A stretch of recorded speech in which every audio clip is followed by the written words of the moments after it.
Hello, this is a guy who likes fanfiction and is too lazy to read, so here is Soul Chess in audio form. Check the description for the links to the author.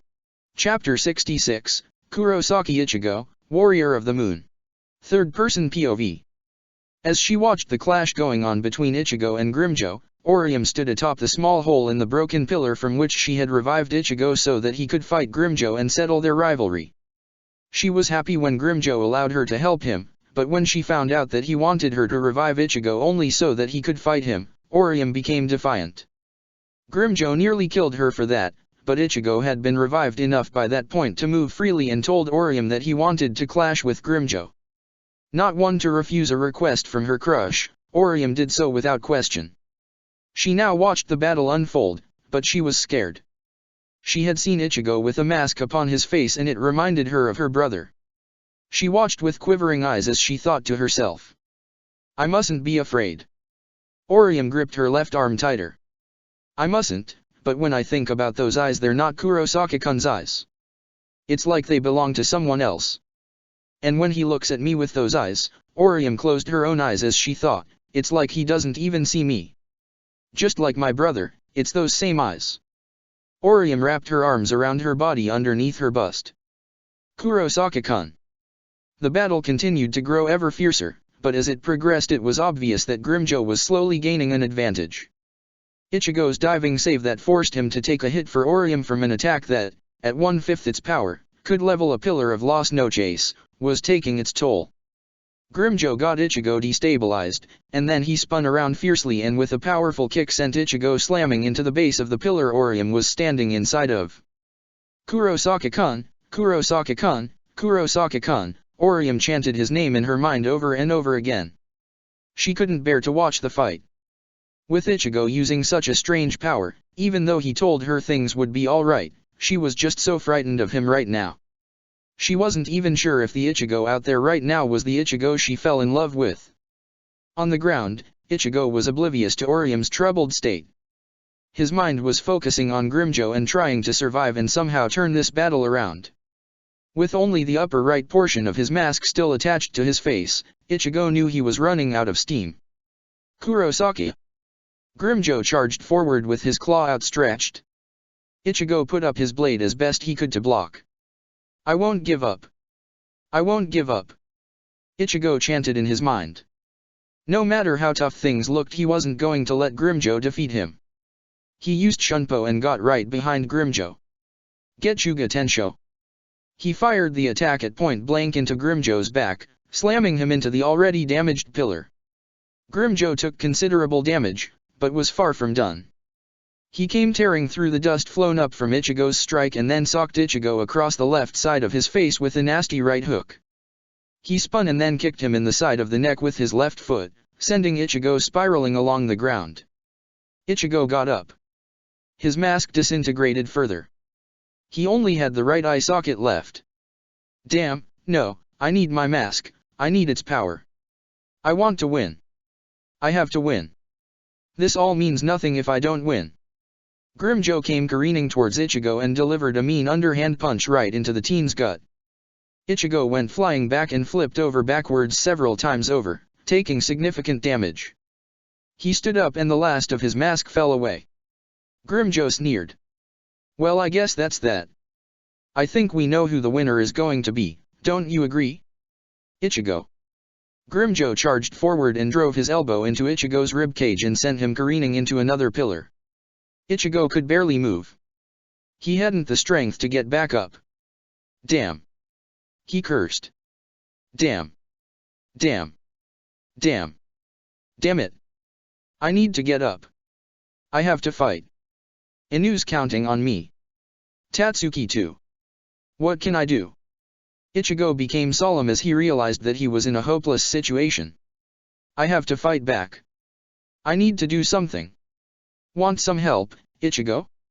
Ichigo recognized the voice in his head. It was his inner hollow. What do you want?" Ichigo asked.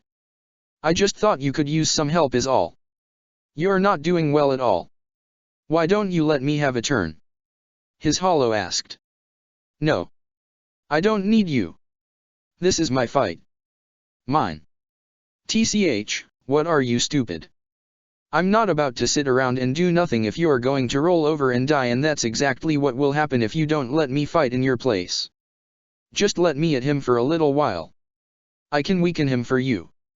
Ichigo's hollow said to him. No. Ichigo stopped and he double thought on his hollow's choice of words. Wait. A little while? Weaken him? What's your angle?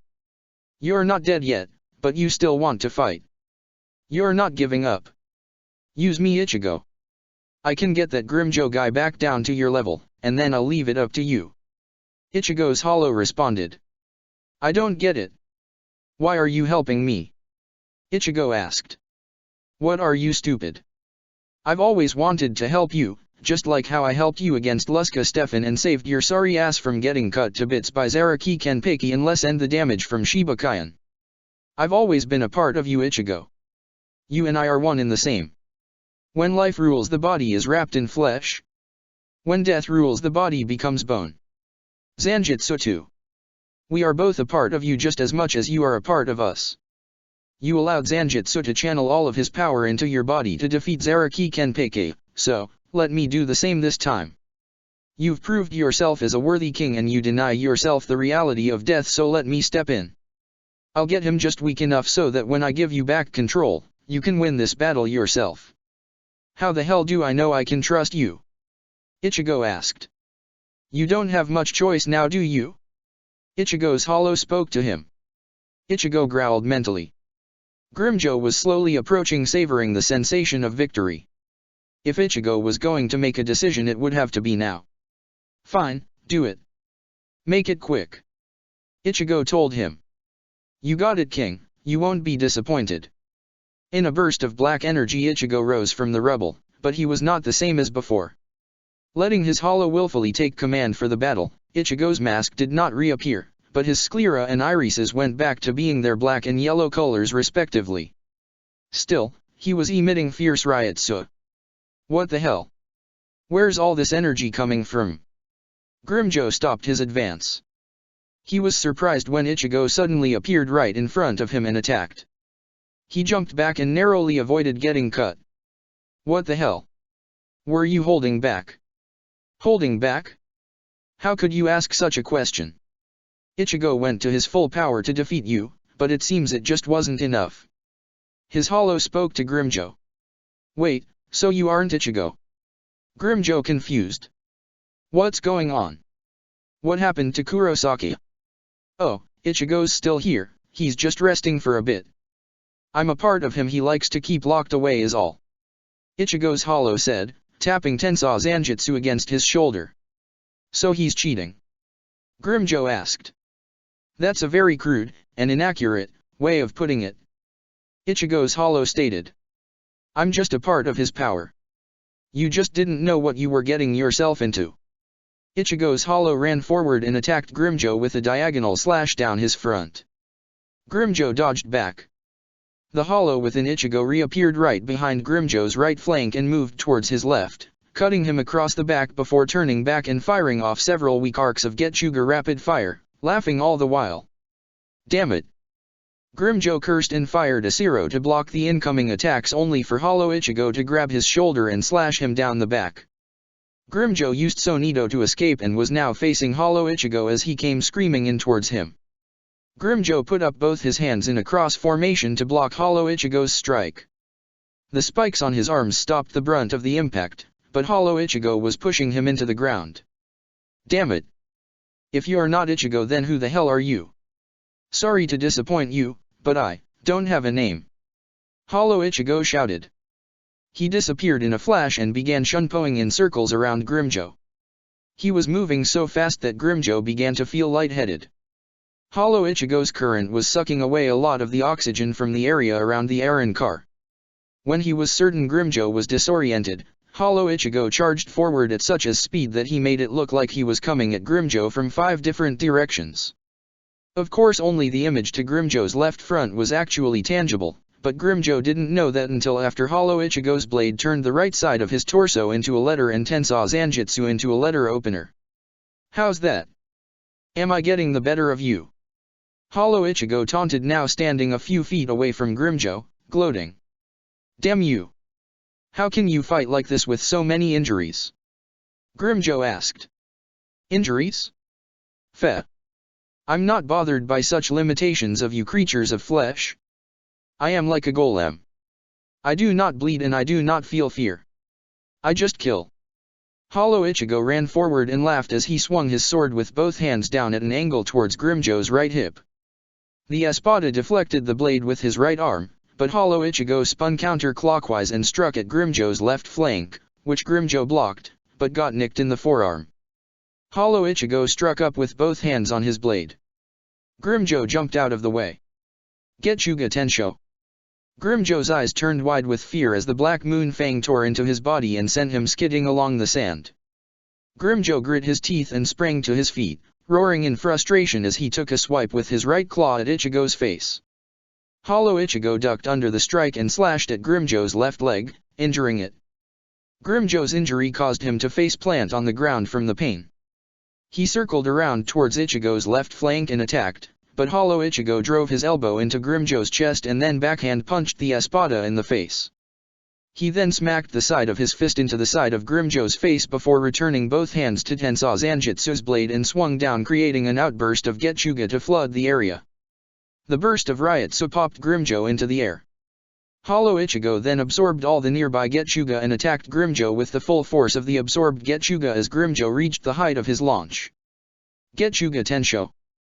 The attack ripped into Grimmjow's torso, creating a devastating wound along the right side of his scar. The wound was jagged and looked as if someone had been drilling into Grimmjow's shoulder, and, due to the tremors, the wound had widened towards the top of his shoulder before shriveling up down by the base of his abdomen. All right, King, this is where you take over. Don't screw this up. Ichigo was given back control. He took a moment of solace to himself. He and his Hollow were on the same page now. Ichigo was no longer afraid of his inner Hollow. They were partners just like he and Zanjutsu. However, what Ichigo did not know at that time was that taking such a path would open a new doorway for a much more sinister and uncontrollable power of his hollowification, a power he would soon come to fear. Still, maskless, Ichigo looked at the damage his inner Hollow had done to Grimmjow. He was convinced that his inner Hollow had made them equal. Miss me? Ichigo said with his typical glare upon his face. Grimmjow sneered at Ichigo. You, what the hell was that? My insurance. Ichigo said. Insurance? Of what? Grimmjow sneered. Ichigo gripped his sword tightly. Insurance that I can win. Ichigo charged towards Grimmjow and attacked. He was unbothered by his previously sustained injuries for the moment. As with his battle with Stefan, switching minds, though momentarily, had allowed him to take a moment's rest, and so now that he had taken a breather, although he was still in pretty awful shape, he could fight just a little better. He attacked Grimmjow with his blade, but the Espada dodged to the side and struck forward with his right fist. Grimmjow wasn't going to let his wound ruin his chances of winning. Ichigo dodged to the side and attacked at the other side of Grimmjow's torso, inflicting a shallow wound. I suppose that's about all I can cut through given the shape I'm in. Ichigo thought to himself. Grimmjow made to cover Ichigo's face with his open palm, but Ichigo used Shunpo to get behind him and slashed him down his back. While he was recovering, Ichigo had meditated and watched his Hollow in battle. In his battle with Stefan, his inner Hollow had taken him by surprise, and all Ichigo could think to do was how to get back control. Instead, this time, he watched his Hollow and how he fought. He would need to learn a few new tricks if he was going to win with what little strength he had left. Enough. Grimmjow declared. He looked Ichigo right in the face. He was clearly pissed. Those eyes. Your damn eyes. No matter how much I kick your ass, you always look at me like you can beat me. You had to let another persona inside yourself fight me. What makes you think you have the strength to finish me off? What gives you the right to think you're better than me? Grimmjow suddenly realized Ichigo was behind him. Did I ever say I was better than you? Who knows, maybe you're really better than me, but this fight isn't about who's better than who. I came here to defeat you to settle a score. It's true, my Hollow took over, but the way I see it, that was retribution for forcing me to block a hit aimed at Inu. I brought you down to my level so we could finish this. Things were even before you shot me like that, and then all of a sudden you got stronger. What else am I supposed to think? Ichigo said and swung out his sword, allowing Grimmjow to realize he had a wound running across the center of his scar. You. Grimmjow gagged, clutching his wound.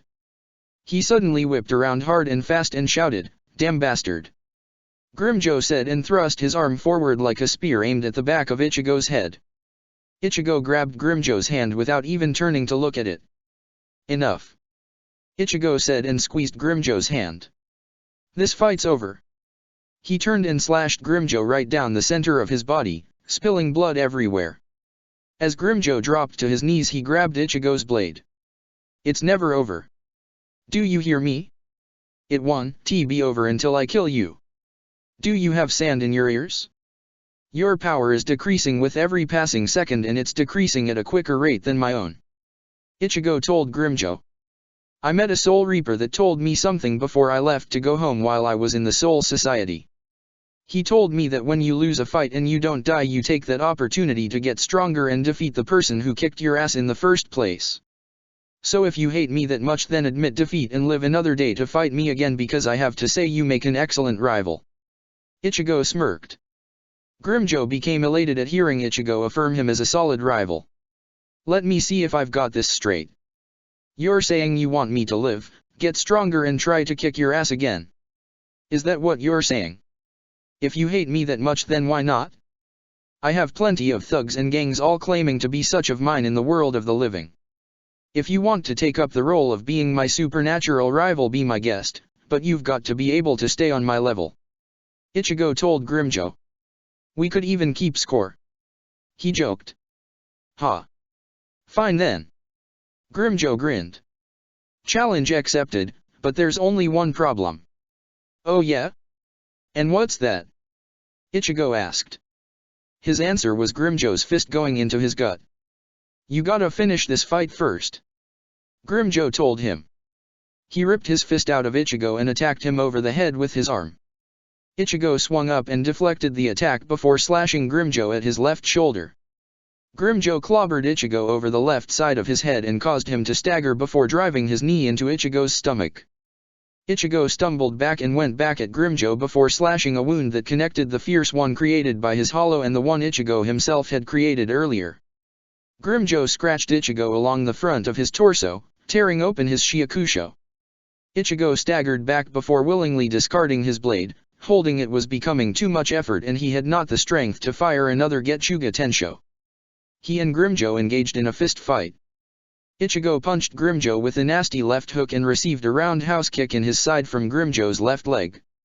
Using Shunpo, Ichigo got behind Grimmjow and kicked him hard in the back as he appeared a few feet over Grimmjow's head. Grimmjow took a swing at Ichigo before the Soul Reaper dodged out of the way and belted a straight-arm right-hand punch along Grimmjow's right flank. Grimmjow spun and backhand punched Ichigo in the chest. He went at Ichigo with the intent to inflict serious damage, but Ichigo was affixing his stance, and when Grimmjow drew close he uppercut the espada right in the jaw, knocking him to the ground. Grimmjow went back to his sealed form. Staying in resurrection was too tiring. He let go of his sword and he and Ichigo punched each other with their right fists into the other's right cheek, only for their fists to connect with one another. Grimmjow kneed Ichigo in the stomach and ran after him, panting to try and get him again. Ichigo, tired as all hell, also ran at Grimmjow and held his hands down at his sides as though he were holding a blade, and, when he was within range, with his hands cupped together, he swung up and bashed Grimmjow right in the face with his interlocked fists. Grimmjow fell to the ground on his back again. He coughed and panted. He had not the strength to get up again. Ichigo looked over him with the eyes of the victor. He and Grimmjow interlocked glances. They understood each other now. They had come to an agreement, rivals until the end of time. Ichigo went over and picked up his blade and returned to where Orium was. Ichigo noticed that she was still holding herself, still frightened. "Inu, are you okay?" he asked. Orium opened her eyes and looked at Ichigo. She noticed that he wasn't wearing that strange mask anymore. "Are you hurt?" Ichigo asked. "I was about to ask that myself." He smiled at her. "I'm fine." Orium smiled slightly. Thank goodness. He's back to normal again. I'm okay too. Orium told him. She retracted her shield. Ichigo landed next to her. I'm sorry if I scared you. He told her. I know that, looking like that you must have thought me some kind of monster, but, it was so I could protect you and everyone else. I have to keep getting stronger in order to protect the people I care about if it turns out that they're too weak to protect themselves, even if it means submitting myself to such an outrageous power. Orium sniffed and ran forward and put her head against Ichigo's chest, clutching the folds of his shiakusho. She was doing her best not to cry. I'm so happy you're okay. I was so worried, I should have been cheering you on. I should have told you that I knew you could do it, but when I saw that mask, I just got so scared that I. Ichigo gently stroked Orium's burnt orange hair. It's okay, don't worry about it. It's fine now. He put down his sword and grabbed Orium around the waist with both his hands and threw her over his shoulder. Let's go get Tatsuki and the others. KK Kurosaki-kun, what are you doing? Orium panicked. Get me down. Well, yeah, that's what I'm trying to do. Ichigo said, turning to look at Orium. It's too dark to see in here and there's rubble everywhere. It'd be a lot easier to just jump down from here than look for a stairway or something. But I'm. Orium blushed and whined as the sensation of Ichigo holding her and carrying her down mingled with a certain issue involving her mass. What's the matter? Did I do something wrong? Ichigo asked her. I'm heavy. Orium squeaked, holding her hands over her face, blushing hard. Nah, don't sweat it. You're not as heavy as I thought you'd be. Ichigo said and prepared to jump off. Ichigo didn't realize that he should thank his lucky stars that he was the apple of Orium's eye. One does not use the word heavy when referring to women, ever. With his blade in his left hand and Orium over his right shoulder, Ichigo jumped down from the top of the pillar and then set Orium down, who was still a little red in the face of having been held by Ichigo for a length of time. Well, that should do for now. Ichigo said, looking around. I suppose we should go get Tatsuki and the others next. We. Orium squeaked. Huh? Yeah, of course, I can't leave you here by yourself, it's way too dangerous. Ichigo switched his blade to his right hand and bent down. Get on my back, I can support your weight and we can reach the others faster. Unfortunately, you're not going anywhere. A voice said from behind Ichigo and Orium. The two teens turned to see an Eren car with blue-green hair and skull atop her head for mask fragments standing before them. Ichigo got to his feet. Nellil-san. Orium looked at her. And Nell. Grimmjow groaned from the ground. I'm glad you're still breathing. Nellil said to him. Nellil looked at Orium and Ichigo. Orium, come with me? Nellil demanded. No. She said defiantly. I'm going home. There were tears in her eyes and she grabbed Ichigo's arm. I'm done, I just want to go home, please. Ichigo put his arm out in front of Orium. Don't worry, Inu, I'll protect you. We'll go home. I promise. He looked at Nellil. Are you an Espada? I am. I am the Quinta Espada, Nellil Tuadalshwank. Nellil responded. She looked at Orium. That girl is the property of our master at Tremere Talbumasuk. Don't talk about her like she's a thing. Inu is my friend and I'm taking her back where she belongs. Ichigo declared. She's not one of you. She's a human and a human she'll stay. And if you're going to get in my way. Ichigo held up his sword. I see, Nellil said, but your resistance is pointless. In your condition you'll just self-destruct. Is that a fact? Ichigo glared. You want to fight me despite my warning? You are very foolish. Fine, I accept your challenge. She looked at Orium. Heal him. Ichigo was surprised by this, but Orium was thankful. Like Grimmjow, I have my honor.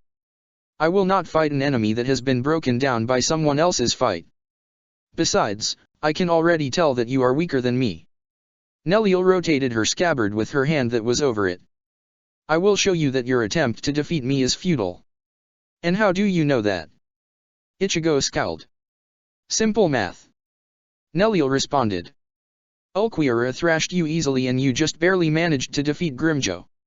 I am the Espada in between both their ranks. If you were even with Grimjoe and utterly decimated by Ulquiorra, then you should be underneath my rank, but your defeat will not come quick. You will be destroyed and defeated, and it will be a painful process, but you will come to realize that you cannot defeat me. I do not decline a challenge from one who wishes to fight, but I will not kill you. I will defeat you and take Orium-san back to her room. I won't let you do that. Ichigo said. You won't have a choice. Neliel taunted. Orium healed Ichigo to full strength and he prepared to face off against Neliel. At this same time, Shinji was battling away with Sail. It took Sail 3 times before he wound up summoning his Fraxion to deal with Shinji, but they were all blown away by a single use of Shinji's mask and a single use of his Zero.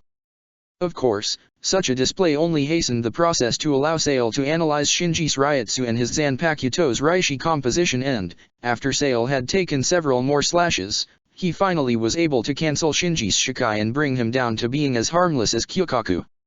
Even when Shinji, Uryu, and Kyokaku ganged up on Sail, he managed to keep them at bay.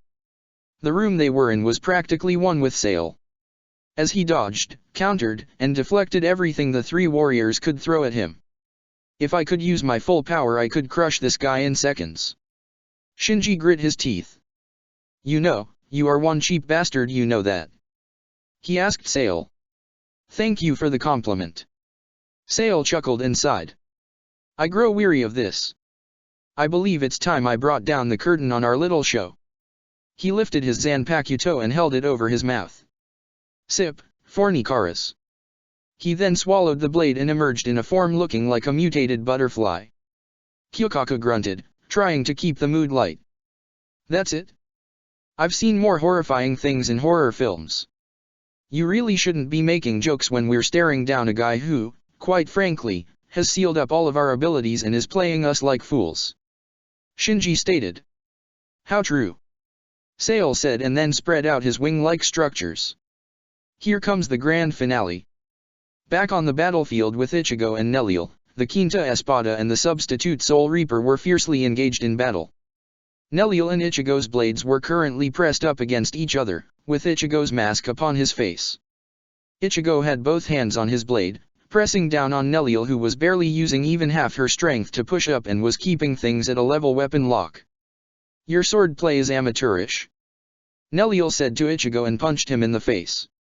She cracked his mask, but Ichigo repaired it by wafting his hand over his face. Getsuga Tensho. Ichigo fired forward his hollow-fied Getsuga Tensho at Neliel. Seeing its monstrous strength, Neliel knew better than to stay within its destructive range. She used Sonido to dodge, and before Ichigo's reflexes returned to be prepared to be attacked, she opened her mouth and fired a light pink Zero from her mouth. Ichigo noticed the Zero coming in and used Getsuga reflexively to stop the attack, but the damage reduction was still plenty powerful and Ichigo went tumbling along the sands of Hueco Mundo several times over before righting himself. Neliel ran towards him and planted her foot in Ichigo's stomach harshly before spinning and kicking him in the side of the head. Taking advantage of the fight, and her compassionate nature taking hold, Orium healed Grimjoe's injuries. The Sexta, at first, protested, but Neliel told him that he should be thankful that Orium was willing to heal him at all. You've got him well trained. Ichigo joked about Grimjoe as he and Neliel clashed blades. Ichigo's was at an angle with the tip aimed at Neliel's left shoulder. Neliel's was angled in the opposite direction at Ichigo's right. I'm probably the only one he really listens to simply because I accept him as he is, but aim to keep him from getting himself killed. During my time in the Espada, I worked to build Grimjoe up. His only ambition is destruction, and I've been the voice of reason to keep that destruction from becoming self-destruction. Neliel stated. What are you, his mother? Ichigo joked. I prefer to think of myself as an older sister. Neliel stated. She and Ichigo pulled away from each other and Neliel used Sonido to get behind Ichigo, to which he barely blocked her vertical strike as he bent his right elbow and held Tensou Zanjutsu close to his body. Neliel hadn't even released her form and Ichigo was already noticing the large gap in power between her and Grimjoe. Neliel was faster, stronger, tougher than her junior in rank, but she didn't seem to be aiming to kill Ichigo by any length. If anything, Neliel was fighting to subdue rather than to kill, and Ichigo never had encountered such an enemy before. As Neliel slid her blade up the length of Ichigo's katana, she destabilized him and again, instead of slashing him, uppercut him in the jaw. Neliel only used her blade when absolutely necessary. Against Hisuna and against Ishine, her blade was necessary to subdue her opponent. They were excessively strong and well trained. Against Tatsuki, Neliel knew that a single swift knockout blow was necessary. Ichigo was different though. He had no form in his attacks. He hesitated from time to time and his reflexes were not quite up to speed. How this man defeated the fearsome Luska Stefan was beyond her. What Neliel didn't know though was that it was Ichigo's inner hollow that had made the battle a bit more even, just as it had in Ichigo's battle with Grimmjow, otherwise Ichigo would have been completely annihilated. Neliel's philosophy prevented her from taking the life of someone that was not a warrior unless she was explicitly ordered to kill, and she had not been ordered to kill Ichigo, merely to retrieve Orium. Neliel abhorred needless violence. Upon becoming an Arrancar, she saw the potential the Arrancar had as sentient beings above their hollow counterparts. She believed that, in contrast to Aizen, that Talbumasuk understood that. To Aizen, the Espada were disposable tools, a creation that was similar to a small boy building a model airplane because he had nothing better to do and then, later, blew it up with a homemade bomb. Talbumasuk, however, sought to improve the Espada and use them as the fighting force Neliel believed they had the potential to be. She believed Talbumasuk was fit to command. She was certain that the only Espada that currently was still contemptuous, or at the very least non-indifferent in a negative fashion, was Baragan. The King of Hollows had tolerated Aizen's presence, and since Talbumasuk was physically younger than Aizen, it just made the Hollow King's skin crawl. Ichigo took another overhead strike at Neliel and she dodged to the side before slamming the pommel of the sword into his gut, stunning him momentarily, before delivering a mean right hook into his mask, shattering it. Ichigo didn't falter an inch though. He attacked Neliel with rapid-fire slashes, trading off his sword to either hand as he swung, to try and confuse Neliel, but she blocked each one. Without his mask, Ichigo had no chance, not that he cared. He is indeed powerful, but he is an amateur fighter. He uses no stances and he unconsciously hesitates. He probably believes that he always fights with all he can, but he is still young and in youth there is naivete. Only under a strong and steady individual with a gentle hand showing him the way could he be able to gain the ability to fight to his full potential. Neliel thought to herself. She jumped above a horizontal arcing swing from Ichigo and then kicked him in the face, causing him to stumble back. By now Ichigo had taken a severe beating from Neliel. His body was bruised in many places and he was already panting. He didn't know if he could hold up against her much longer, and for some reason his hollow didn't feel like coming out to play this time. Neliel rushed forward and punched Ichigo hard in the torso, sending him rolling along the ground. Ichigo got up again, but he was finding the battle slowly becoming against his favor. Still, though he was panting like he had just gone for a 2-kilometer wind sprint, he refused to give up. All he had to do was beat Neliel and he could go home. That was what his mind was telling him, and that was why he gripped his blade so tightly. "Still you resist?" Neliel asked, sword pointed down below her hip, opposite hand on her scabbard. "Surely you can see this is pointless. If you surrender and leave now, I will not pursue." "No way. Inu's coming back with me. I swore that I would save her and that's why I'm here," Ichigo said, holding his sword up with both hands. "I will protect my friends no matter what the cost. That is why I fight. I will protect everyone important to me." Orium was touched by his words. Neliel however simply sighed. "I see." She closed her eyes and then opened them, looking at Ichigo with a serious gaze. "With such passion fueling your fighting spirit, it would be rude of me to ask you to retreat, but," she gripped her blade, "by shining through with purpose that makes you a warrior." She swung her sword in Ichigo's direction, her eyes reflected upon the metal's glossy surface. "I can kill warriors." In a flash Neliel appeared within Ichigo's defenses and swung up and slashed at Ichigo's torso, spilling his blood. "Kurosaki-kun!" Orium cried out in worry. Ichigo recovered momentarily and struck back, but Neliel dodged easily. She was much faster than he was. His mask long since shattered, his opponent now inflicting serious damage, Ichigo's chances of winning had just reached zero. It would take a miracle for him to come out of this alive now. No. Please. Stop. Don't kill him. Orium pleaded, running towards Ichigo and Neliel's battle. Her advance was stopped by their Ryotsu. Orium dropped to her knees and shouted out to her crush in anguish. Kurosaki-kun. Kurosaki-kun. Tears were streaming down Orium's face. Neliel heard Orium's pleas, understanding of the teen's feelings, but she was not about to back down from her actions. Ichigo was a warrior and therefore killable, and kill him she would. She spun and kicked Ichigo into a pillar. He could barely stand or hold his blade when he got up. Neliel held up her blade again and looked at Ichigo's panting form, and then glanced at her blade before glancing back at Ichigo and the tight grip of both his hands on his black katana. Neliel altered her stance so that her head was lowered and her blade ran perpendicular to her shoulder. This will be the end blow. Farewell, warrior of the moon. Neliel rushed forward and made to attack Ichigo, her blade seeking the center of his chest, but as she struck forward, the instant before her blade pierced through Ichigo, he vanished and the pillar was destroyed in the wake of Neliel's attack. Orium gasped. Ichigo did too. As Neliel turned around, she could see just what had happened. Holding on to Ichigo as if he were a life-size piece of artwork that had just been stolen, in between Neliel and Orium, was the last person Ichigo expected to see come to his rescue at this juncture, but at the same time, the most desired. Sei. Orium looked at her sensei with surprise as she was seen holding Ichigo by the waist and then let him go and gave him a light shove to the side. Ichigo looked at Soifone in wonder as she stood just a bit off to his right.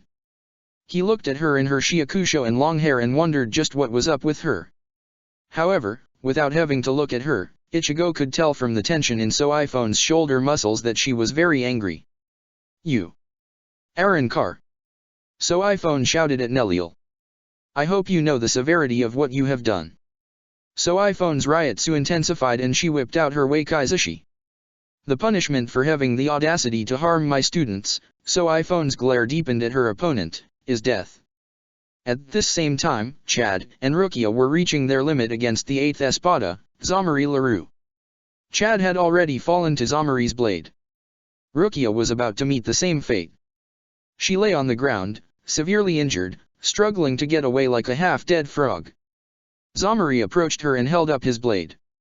He was prepared to finish the Kukaki girl off. He raised his sword only for a long black whip to coil around his blade and yank it out of his hands. Zamari turned around to see a taller, spitting image of the Soul Reaper he was about to kill. She was crouched down low with the whip she had used to steal his blade in one hand and his stolen blade in her left. She was wearing a haori with the kanji of the number 3 printed on it. The azure inner folds were highly visible in the wind. Let me make something perfectly clear, Arrancar, the captain said as she rose to her feet. Anyone who dares lay their filthy hands on Rukia, without my permission. The captain turned around, revealing Rukia's shocking similar-looking sister, Hisuna, answers to me. Hisuna shouted and indicated her being with her thumb using the hand she was holding Zamari's stolen blade in. Her visage was even more frightening and malicious than Soifone's. Ho! Zamari looked at Hisuna curiously. And just who are you? He asked. Captain of Squad 3, Hisuna said as she uncoiled her whip, Kukaki Hisuna. Meanwhile in Sale's personal arena, Shinji, Urayu and Kyokaku had all fallen victim to Sale's rather imbalanced organ-crushing ability. However, as Sale gloated to his victory, he was met with a visitor that blasted their way into this domain from behind. It's a shame Aizen didn't decide to build this fortress out of Sekiseki. That makes things easy to locate. All I had to do was find a Soul Reaper's Ryotsu and clash with an undefinable one, and it was shooting the weak spot on a creature covered in eyes. From the wreckage stepped an individual stepped forward. He had short black hair and violet eyes and was wearing a haori with the number 10 printed on it. Teiko. Kyokaku groaned from the ground. Who are you? Sale asked the captain. No, actually I'd rather you didn't answer. Your fate is for you to die by my hand. Well, sorry to disappoint you, but I feel the need to introduce myself anyway. Sale's opponent swung his arm down at his side. I am the captain of Squad 10, Lamperouge Lelich. Sale's eyes widened when he heard Lelich's name. Why you? Yes, me. Lelich declared. I am the killer of your former master, the one who now leaves you in the hands of his apprentice. If you don't want me to tear you apart, then surrender. And I promise I will make your death as painless as possible. As long as the enemy doesn't know the specifics of how I killed Aizen, I can use that as a means of intimidation. It doesn't matter to me who I fight. In the face of my power all enemies are the same. Sale shouted. He sent his tendrils straight at Lelouch. Bakudo number 75. Lelouch declared and hesitated as he waited for Sale's tendrils to converge in one location and then called out, Gakyu Tekken. He pinned Sale's wing-like structures down to the ground with the quintet of iron pillars preventing Sale from lifting or using them. Delayed Kido? Amazing. Lelouch's skill with Kido is incredible. Kyokaku observed, awestruck. Now then, Lelouch said, walking forward. I believe it's time you and I had a little chat. Bakudo 61, Rikiryu Koro. Lelouch froze Sale in place completely. The Espada was completely immobile. Designing a room that analyses Ryutsu and Reishi compositions all the while directly downloading the information into your mind is quite the fascinating and amazing accomplishment. However, as with anything, there's always a flaw. What if your opponent has a skill that does not use Ryutsu or Reishi? How would you defend? What would you do? Right now my Kido has you bound, but for how long I wonder until you adapt to it? Lelouch asked. How do you know? Lelouch asked. I'm sure the name Tsusenkaname needs no introduction. Lelouch said. Sale gasped. That's right. I know almost everything I possibly would need to know about your sanctum from him. I know how Las Noches was built. I know how you Espada make use of your time. It's a shame that Tsun was unable to provide me with concrete significant details, but being blind that's asking for too much. Lelouch said. He continued his advance towards the petrified Sale and went for his contact lenses. What's with your eyes? What are you going to do to me? Sale panicked. The same thing I did to Aizen, my ultimate trump card. If you analyze opponents' Ryutsus and Reishi and then predict their movements, then the simplest thing to do would be to cancel any benefit you receive from that. Lelouch said. And just how do you plan to do that? Sale asked. Like this, Lelouch said. He needn't ask Sale for his name. Tsun told him all of the Espada's names, and although he didn't have a face to the name, Lelouch had other information about all of the Espada that he was able to piece together to know who they were the moment he saw them. Sale Aporo Grands, I, Lelouch 6 Britannia command you, never move again. Sale was forced to stand in place. My body, I can't move, what's happened to me? What has he done? My jaw won't move, I can't speak, what do I do? What do I do? Sale Aporo Grands for commission of obscene acts and injuring one of my subordinates, Lelouch said, putting his lenses back in place. The only suitable punishment for you, Lelouch drew out his sword and slung it over his back, is death. Rally and motivate, Iin Tamashi. Lelouch whipped out his Shikai. Since Sale could not move a single muscle, he could not strain his brain except to think, preventing him from mentally fighting back. Lelouch smirked and held out his hand in preparation to snap his fingers. Kokoro Hase. Lelouch snapped his fingers.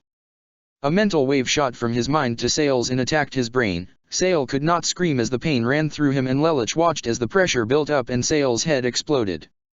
Back where iPhone had arrived on the scene to help Ichigo and Orium. Ichigo stared at her, still wondering what she was doing here.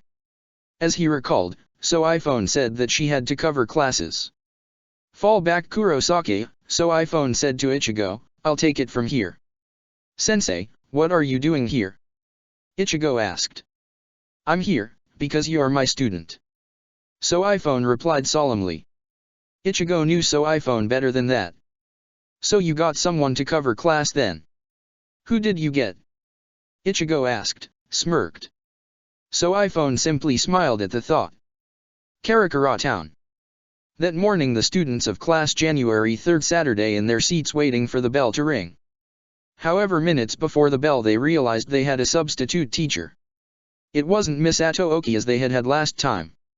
No, the woman before them had long violet hair, dark skin, yellow eyes, and was very, very beautiful. She was wearing a green shirt that was opened by a button to show her cleavage and her black lace bra a bit, a black mini skirt and glasses without frames. "Good morning, class," the woman said as she took to So iPhone's desk. She began to write her name on the board. Your regularly scheduled teacher, Fong Shaolin, found herself needing to tend to a personal emergency, so she can't be here today. My name is Shihoan Yoryuki. Yoryuki turned to face the class. I'll be your sub in your sensei's place. Kigo, Chizuru, and Kan all looked at Yoryuki with hard eyes and thumping hearts. Hueco Mundo.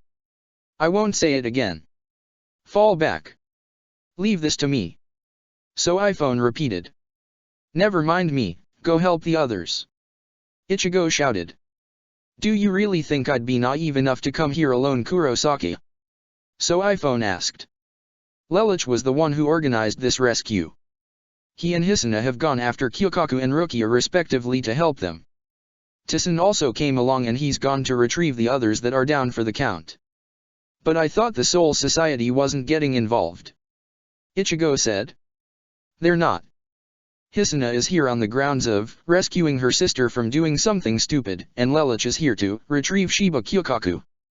So iPhone chuckled. I swear Lelouch has a knack for abusing loopholes. Then again, I think the old geezer of a head captain foresaw this might happen, so I think he knows the real reason why Lelouch and Hisuna wanted to come and why they asked Tison to come along. And why are you here then? Ichigo asked.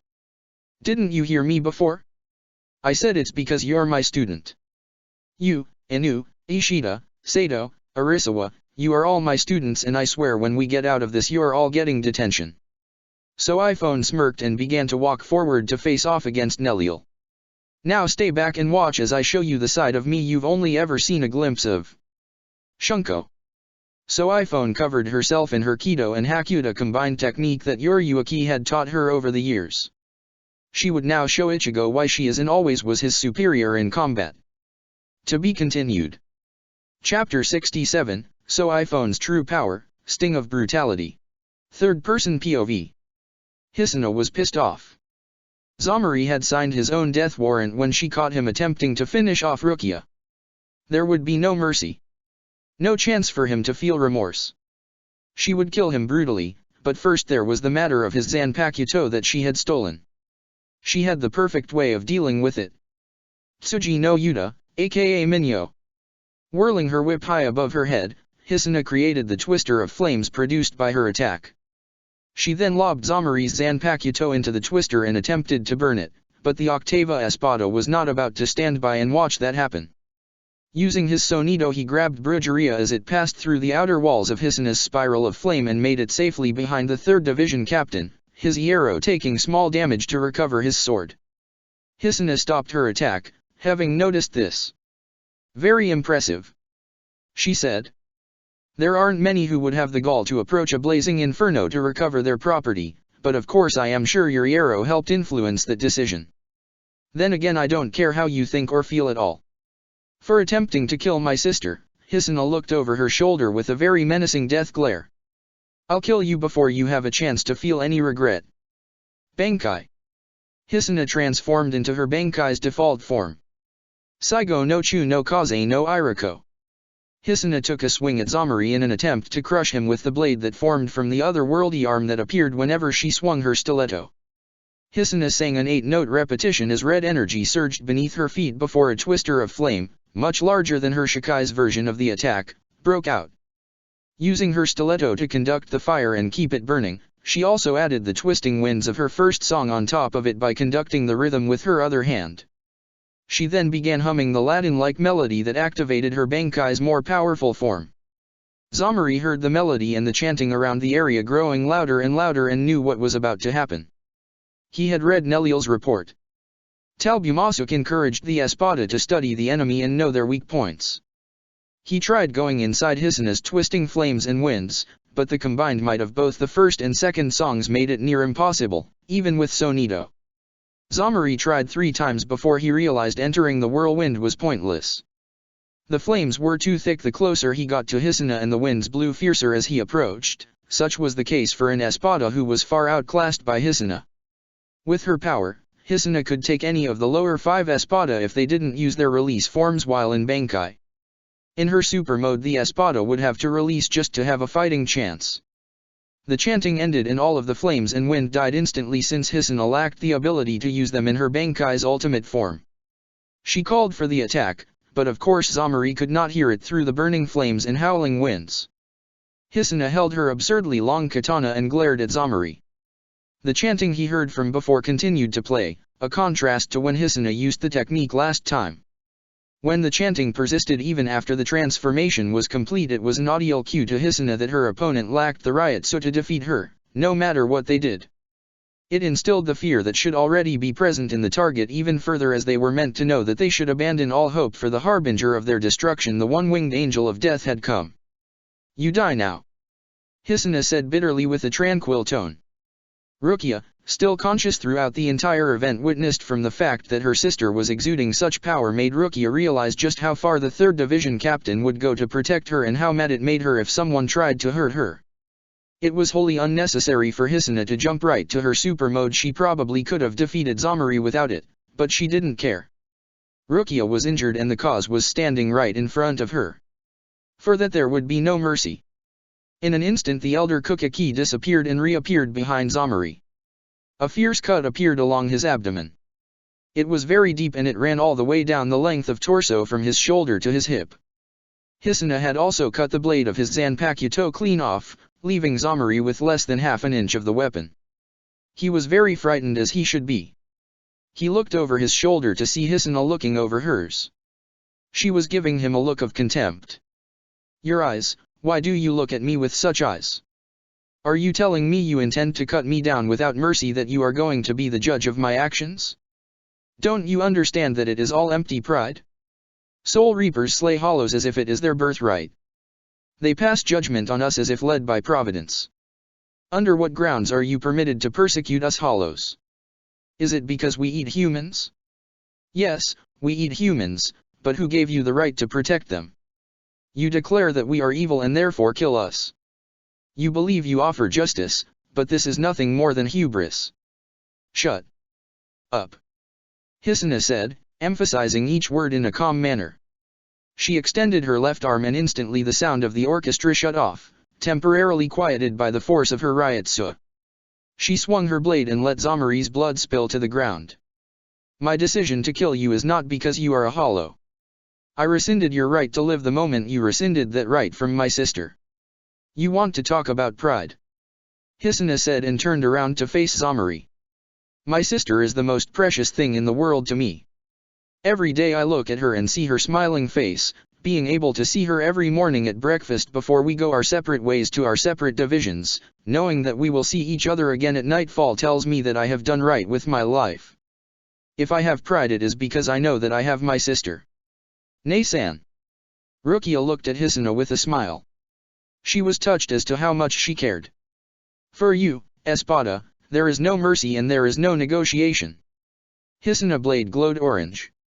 "I will kill you, and I will do so with the full extent of my power." The chanting started up again as a ring of pink energy flooded outward from Hisuna's center and passed through Zamari.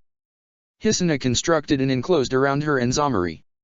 It was similar to her husband's Senkei, but the walls and the ground beneath them, and even the ceiling, were given a celestial theme of stars, galaxies, and planets.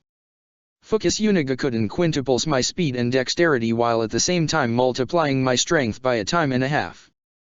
In exchange I am unable to use Kido or my other skills. However, that is a small price to pay, given I can use a technique that, in my own opinion, is far superior to the upper 90-level Hados. The entire enclosed space was an extension of Hisuna's Ryotsu. It was so dense that Zamari couldn't move a muscle.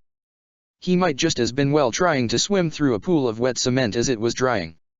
Zamari watched as Hisuna fully extended her large wing. Ryosei Kamifubuki. Meteor confetti. Instantly dozens of meteors appeared to be coming in from all angles.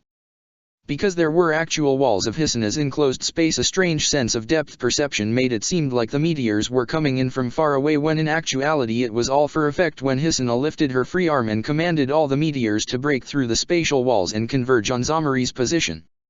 She watched each meteor, each one no larger than a grapefruit, ripped through Zamari, creating uncountable amounts of burning bleeding holes in his body or slamming into him with fiery force.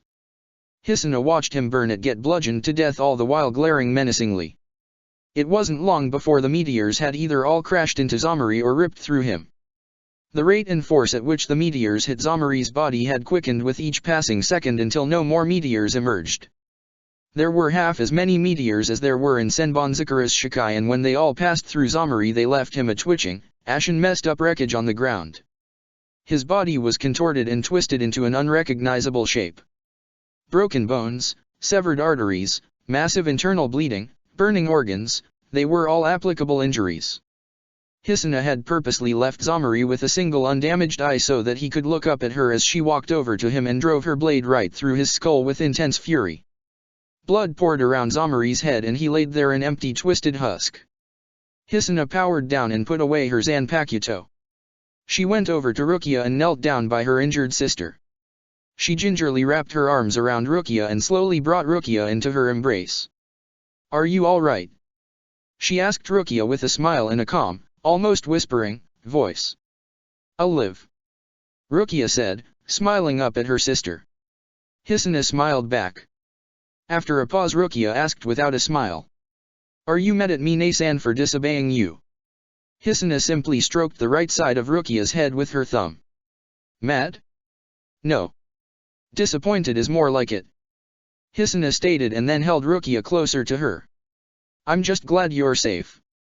"I'm glad you came," Rukia said, snuggling into her sister's arms. "Of course I came," Hisuna said warmly. "You're my sister Rukia, and no matter what happens I will always love you, care about you and, above all, protect you." Rukia, touched by her sister's kindness and warm heart, turned over in her sister's embrace and hugged her around her narrow frame. "Ashite Iru, Nasan." Hisuna smiled and hugged Rukia back with one hand behind her head and the other around her back. "Ashite Irumo, Rukia. Ashite Irumo." By this time Tisan arrived on the scene where Rukia and Hisuna were having a sisterly moment.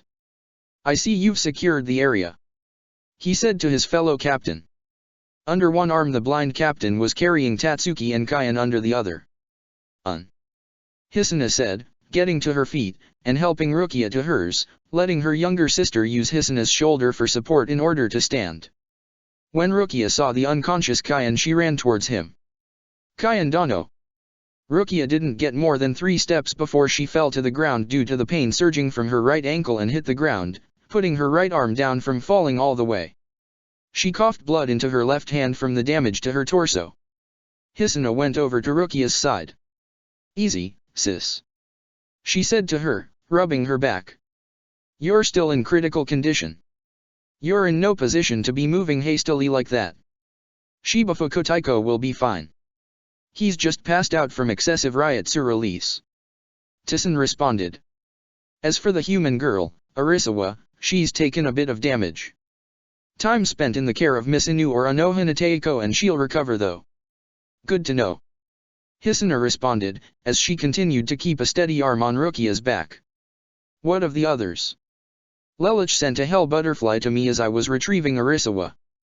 He said that he's recovered Shiba Kyukaku, the Quincy, and Hirako Shinji. He's gone to converge on So-iPhone's location and meet up with her. He's asked that we converge upon the location of Hirako Shinji, the Quincy and Shiba Kyukaku. There's a laboratory connected to their location that can be used for early treatment and that we should use it and make our way back to the world of the living by opening a Garganta from within the laboratory." He was able to scan through the data and set up a program to open a Garganta for us. "All we need to do is use it and go," Tisan stated. "What about him?" Hisuna asked. According to Lelich, he analyzed the data written in the archives to figure out how to use it himself. He's gone to meet up with So-iPhone, Kurosaki Ichigo, and Inu Orium, and the 4 of them will go back on their own," Tisan answered. "Sounds good to me," Hisuna said, getting to her feet. "Lelich always knows what he's doing, so I doubt there will be much of a problem." "Quite not, now let's go," Tisan replied. The group then headed off to retreat from Hueco Mundo. Meanwhile, So-iPhone was already engaged in a full-on battle with Neliel. The two were several meters apart from each other. So-iPhone disappeared and, before Neliel could blink, kicked her away. Neliel went tumbling along the ground, but quickly recovered and prepared to defend herself, but So iPhone was already behind her and let drive a fierce punch into Neliel, who turned around at the last second and got slammed by the former militia commander's strike. Neliel went through the air and then backflipped to be ready for So iPhone's next attack. In midair, So iPhone let drive a punch from above. Neliel blocked it this time with her arm, turned her body and kicked So iPhone in the neck, sending her into the ground. Neliel went to attack So iPhone with a stab towards the ground, but the woman had disappeared by the time Neliel's blade tip reached the sand, and the fifth espada soon felt an Kido-charged elbow collide with her back, followed by a palm thrust to the stomach and a high kick to the chin before getting kicked hard in the abdomen. That's Sensei's true power. Ichigo gaped, finishing Orium's statement. So iPhone rushed Neliel, who righted herself and evaded So iPhone's jumping kick, only for So iPhone to use Shunpo and get right in Neliel's space. So iPhone slashed at Neliel along the back of her waist, but missed as Neliel used So Nido got behind her. So iPhone turned on a dime and blocked Neliel's incoming sword strike. So iPhone kicked forward, not even bothering to break out of the weapon lock, but Neliel sidestepped and drove a line drive punch into So iPhone's face before following up with a shoulder push and kicking the school teacher in the solar plexus. So iPhone flipped in midair as Nell appeared and swung down from above. So iPhone dodged to the side.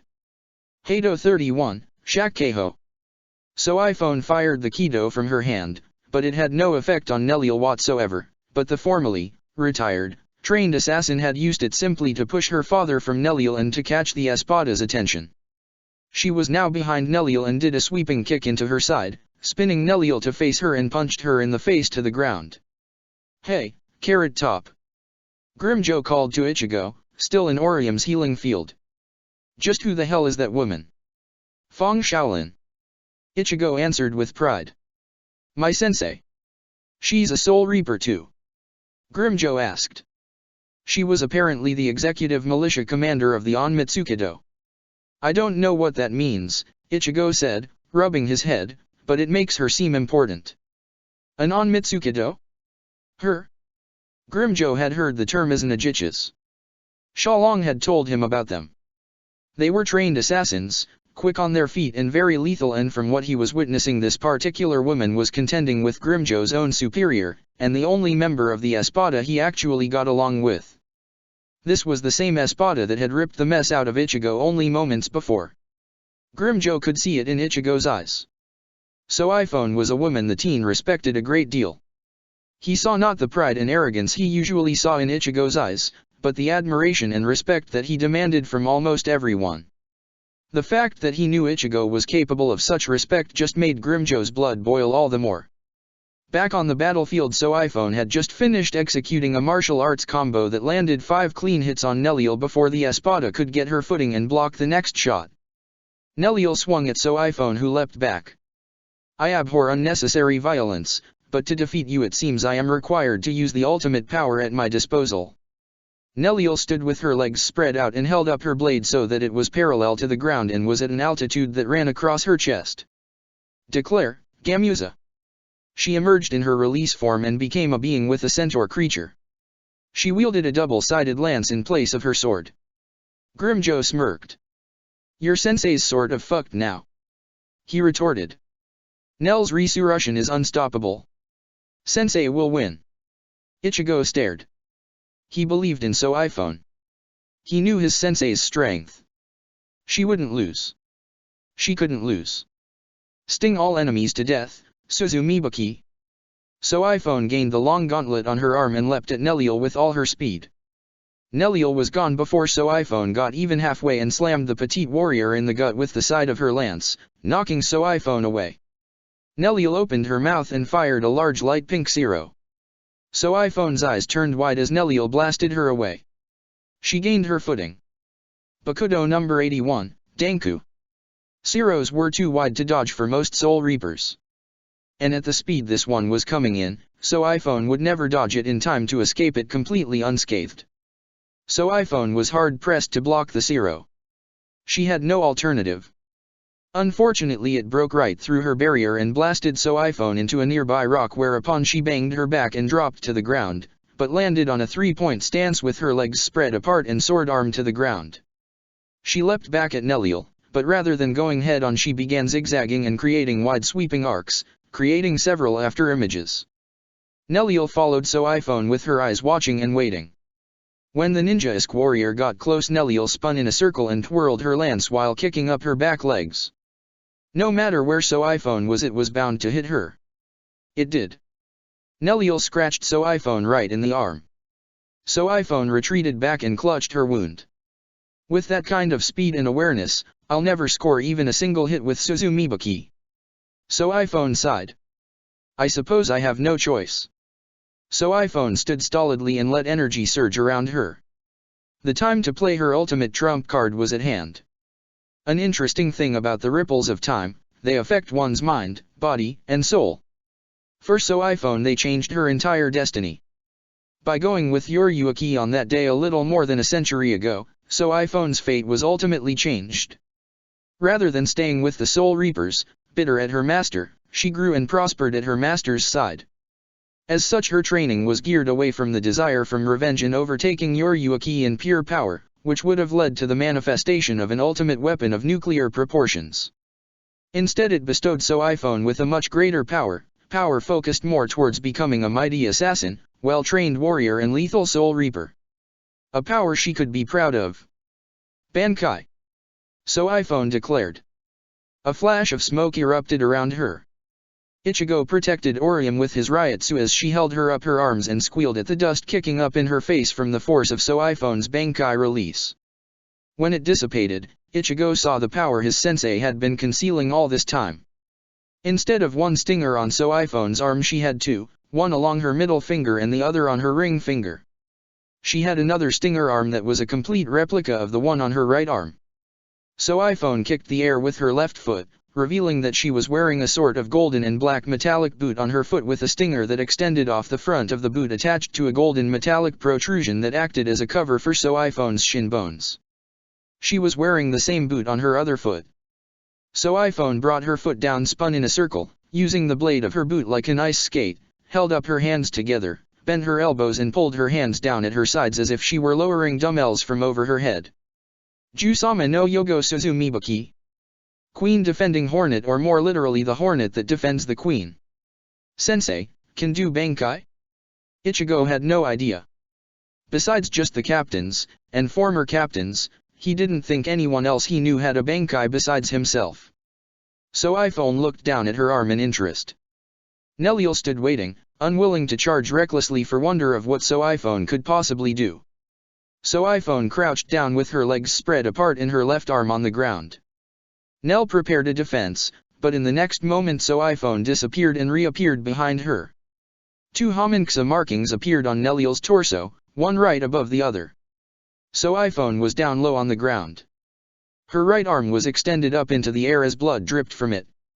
She stood and with flick of her elbow splattered the blood onto the ground. When did she move? Ichigo stared. I completely lost sight of Sensei. So-iPhone turned around to face Neliel again. The Espada also turned to face her opponent. I see you are intrigued by the conspicuous mark my Zanpakuto left on you. It's called a homunxa. I guess you could call it an assassin's mark. One strike hurts, two strikes kill. Such is the way of an assassin's strike. Neliel stated. You're pretty smart, but yes, Suzumibuki's special technique is Nijeki Kesatsu, death in 2 steps. So-iPhone held up her right arm, palm facing her. One strike you're marked. A strike on a mark is an instant kill. My Bankai, Jusama no Yogo Suzumibuki, bears this ability in a way that goes towards everything I stand for as a trained assassin. It gives me extra blades and increases my speed exponentially. If I couple that with the enhancements provided to me by Shunko, the results are obvious and are blatantly seen on your torso. You'd better be ready. If you're not, you'll die. So-iPhone took off like lightning. Nell put her lance in front of her to block her already wounded areas. So-iPhone saw this and leapt over the Espada's head and raked her left stinger along Neliel's back, creating a large wound and subsequent homunxa. She spun to try and catch Neliel in the ankle with her foot blade, but Neliel evaded in fright through use of Sonito and attacked So-iPhone from behind. So-iPhone masterfully evaded Neliel's strike by taking a short sprint forward and then came rushing back towards her. Neliel tried to get out of the way, but only succeeded in So-iPhone slashing her along the right side of her body. Homunculus appeared as a result. Neliel was starting to become one big target. The next strike would finish this and the battle would be over, assuming So-iPhone didn't strike the left side of Neliel's body instead. So-iPhone came rushing in only to disappear and switch sides on Neliel. She attacked with a battle cry at speeds that Neliel couldn't take the time to effectively stop or dodge. She didn't have to though. Bakudo number 63, Seijo Sabaku. So-iPhone just narrowly avoided getting hit by the Kido rope. She, Ichigo, Orium and even Neliel and Grimjo were amazed to see who had taken to the front lines, Ultramir Talbumasuk. That was certainly close. A second too soon and I would have lost a very valuable espada. Talbumasuk mused. Ultramir, Sama. Neliel looked on in wonderment. Better get back Neliel, unless of course you feel like dying. Talbumasuk told her. And what exactly draws you to the front lines? So-iPhone asked. Oh, you know the old saying, if you want something done right, do it yourself. Talbumasuk drew out his sword and swung up and behind him. Sand flew up like a bomb had just been set off in the dunes. Ichigo and So-iPhone both could sense his monstrous spiritual pressure. This is bad. I didn't think he'd take to the front lines. So-iPhone worried. Now then, how shall I go about killing you? Talbumasuk wondered and held up his sword as it rested on his shoulder. I believe I will use the method that requires the least amount of effort. Bestow unto me ultimate power, Jiken. Hado 33, Sakasui. The blue fire went sailing towards Talbumasuk. The overlord dodged out of the way using Shunpo. The user of the attack was Lelouch, arriving on the sandy dunes. You might want to save your killing spree for another occasion, Talbumasuk. Lelouch said, arm still raised. You. Talbumasuk scowled. Yes. Me. Lelouch said with a grin. I can't use the geese right now. Too risky. He'll know what I'll do the moment I go for my eyes. Talbumasuk, if you would allow it, I plan to make a retreat, right here right now, and I'm taking a new Orium with me. Fail to comply and I shall retreat by force and you lose your 5th and 6th espada. Lelouch threatened. Talbumasuk is not like Aizen. He doesn't dispose of pawns while they still prove to have some use. His allies' loyalty only extends as far as their trust in his ability to lead. He'll have to sacrifice Orium. He has no alternative. Force a retreat? I could kill you all right now. Talbumasuk stated, spotting an alternative solution. However, Lelouch, as always, was one step ahead of him. How? By stopping time and cutting us down. I suppose you could, but would you want to? By killing Ichigo, So-iPhone, and me you prove yourself to be a very potent adversary for being able to defeat 3 captain-class combatants with minimal effort. The head captain will send all able-bodied forces to eliminate you and you will be wiped out before your invasion begins. If you allow my retreat, I promise to meet you on the field of battle when the time comes. Lelouch, what are you saying? You have a chance. Take it. Ichigo shouted. I don't take chances, Kurosaki Ichigo, when I have other opportunities with higher probabilities. Lelouch stated. No, I only go for the kill when I am certain of the outcome, and right now fighting Talbumasuk is not the best option available to me right now. Talbumasuk resisted the urge to fly off the handle and sink his sword deep into Lelouch's body. Unlike Aizen, Talbumasuk was still uncertain of the destructive potential of the full force of the Godi I-13. Therefore he needed all the pawns he could. He could let Lelouch and the others go. The battle data his security cameras had recorded was enough for him to have completed his objective. Very well. The time-manipulating captain spat, angry that he had to let Lelouch get an edge over him. Retreat. And when you see the old man, tell him this, I will crush you all. I am not afraid of anyone. Very well. Ichigo, Inu, So-iPhone, let's go. Lelouch opened a Garganta. He knows how to use that. Talbumasuk thought he'd have to open one or Lelouch would compel Neliel to do it for him. Lelich? Ichigo questioned. I ransacked the laboratory of the Espada I defeated for lots of useful information. Using the Garganta was one of many. I made this decision on the off chance Talbumasuk decided to seal us in. Lelich said and urged his team inside. When he was the last one to leave, he looked at the Hueco Mundo leader. For the record, Talbumasuk, that's what Aizen would have done. At the mere mention of his master's name, Talbumasuk snapped and rushed at Lelich with rage, but the Garganta closed. Just the mere sight of Lelich made Talbumasuk's mind twist in knots. He didn't need Lelich's statements making it worse. After a few deep breaths, Talbumasuk sheathed his sword and regained his composure. On the field of battle, he asked to no one in particular. We shall see about that, Lamperouge Lelich. Several hours later. Having returned to the world of the living successfully, Ichigo and the others were now under the intensive care of the 4 captains and Urahara. Lelich had sent out a mission accomplished status to the head captain, while the 10th Division captain and Urahara had a lovely chat. At this same time, Talbumasuk had finished doing his damage report and called for a meeting of all able-bodied Arancars that inhabited Las Noches. He announced the deaths of the 7th, 8th, and 9th Espadas as well as Priv-Aran Espadas 103 and 106, the critical injury of Priv-Aran 107 and the soul chain destruction of Priv-Arian 105. It was when he announced that Orium had also been lost to the enemy that Baragan finally lost his temper. And what exactly do you plan to do about this? Baragan asked. Not only have you lost 3 soldiers, but you also lost the advantage you worked so hard to get. I am beginning to question your leadership. What are you doing to rectify this situation anyway? Baragan asked. Other than reviving the 7th Espada through more conventional means, absolutely nothing at all. Talbumasuk replied.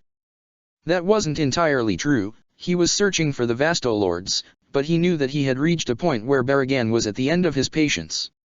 He was prepared now to deal with the Second Desire. And as for Miss Inu, I never intended to keep her under our surveillance. Aizen-sensei's plan was to capture Miss Inu, invade Karakura town and trap the rescue party inside Las Noches. However, I am not quite so certain that such a plan is intelligent. It leaves my home base completely unprotected, so that if I am forced to retreat I must still deal with enemies with an exhausted army. Unpredictability in battle is my sensei's specialty, not mine. That's enough. Baragan slammed his hands on his chair and rose to his feet. I am sick orders from the likes of you, you brazen little upstart. Baragan pointed right at Talbumasuk as the overlord stood next to his throne with his arms folded. I tolerated Aizen's rule because of Kyoka Suijutsu and his immense power, but you have shown nothing but incompetence. I am taking command of the army, as of now.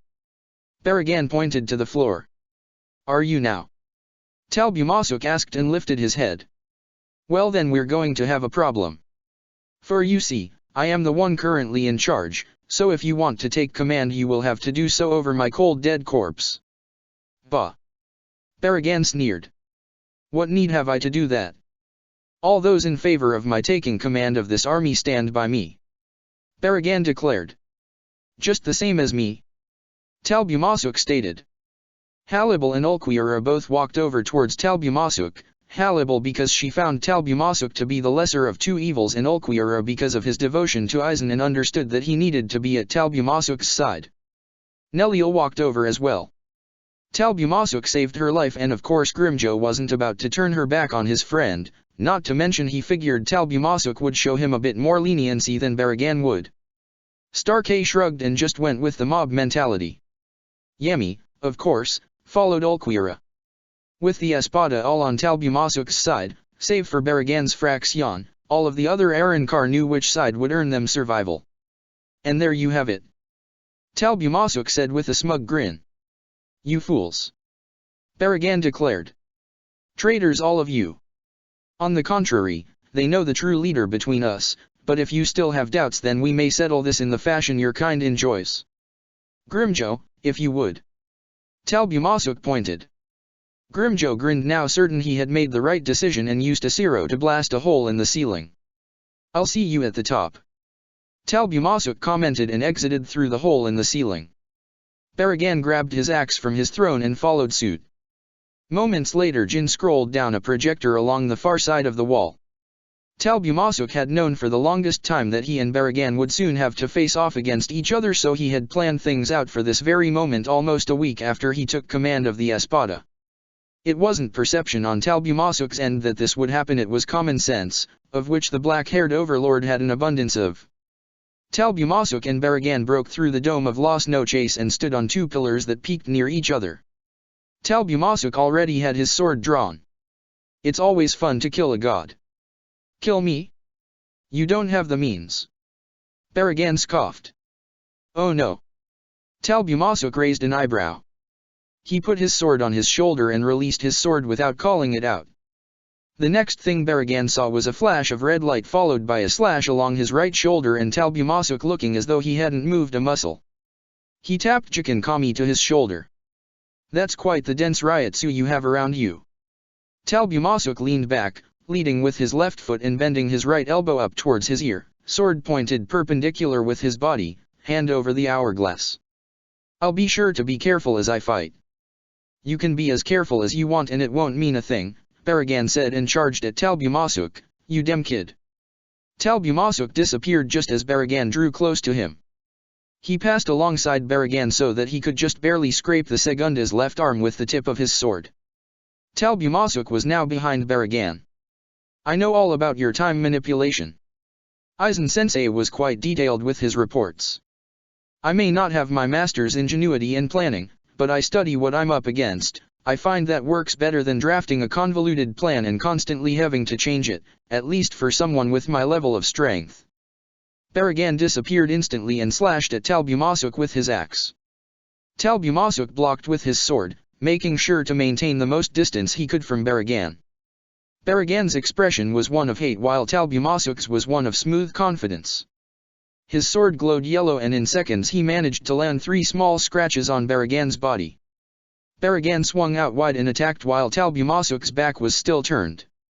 Talbumasuk used Shunpo to escape, but Baragan was still able to cut through his uniform and cut him a few centimeters in along the left side of his back. Talbumasuk attempted to attack Baragan again from the Espada's left flank, but pulled back the moment he sensed his power fading when he drew near. Baragan retaliated by swinging up and cutting Talbumasuk up along chest with his axe. Impressive, so your power to control extends to even my Zanpakuto's enhancements. That is certainly impressive indeed. Talbumasuk still stood off to Baragan's right as he extended his sword forward, bent his left arm and gripped his right elbow. Talbumasuk tilted his wrist up so that his sword stuck straight up and then tilted his wrist to his left so that it ran parallel to his left arm.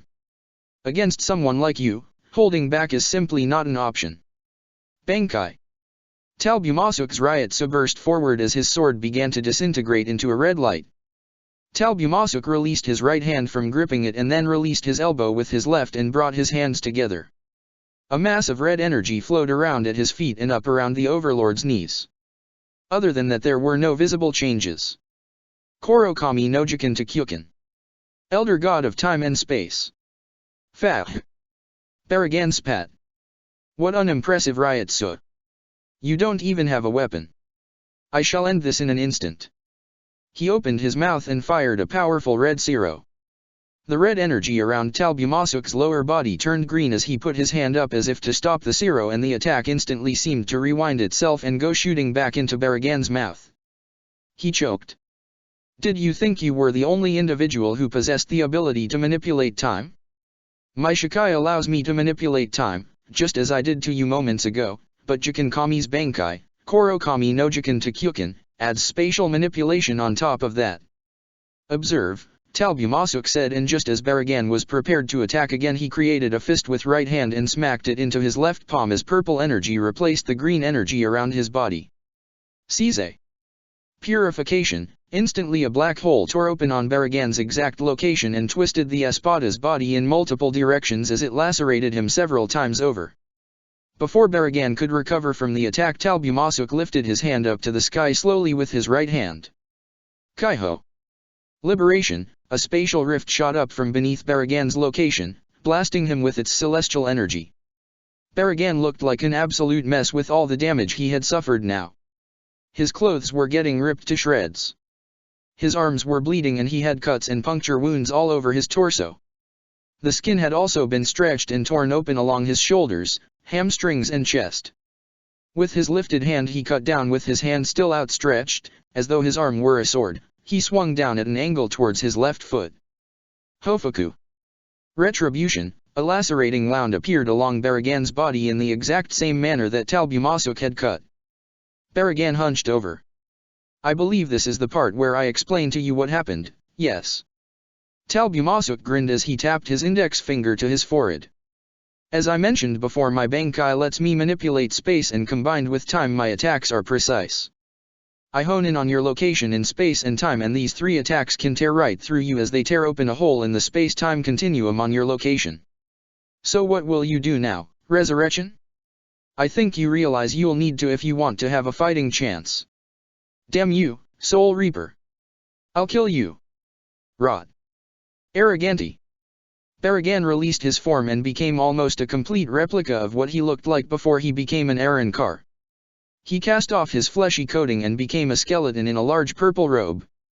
Die, you miserable ant. Respira. The death breath came advancing towards Talbumasuk. You really are a fool. Talbumasuk's aura went back to green and he repelled Baragan's Respira with his time reversal ability. I cannot be hit by such a technique. Green light flowed from Talbumasuk's being and clashed with Baragan's attack. It's pointless. Baragan shouted. Respira is the ultimate ability. It will destroy anything. Do you hear me? My ability is absolute. Perhaps so. After all, I've read the report, but as I showed earlier, my technique isn't attempting to stop Respira, but negate it. Talbumasuk said with a stoic expression. The green light flowing out from him stayed stagnant. As the death breath of Respira touched the light, it seemed to disintegrate. And nanny. Baragan was confused. With a waft of his arms, Talbumasuk sent out the green light in all angles around his body. Respira was negated wherever it touched said light until the attack ceased. I told you before, my Zanpakuto is Jikankami, it controls time and, in Bankai, space. It's not absolute like your power though. I cannot affect souls with my ability to accelerate or decelerate time, but Respira is simply an attack composed of Reishi. It's a Kido of sorts, and Kido, although it lasts long, does not last forever. By accelerating Respira to the point of uselessness I can combat it and nullify it from affecting me. Talbumasuk stated. Impossible. Baragan declared. How can it be impossible when it's happening right before your eyes? Talbumasuk grinned. Of course, the amount of Ryotsu I have also plays a factor. A weak Soul Reaper would not have the energy to expel to stop your attack, but after 30 years of non-stop training I stand nearly on par with my sensei. You are finished, Baragan. Talbumasuk told him. Shut up. Shut up. You demand. I am the king of Hueco Mundo. You cannot defeat me. Baragan shouted. You see, this is why you would never make a good leader. Uttering lines like that is just begging to be killed. In fact, if I do this, Talbumasuk held up his arm and snapped his fingers. The green aura around his legs converged and coated his whole body. I am completely impervious to any time manipulation attacks. You're bluffing. Smugly, and to prove his point, Talbumasuk ran his hand right through Respira. The breath of death flickered on his hand momentarily. Talbumasuk overdramatically drew in his breath and breathed on his hand, blowing the death breath off. Convinced. Damn you! Baragan shouted and released more of Respira. Talbumasuk smirked. When will you learn? He crossed his arms over his body and produced 2 replicas of his Shikai's sword. They too were also bathed in the same green light. That technique is useless against me now. Talbumasuk took his swords and began cutting back Respira as though it were the tall grass in a savanna. He reached Baragan and took a swing at the King of Hollows, creating a huge tear in the Espada's robe. Baragan used Sonido and disappeared and reappeared behind Talbumasuk.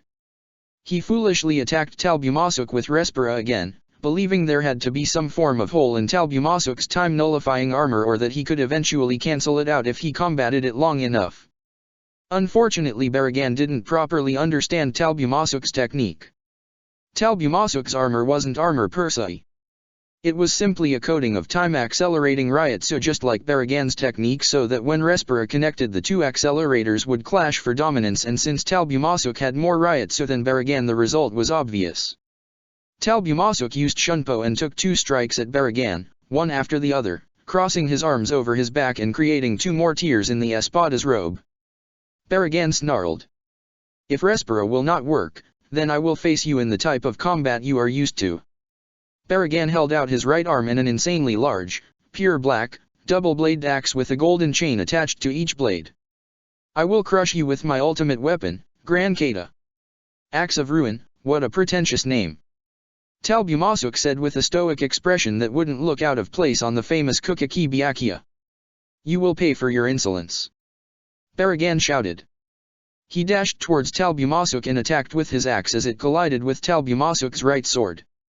The Arrancar overlord leaned back willingly as the impact came in and then took a swing at Baragan's head.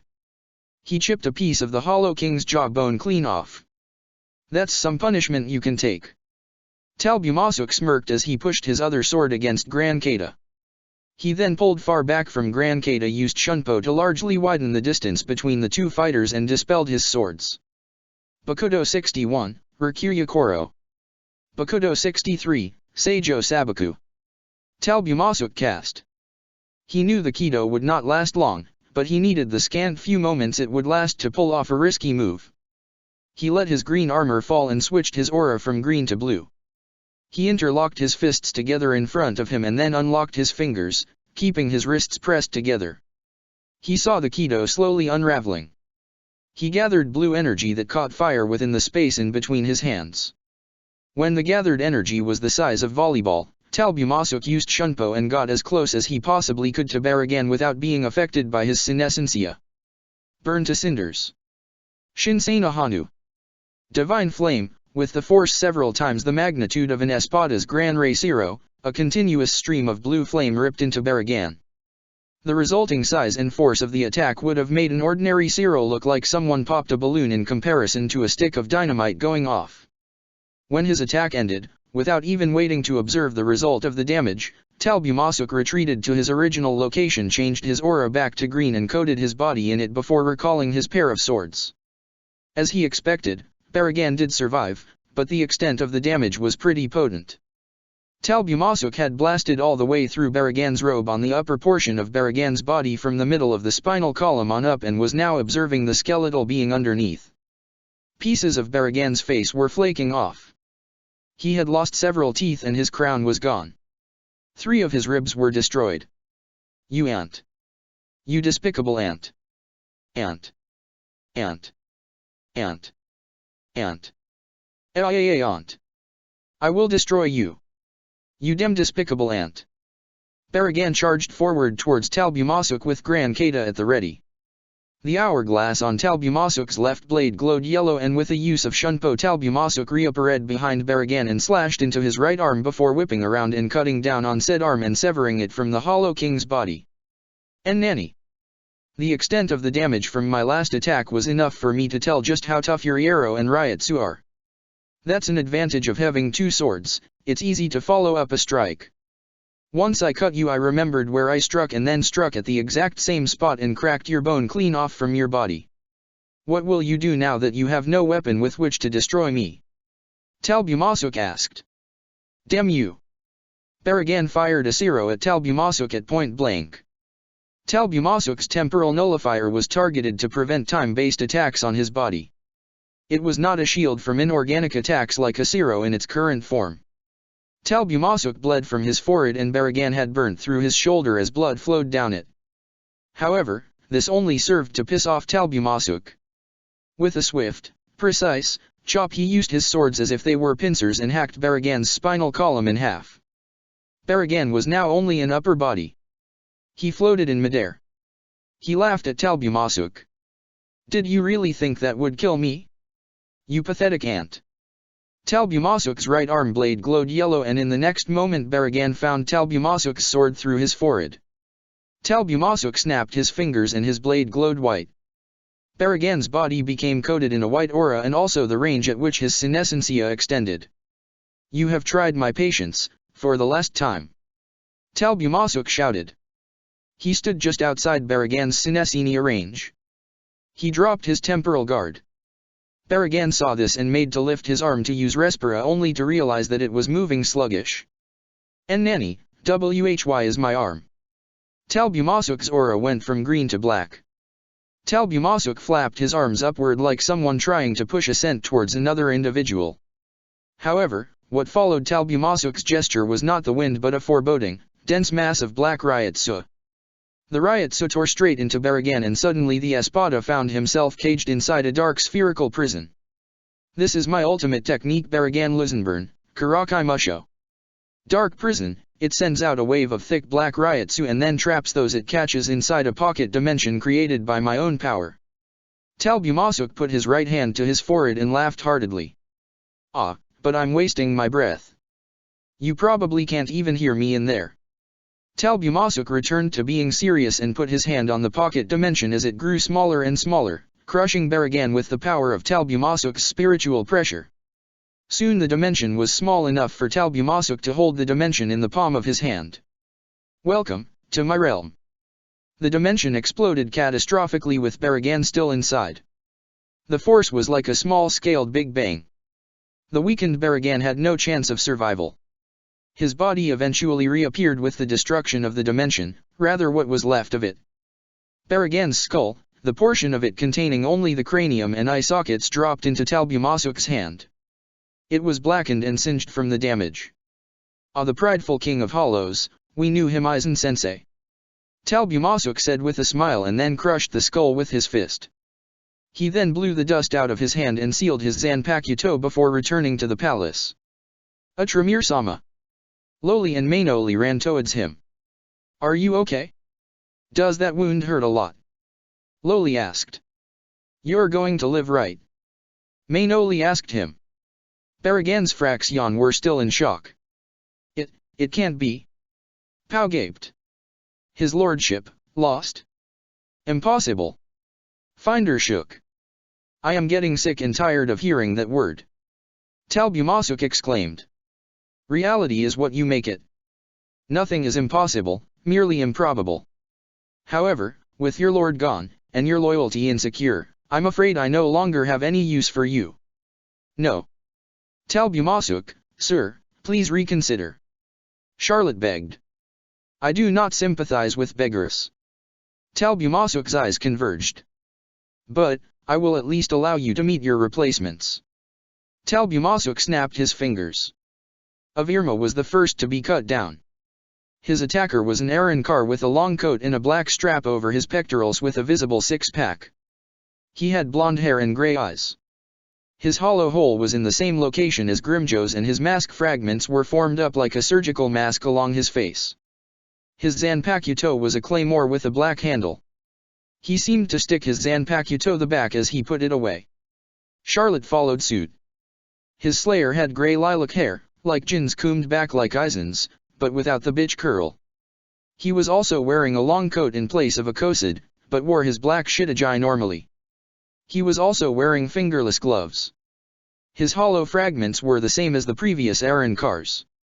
His Zanpakuto was a long katana as long as the previous Arankar's claymore. His hollow hole was located in the same location as the previous Arankars. His eyes were blue. Seeing Charolati fall, he grabbed the scabbard of his sword, held it behind his back and sheathed his Zanpakuto over his back. Finder was cut down next by a woman with long blonde hair and a sleeveless kosid and shitaji. Her mask fragments were a pair of rounded frame glasses without frames in them. Her Zanpakuto was a scythe. Her hollow hole was located above her breasts along her collarbone. She wore a bangle on her left wrist. Her bust was a mid-sized D cup. Her eyes were golden. Her scythe blade folded up onto the handle, and the woman also seemed to stick her weapon to the back as well. Following the woman was another surgical mask wearing Arankar with brown hair styled in a similar fashion to the first Arankar, but dressed normally. His Zanpakuto was a chainsaw blade on a stick. His hollow hole was located where his right lung should be. His eyes were also blue. He sheathed his weapon behind his back in a similar fashion to the first Arankar that appeared and the most recent one to appear before him. He was also younger looking than the other two male Arankar. Nirga took the next fall and from a woman with short black hair and a bust slightly larger than the other female Arrancars. Her mask fragments were a scar-like pattern on her right cheek. She was wielding a hatchet, which she had used to strike Nirga down. She stood over his fallen body grinning triumphantly. Her Khosid and Shittajai were also sleeveless and her hollow hole was on her navel. Her eyes were brown. She put her weapon away by sheathing it in a strap by her hakama. And finally came Pau's turn as he was struck down by the new Segunda Espada. He was shot in the back of the head as the Segunda Espada revealed that his Zanpakuto was a double-barreled shotgun blade. The shooter wore a heavy overcoat buttoned up over his Shittajai with a pocket sitting in the left pocket. The chain extended up and hooked into the new Espada's ear. The Espada had white hair combed back and flattened down. His mask fragments was a monocle that completely blotted out his left eye. His good eye was red, with black sclera. He stuck his weapon in a holster along his jacket. His hollow hole was located down by his pelvis, in between his nether regions and navel. He looked older than all of the other Arrancar by a few years. How did the transformation process go? Talbumasuk asked the new Espada. Pretty well, I guess. The Espada responded with a grin. Why don't you introduce yourself and your companions to your new comrades? Talbumasuk gestured. You got it, boss man. The Espada responded. He gestured to the Arrancar that had cut down Avirma. Diego Narmanda. He gestured to the one that cut down Charlotte. Victor Borrigan. He gestured to the blonde woman. Gloria Gabri. He gestured to the youngest Arrancar. Nigel Argos. He then gestured to the other woman. Maria Rosalita Samasili, though she prefers to be called just Sama. And I am Sparga de Danelo, the new Segunda Espada. I think we're all going to get along just fine. He clapped his hands together. Now then, where's the banquet hall? To be continued. Chapter 68, Lelich the Drill Sergeant. Third-person POV. Karakura Town. Things had returned to normal in Karakura Town once again. Ichigo and Nakama had returned from the hell that was Hueco Mundo and were now once again in their fall trimester and things were back to the way they were, okay not really. Ichigo and his Nakama, after their return had been given their work by iPhone and been told they didn't have to come to class so long as they got their work done by Monday. She wanted them to rest up and relax. It wasn't fair to Orium for her to heal all of them, the poor girl would tire herself out so, with the exception of Ichigo, many went back to their residences with bandages, gauze and some restoration from the busted teenager. Before iPhone left to return home the day of everyone's return to Karakura Town, she went around handing green slips to everyone, except for Orium. Ichigo knew what a green slip meant. He'd got them all throughout the year. What the hell are we getting detention for? You knew where we were. Oh, this isn't for cutting class. iPhone said. This is for getting your butts so thoroughly. You son of a, Ichigo got thwacked before he could finish. I am very disappointed in all of you. You, especially Hirako. iPhone handed him the infamous green piece of paper. Hey, I'm not even a real student, what gives? Shinji asked. This is what gives. iPhone said, handing him an attendance record. Shinji's name was right in between Higuro Mimi and Ioba Tenzuka. I can't formally force Rukia into the class because her existence gets wiped every time she leaves for the Soul Society, but if you think you can just come and go as you please, you are dead wrong. Welcome to Living World High School, Hirako. You are a cold-hearted bitch. Hirako said with a glazed look. iPhone whipped out a clipboard and then handed him another green slip. Calling the teacher a cold-hearted bitch, you really know how to dig your own grave. iPhone said. By the way, did I mention that Commander Tsukabishi is a licensed truant officer? Shinji's pupils shrunk and then he smiled goofily. Yeah, detention, sorry for being inconsiderate. You'd better be. iPhone smirked. Urahara looked at the situation smiling. However, this was well over a week ago. It had been 10 days since the end of the invasion into Hueco Mundo. Things were normal for about 5 and then the patrol unit returned once Lelich informed Yamamoto about what he believed Talbumasuk would do. The patrol unit would stay to watch for any oncoming invasions, but the moment it was believed Talbumasuk would make a move, everyone would retreat to the Soul Society, and that included Ichigo and company this time. Today was Saturday, so there were no classes. Even though the winter holidays were coming up, so iPhone was not easing up on her students. She was firm in her curriculum. Most teachers would assign less work in the approaching month and then assign an assignment or two over the break. So iPhone believed that if all the work was done, that her students could earn their break rather than have to worry about an assignment. She knew they would thank them for this when she made the announcement. So iPhone hadn't bothered to change her hair back to the way it was since her return. She kind of liked just letting it hang out, and Yoriyuki said it made her look cute.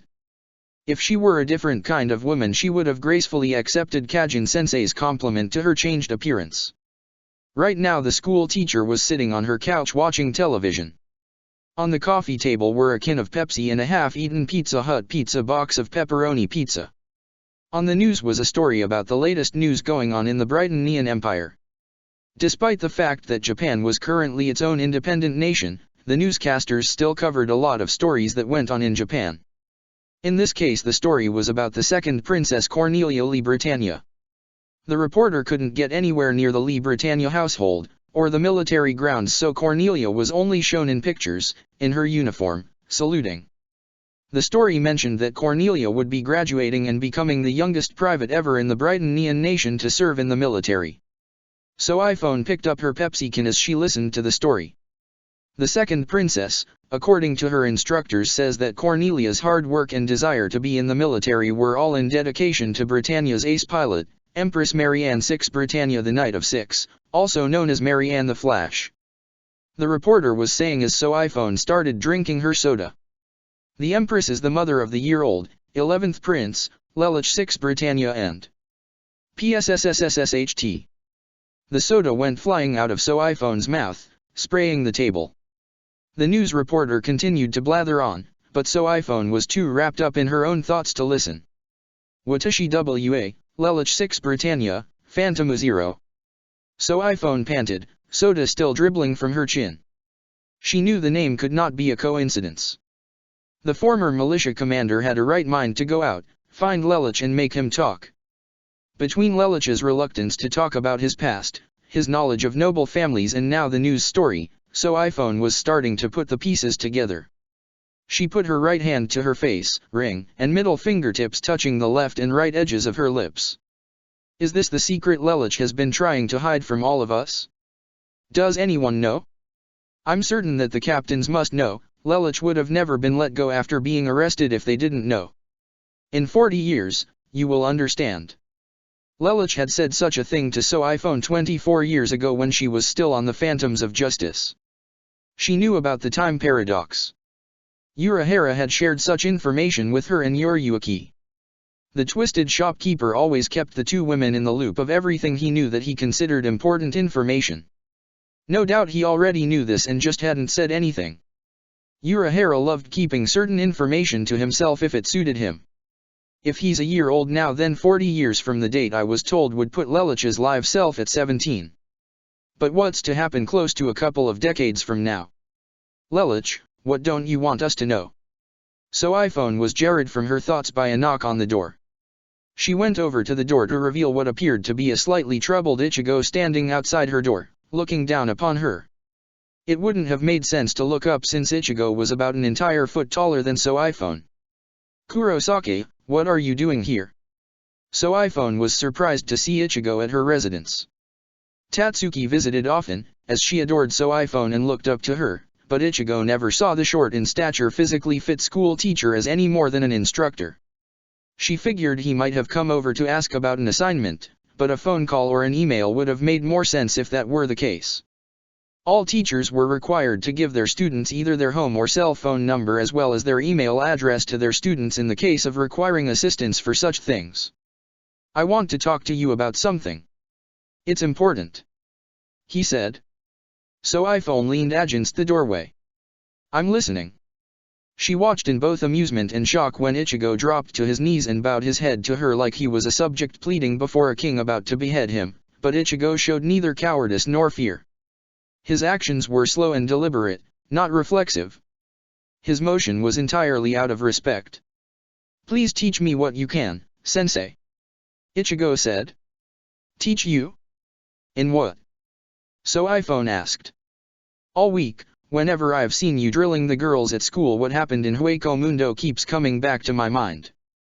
I thought my holification in Bankai made me special.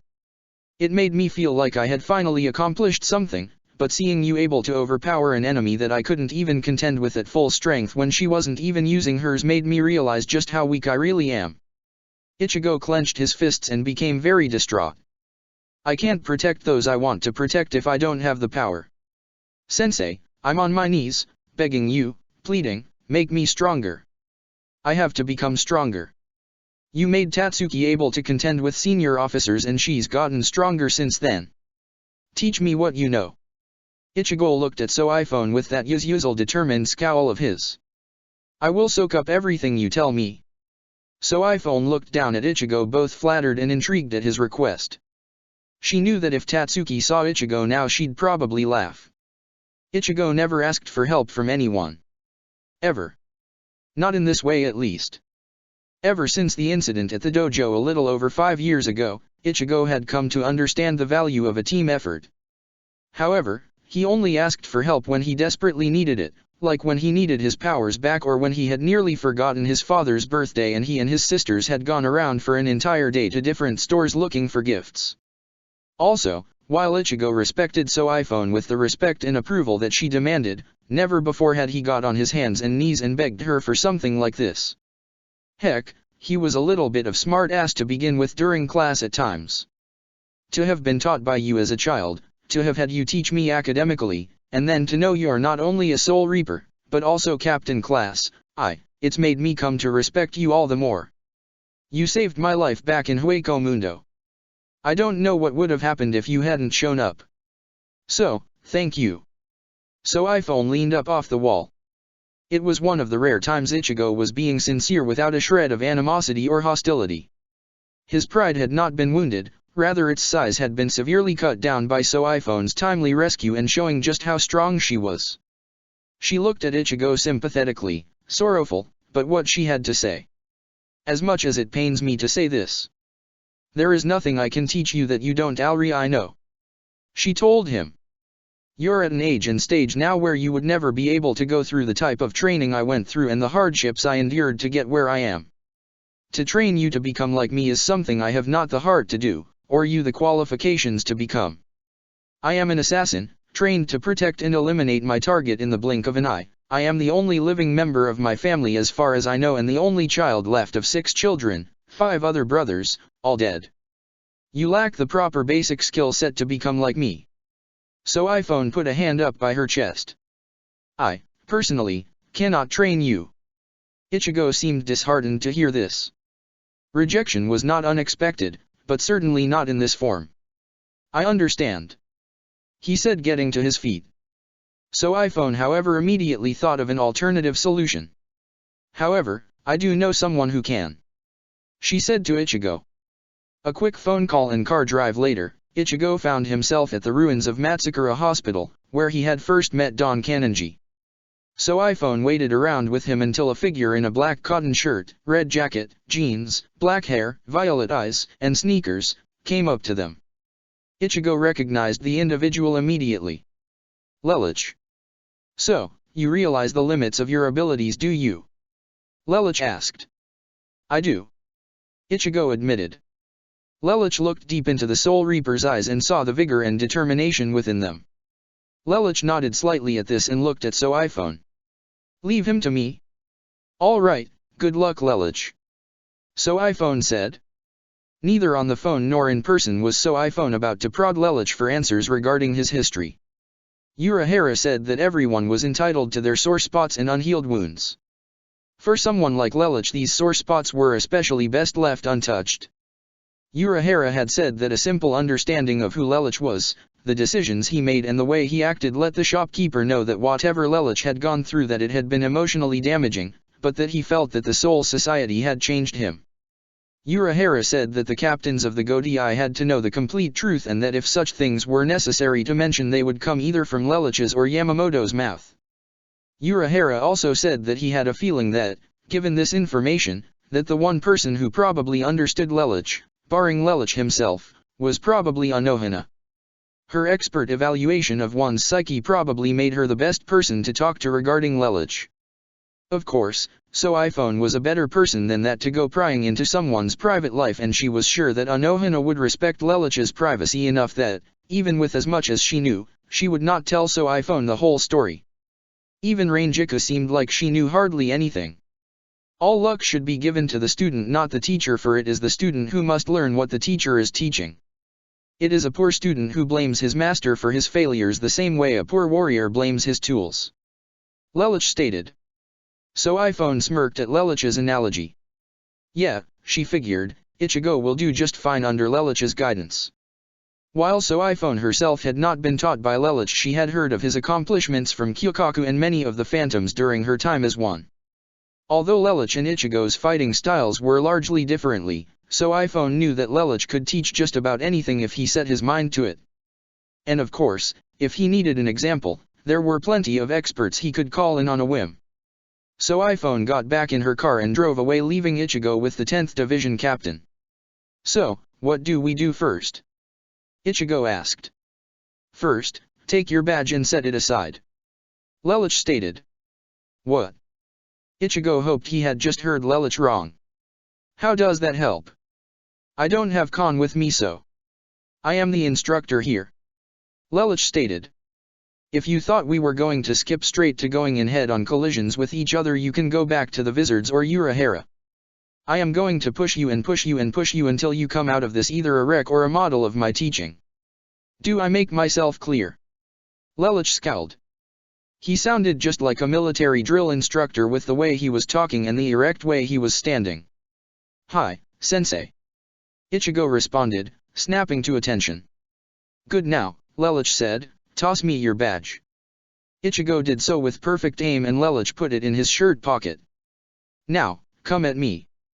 Pretend I'm just another punk getting on your case because of the color of your hair. Do what you would normally do. Ichigo charged at Lelich and punched. Lelich caught Ichigo's fist with his palm. Ichigo took a sweeping kick under Lelich's feet, but the division captain merely leapt back and kicked Ichigo in the chest, and it hurt a lot more than it should have for a physical attack coming off of Lelich of all people. When Ichigo finished recoiling, Lelich spoke. Do you know why you were so easily trumped just now? Lelich asked.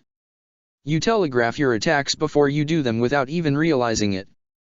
You give such a heads up that even one such as I, not all that very adept in physical combat, can dodge even without the ability I have in soul form. Against street brawlers and those with battle instinct like Zaraki Kenpeki and Grimjo, such telegraphing is not an issue, especially when you stand on the same level, but for opponents who are slightly more skilled at reading the human body, people like So iPhone and that other Espada, it won't work. But Stefan is a captain of the stealth-centered squad, how was I able to beat him? Ichigo asked. Stefan enjoys parrying and counter-attacking more than dodging. It is his tactics. Also, let's not forget that it was the hollow in you that threw him completely off guard. Your change in tactics is what brought him down to your level, otherwise you would have been beaten and I would have had to step in. Lelich reminded Ichigo. However, I do not have the type of endurance Stefan or Zaraki have, nor do a lot of Soul Reapers. We cannot take as many hits, and so we are accustomed to dodging and reading out opponents. As was the Espada that ruthlessly beat you down. To become stronger, your reflexes must sharpen and your skill must as well. By training on weaker levels under strict and harsh conditions, I will attempt to break you and build you up. You will become stronger and you will have the power you desire. Every weekend morning, promptly at 8 a.m., you will arrive here to train. Lelich pointed at the ground. We will stay here until I say it's time to call it a day or to have something to eat. On school days you will come here right after school. I don't want you here any later than 4 in the afternoon. Is that understood? Hi, sensei. Ichigo responded aptly. Very good, Lelich told him. Now, let us continue on to the next lesson. 4 days later. Hueco Mundo. Talbumasuk continued to pore over his notes and formulas. He wasn't as gifted as Sale, Aizen, Mayuri, Lelich, or Urahara in the intelligence department, but he still had the determination to keep trying, and he wasn't about to give up on plans for reallocating the fusion chamber to the proper frequencies to help him revive Mia. A lot had happened in the last couple of weeks. Besides integrating Sparga and his motley crew into the Espada, Talbumasuk was still having trouble finding 2 more Espada to fill the 8th and 9th slots. He knew there were definitely more Vastolords out there, he just had to find them. First though, he wanted to revive Mia. He had recovered her body and put it in stasis to keep her physical structure intact. Once he revived Mia, she, Grimjo and Yami would be the only Ajichas in the Espada, but they would be powerful Ajichas. Grimjo had taken advantage of the, quite literal, spoils of war, and eaten parts of Zomari and Sael's flesh and grown stronger as a result. He was going to do the same to Barragan's Fraxion, but Sparga and his team had already claimed rights to the feast. As Talbumasuk worked, he continued to question his own personal standing as the overlord or Las Noches. Aizen had taught him never to trust anyone, that relying on others is for the weak and that the stronger survive best on their own. Aizen had also said that he shouldn't even trust him. Talbumasuk was slowly beginning to change his own game plan as he held on to many philosophies Aizen taught him, but developed his own strategies. Aizen was very good at being omnipotently strong and coming up with ludicrous plans that could change on the fly. As Talbumasuk was a much less gifted thinker, he did something else, he studied. Instead of predicting opponents' behavior, he studied their abilities and worked out his best to know how to fight each individual person.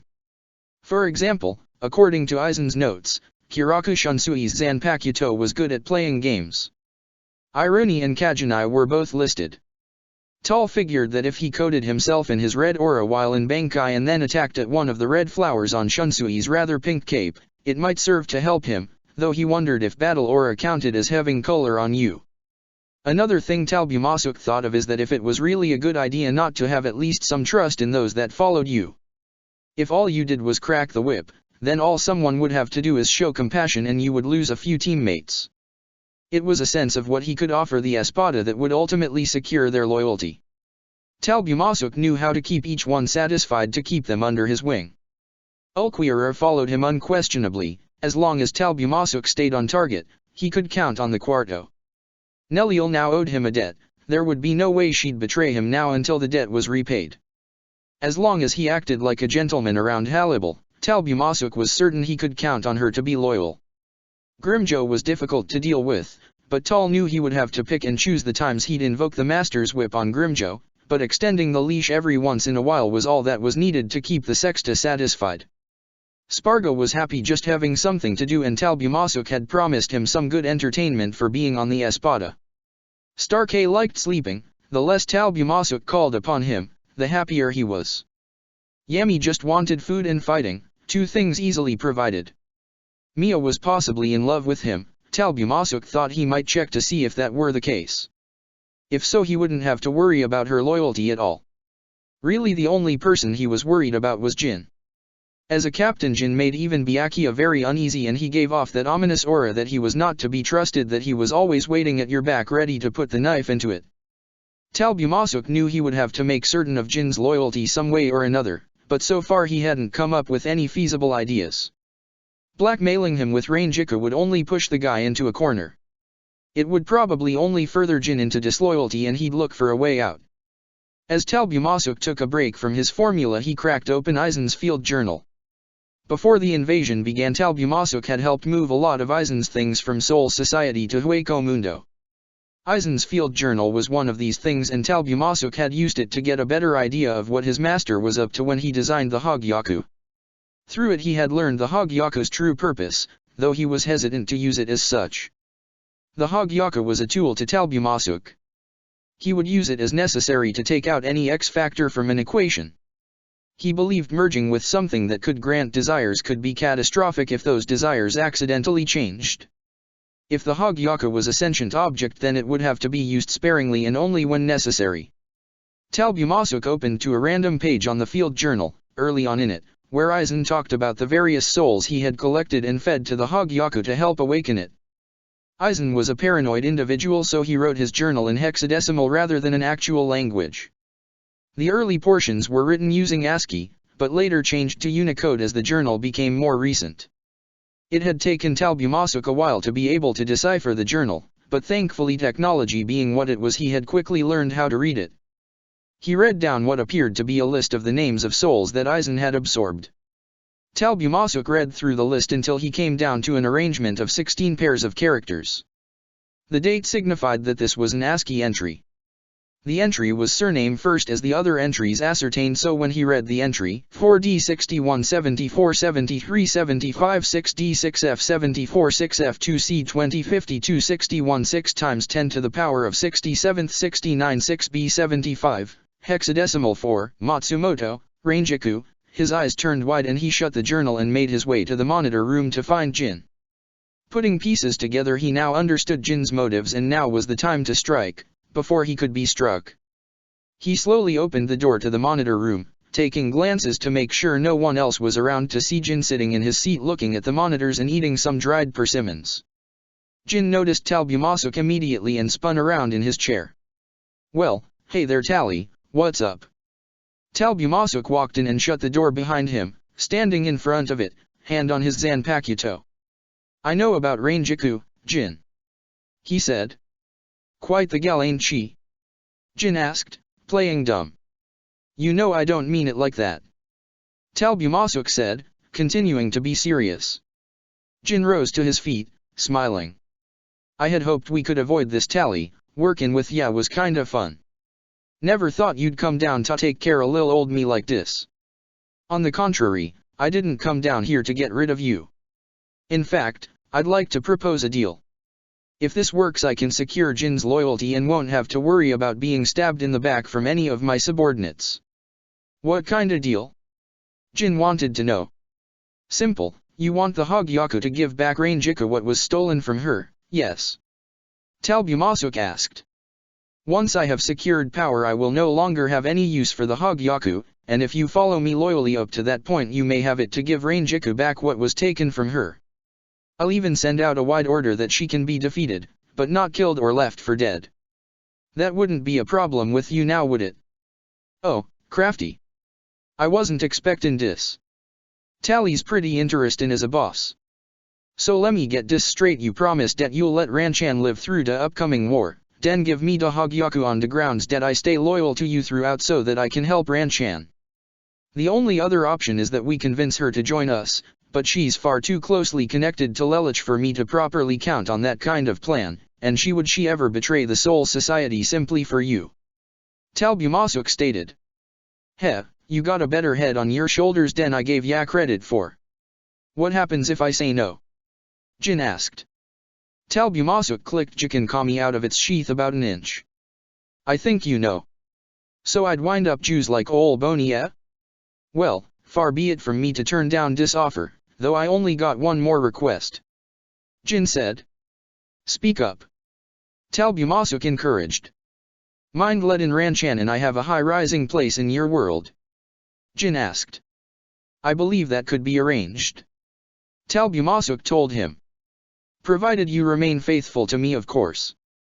"Heh, I gotta hand it to ya Tally, you're pretty crafty. Aizen Teiko woulda let me simmer, waiting for me to strike and den taken me out when I did, but you see right through my clever little ploy and come down here to break it wide open, and rather than take me out ya decide to use my weakness to your favor, knowing dat I like being on the bad side." Jin laughed a few creepy laughs. "Sounds good to me Tally, provided you ain't lying. Only a fool lies to the king of liars, lest he be outlied," Talbumasuk said, tapping his index finger to his forehead. "I'll say it again, you got a better head on your shoulders than I gave ya credit for," Jin said. "So," Talbumasuk said and extended his hand, "do we have a deal?" Jin grinned and shook Talbumasuk's hand. "Yeah, got yourself a deal." "Good," Talbumasuk said, letting go of Jin's hand. "Now if you'll excuse me, I have a fusion chamber to reformat." Jin watched him go, then sat back down in his chair and returned to looking at the monitors.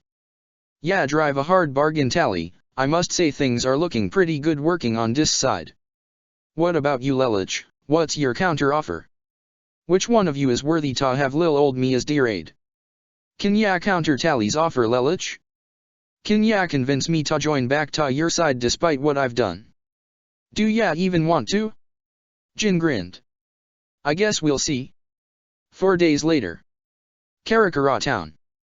Ichigo arrived at Matsukura Hospital early that morning only to find that Lelouch was standing by a parked car, leaning against it as if waiting for him.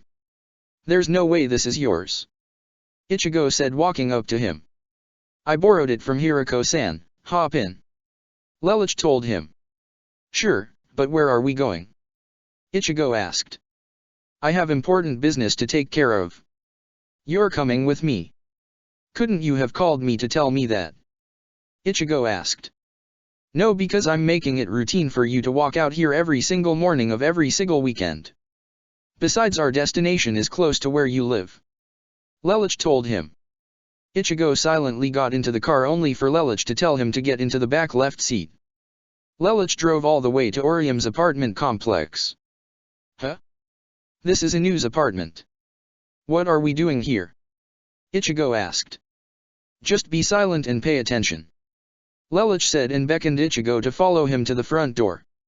He knocked on the door and Ichigo only remembered then that Susanna and Rangeka were staying with Orium when the former of the two Soul Reapers answered the door. "You ready to go?" Lelouch asked. "Ah, yes," Susanna said and looked inside. "Orium-chan, Kurosaki and Lelouch Dano are here," she called. "Ah, coming." The tangerine-haired teen ran to the front door. "Hey Inu," Ichigo greeted. "Morning Kurosaki-kun," Orium said cheerfully. "Right, let's head out to the car then," Lelouch said. Susanna got in the front passenger seat and Orium got in the back with Ichigo. Lelouch adjusted the rear view mirror so that he could see not only through the back window, but the tension spreading between Ichigo and Orium. He turned the car on and drove northwest. "Thanks for coming with me, Orium, I really appreciate this," Susanna stated, turning her head to the back seat. "Oh, it's no problem," Orium held up her hands, waving them back and forth across her face. I understand how stressful this is for you. I'd certainly want a friend I trusted coming along with me if I was in your situation." Susanna smiled and turned back around. "You know what's going on?" Ichigo asked. "Huh? Didn't Lamperouge-kun tell you?" Orium asked him. "No, he just said get in," Ichigo said. "Ah, well, the short version then. Susanna-chan's pregnant and Lelouch is the father," Orium said. The words reached Ichigo's ears rather normally, but as his brain processed the information, the hamster running on the wheel that stimulated his brain suddenly caught a cramp and stopped. "Say what?" Ichigo was surprised and leaned forward. "Control yourself while the car is in motion," Lelouch said sternly. "When did this happen? How come I wasn't told?" Ichigo asked. "Why did you need to know? I was planning to tell you once we reached the hospital. In case you haven't forgotten, Susanna and I aren't married or openly going steady, but we're trying to make this work," Lelouch told Ichigo. "She's only 2.5 months along, so there's no need for us to panic at the moment." Even so, Ichigo was just having a hard time picturing Lelouch as a father. The guy was as responsible gets, but he didn't look that much older than Ichigo. Lelouch and Susanna had decided that until Susanna began to show that they didn't want it spreading through like wildfire that she was knocked up. Thanks to some strings Lelouch pulled, they managed to get Uriu's father, Ryukin, to see them. He may not have been a gynecologist specialist, but he knew almost everything there was to know about working in a hospital, from sewing up stitches to being the bearer of bad news about terminal cancer. He wouldn't have made director otherwise. While Lelouch and Susanna were in the exam room together, Orium and Ichigo waited outside. The clock began ticking. Orium sat in the seat next to Ichigo with a red face. Her hero, her crush, was sitting right next to her. She could reach out and grab him if she wanted. She could say something. It was the perfect opportunity, but all she could do was sit in her seat with a gigantic blush on her face. When Ichigo spoke, she almost popped out of her seat. "So," he began, "why did you come along and not Rangeka-san?" Ichigo found the situation just as awkward. Any other guy in his class, and Chizuru, would kill to be in his position right now. Heck, all the male student body would envy him right now. He was alone, in a casual setting, with Inu Orium. Ichigo didn't know whether he should feel lucky or cursed considering his personality. Of course the way Orium interpreted that was Ichigo may not want her here.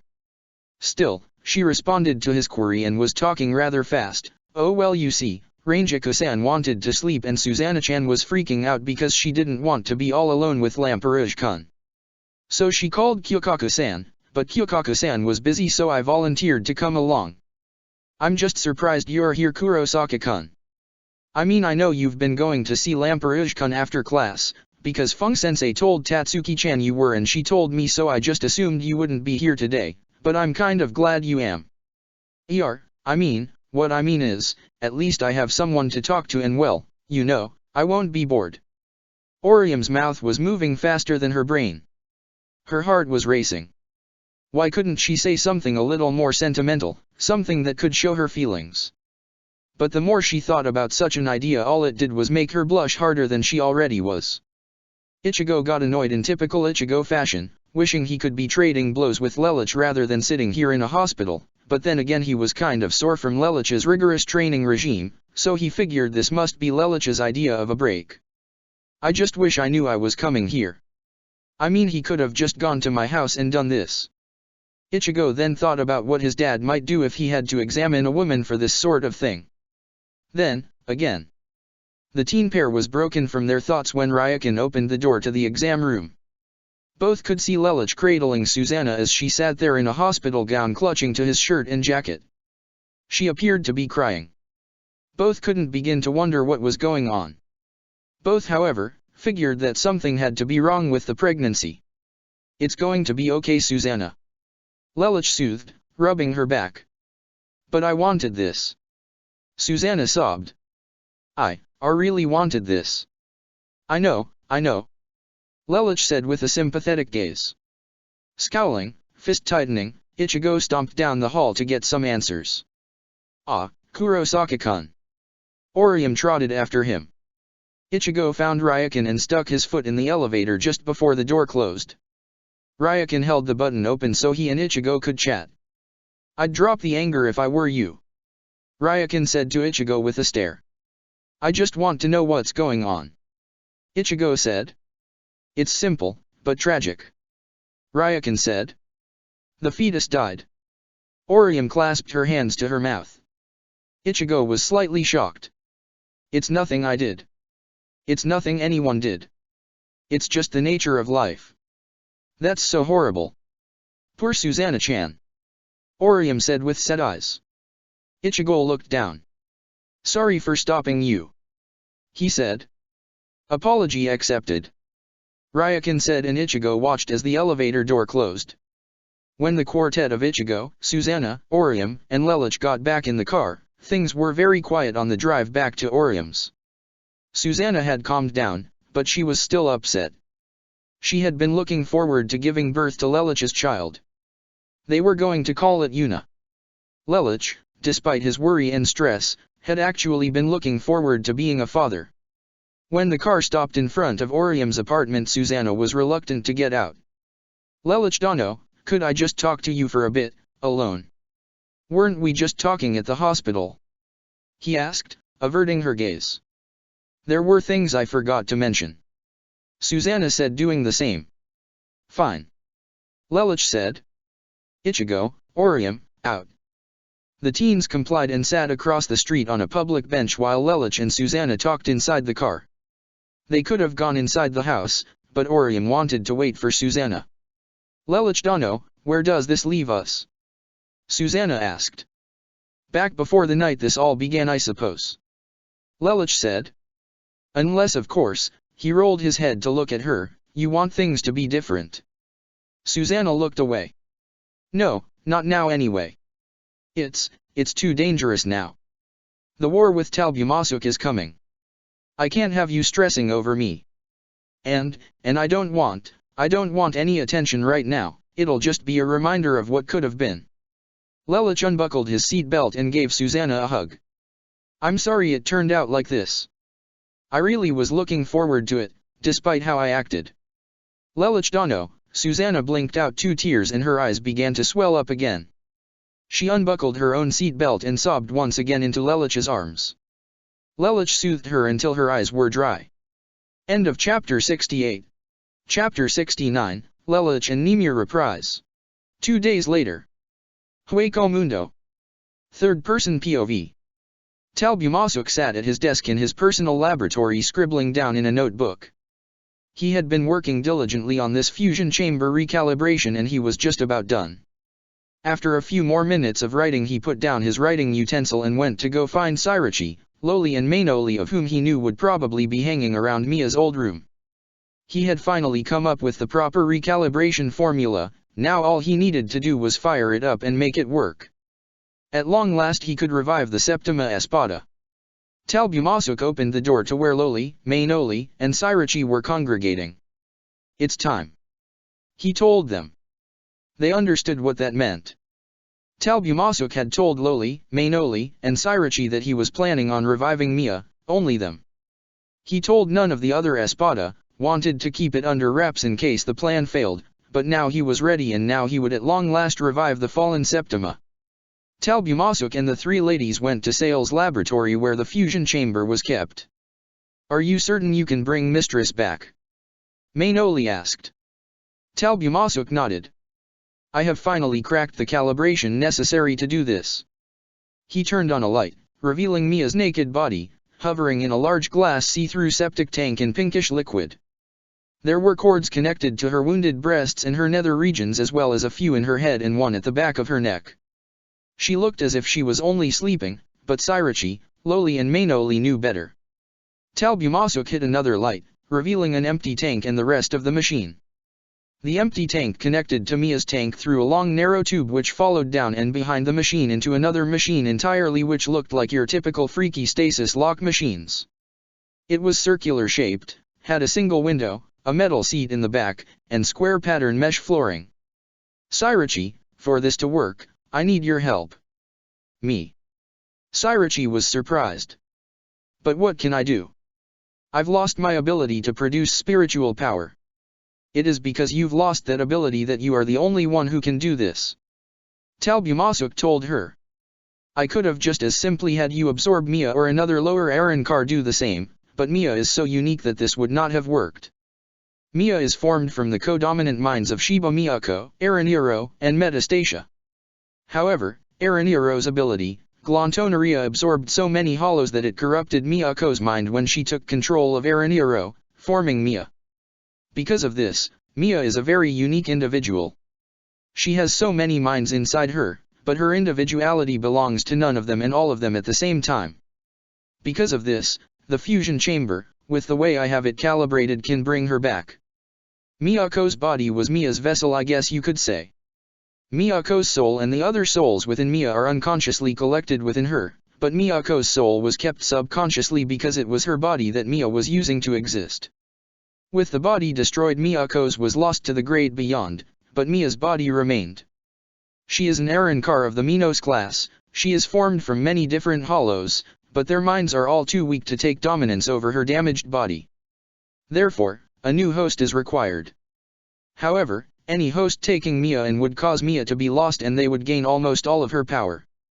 You, Sairachi, have no spiritual power to produce, and therefore if you and Mia combined you would become her vessel, your power would be absorbed by her and her mind would bring itself back into a conscious state.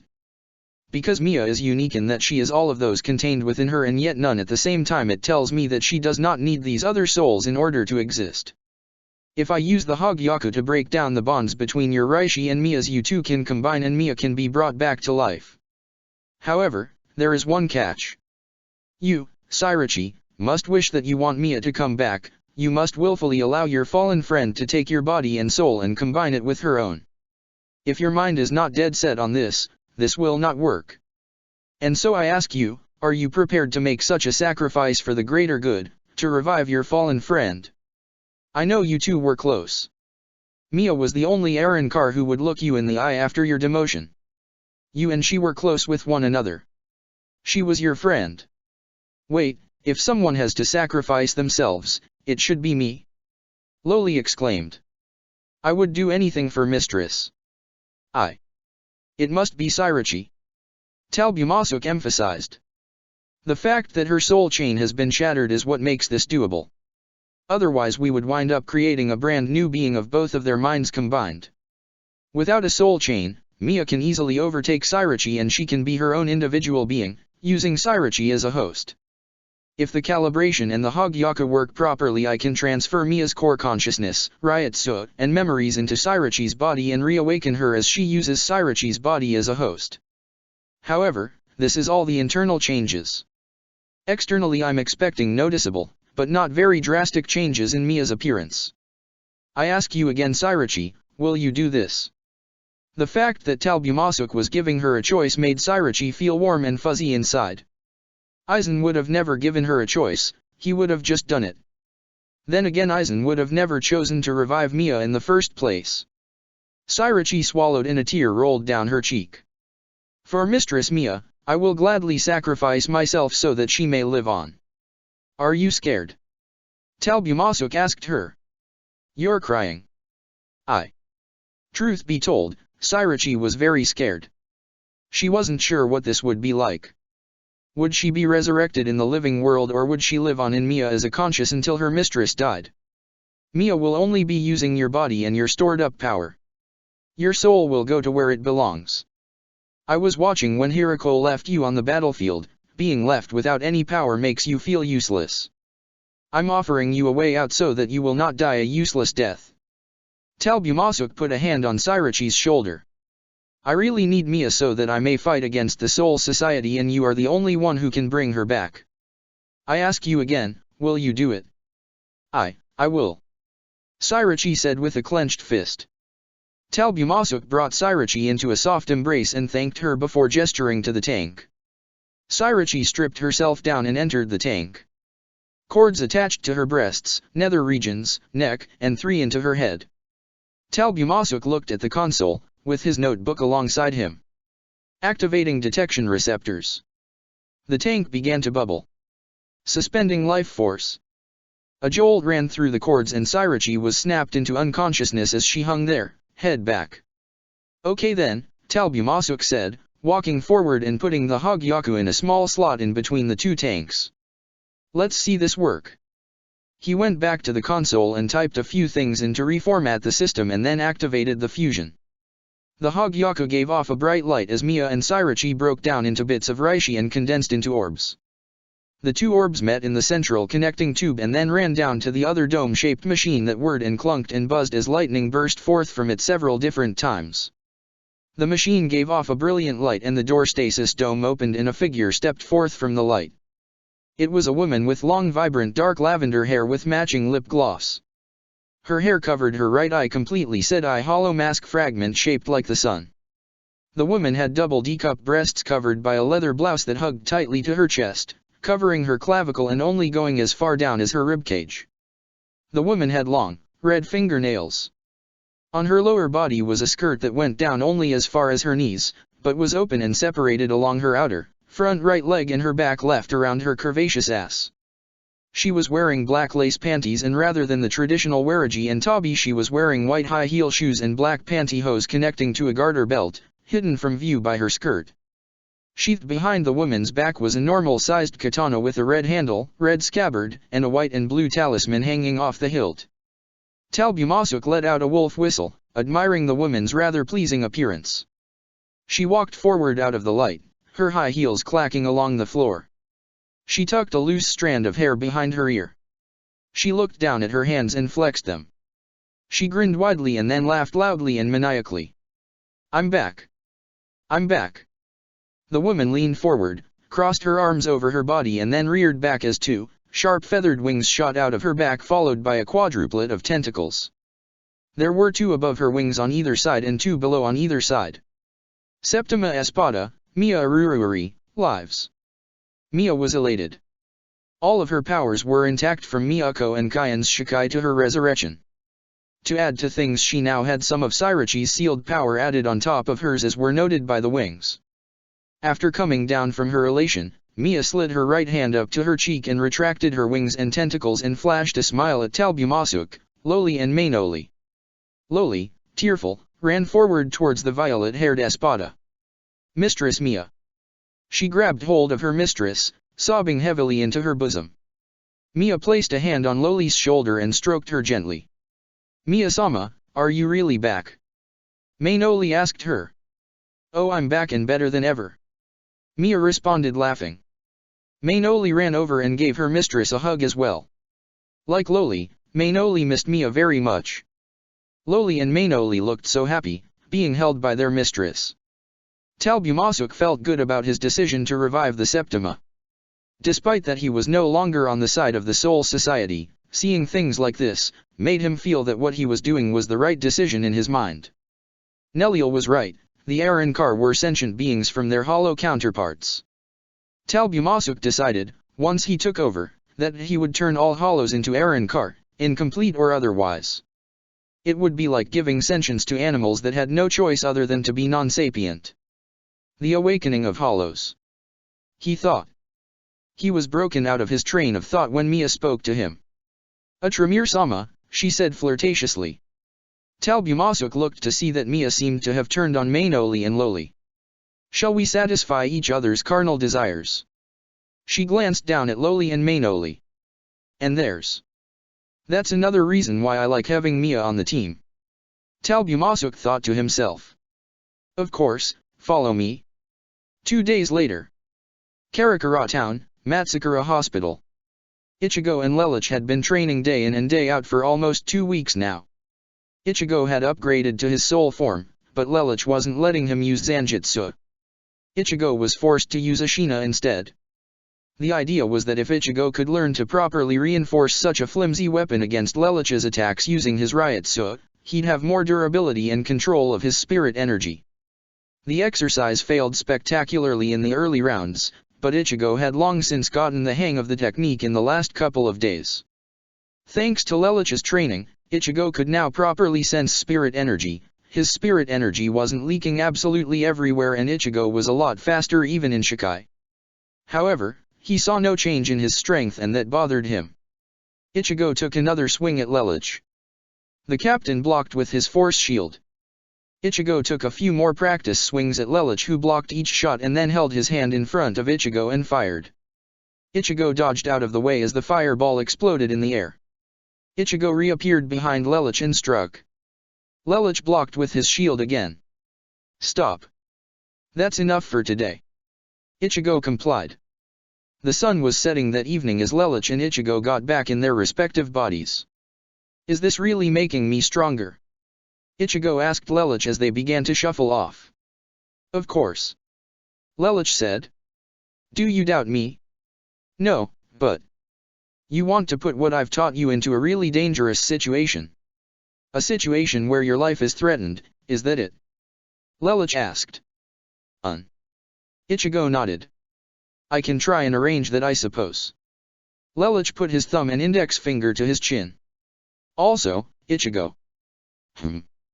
Your friend Inu Orium, how do you feel about her? Lelouch asked. What? What's with asking that all of a sudden? Ichigo turned red. A reaction. I thought as much. You charged head first into Hueco Mundo to rescue her in the same as you did to rescue Rukia from the Soul Society, but unlike Rukia you didn't owe her a thing. Yeah well. Ichigo got defensive. Look, if I didn't go Tatsuki would have kicked my ass or gone alone. So this is about Tatsuki then? Lelouch asked. What the hell? When did this become about her? Quit being so cryptic, what do you want out of me? Ichigo raged. Me, personally, nothing. As for Tatsuki and Orium however, more than you care to realize. Lelouch said. Just what the hell is that supposed to mean? Ichigo asked, copying an attitude. Lelouch stopped walking. Ichigo, you have yet to realize it, but you have 2 peers who care a great deal about you and yet you do nothing to try and reconcile with even one of them. Perhaps there are even others, farther away from you, who envy both Tatsuki and Orium just to be close to you. I was in your position once. I had 2 people who were very close to my heart and because of my own selfishness I lost both of them. I see you as a chance to fix the mistakes of my broken past. Do not make the same mistakes I made. Ichigo, make a choice. It's not the same. Ichigo stated. Tatsuki and Inu, they don't see me the way I've seen other girls look at you. They. You are so blind. Lelouch responded, scoffing the teen. Say what? Ichigo grew angry. Lelouch pointed at Ichigo with his index finger. You wrap yourself up so much in your desire to become strong, to protect those around you, that you lose sight of the feelings and emotions trying to reach you. It's like you are a robot unable to feel the wind blowing in your face. Lelouch told Ichigo. But, I'm not sure if I see them, like that. Ichigo said, rubbing his neck, embarrassed. Then you find out. If you don't, tell them how you feel about them. Nothing is worse than being ambiguous about your feelings. Lelouch said and looked sorrowful as he placed his hand upon his chest. Take it from someone who has experienced the pain of loss. Lelouch. Ichigo looked at the captain before him. The only time he had seen Lelouch with such a melancholy expression was when he was locked up in jail. Lelouch looked at Ichigo with a serious gaze again. Be sure to let them know how you feel. Don't be cryptic. Make sure you get your point across. I can't do that. Ichigo looked down at the ground. Yes, you can. You're not completely in my position. I failed to protect my mom. Ichigo interrupted. Being in a relationship, I can't handle that kind of extra pressure. If they get hurt and I'm not around, it becomes my fault. No matter what anyone says, once they're my partner they become my responsibility. Ichigo's words rang through in Lelouch's head like the sorrowful song of reality. 20 years ago. Lelouch walked into the research bureau that morning with his mindset on one goal: he had to end his relationship with Nimue. The loss of his Hine, the binding of the phantoms, he realized that if he wanted to take down Aizen he would have to do it alone, and he was willing to go as far as necessary to defeat him. Death, breaking the law, joining Aizen, and pretending to be loyal like Jin was, whatever it took to bring the man down. Lelouch was planning on doing it, and that meant all of his ties had to be severed.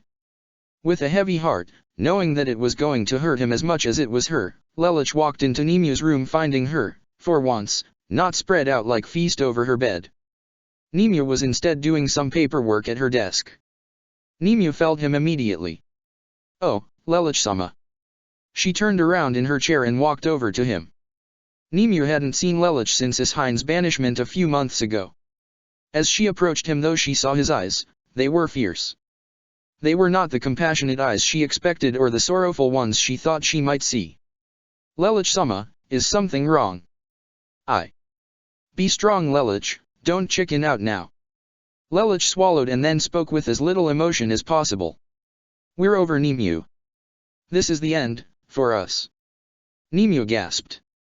She couldn't possibly have heard what she thought she just heard. She put her hand up by her face, fingers spread apart over her lips. What? I cannot be with you anymore. Our relationship must end, and I cannot bear to be seen with you any longer. Lelouch told her. What? Nimue was starting to tear up. She didn't know if Lelouch realized how cruel he was being. He was really hurting her. I'm sorry, Nimue, but I cannot be so close to you any longer. I'm sorry. Lelouch walked out of the door, closing it behind him. Nimue didn't know what to do. She just watched the man she had always looked up to, revered, and even loved just come in and tell her he didn't want to be seen with her anymore, that they were over. It couldn't be true. It can't be true. Nimue thought to herself as tears welled up. Can it? Lelouch-sama. Little did Nimue know, the moment Lelouch returned to his office he shut the door, sat down on the ground, pressed his hand to his face, covering his right eye, shut his eyes, and cried. He hated having to have done that to Nimue. Worse, he hated to have done that to himself. Nimue had been everything for him for so long, and he had just given up the only happiness he had in the Soul Society. He kept telling himself it was for the best, that now that he had given up the only thing that mattered to him in this world he had nothing left to lose. Eventually he convinced himself and stopped crying. Lelouch's eyes became strong. He removed his hand from his face and glared at the other side of the room. That's right. Lelouch thought to himself. I now having nothing left to lose. I have no reason to keep going on, and I have no reason to hold back. Do your worst, Aizen, you can be certain that I will be ready. Lelouch rose quickly to his feet, to counter you. Present day. Lelouch, Ichigo waved a hand in front of the captain's face. Hey, Lelouch. Lelouch finally snapped to. I'm sorry, what? Lelich said, coming out of his thoughts. Hey, are you okay? You just spaced out all of a sudden. Ichigo commented, and, are you crying? What? Lelich brushed his hand underneath his eye and found a tear. It looks like that moment has hurt me worse than I would like to admit. And no, I'm fine, he lied, I just have something in my eye. Of course it's not like Ichigo would know otherwise. Lelich, though he was hesitant to admit it, like Ichigo, was scared. He was scared that there was always that slight chance that he would lose the one he cared for the most, and that fear was what stopped him from holding those he cared about at an arm's length. It's why he kept Shirley out. It's why he told Colin she must live. It's why he kept Nunali ignorant. It was why Yuna died. I take that back, I'm not fine. I'm a fool. Lelich ran his hand through his hair and was smiling, but at the same time looked pained. Here I am lecturing you about love, and yet I myself am just as scared as you are at losing the ones I care about. I suppose deep down, we're both scared of that responsibility. It petrifies us and keeps us from being honest with ourselves. Lelich removed his hand from over his eye and extended it towards Ichigo. But that's exactly why we should be honest with ourselves. Nothing comes through unnecessary fear. If we always fear losing them, we can never enjoy the happiness we have, however brief. Instead of enjoying, we worry. We fear the responsibility instead of accepting that it is our job to keep them safe. We fear losing them instead saying we won't lose them. Let us put aside such fears. I will if you will.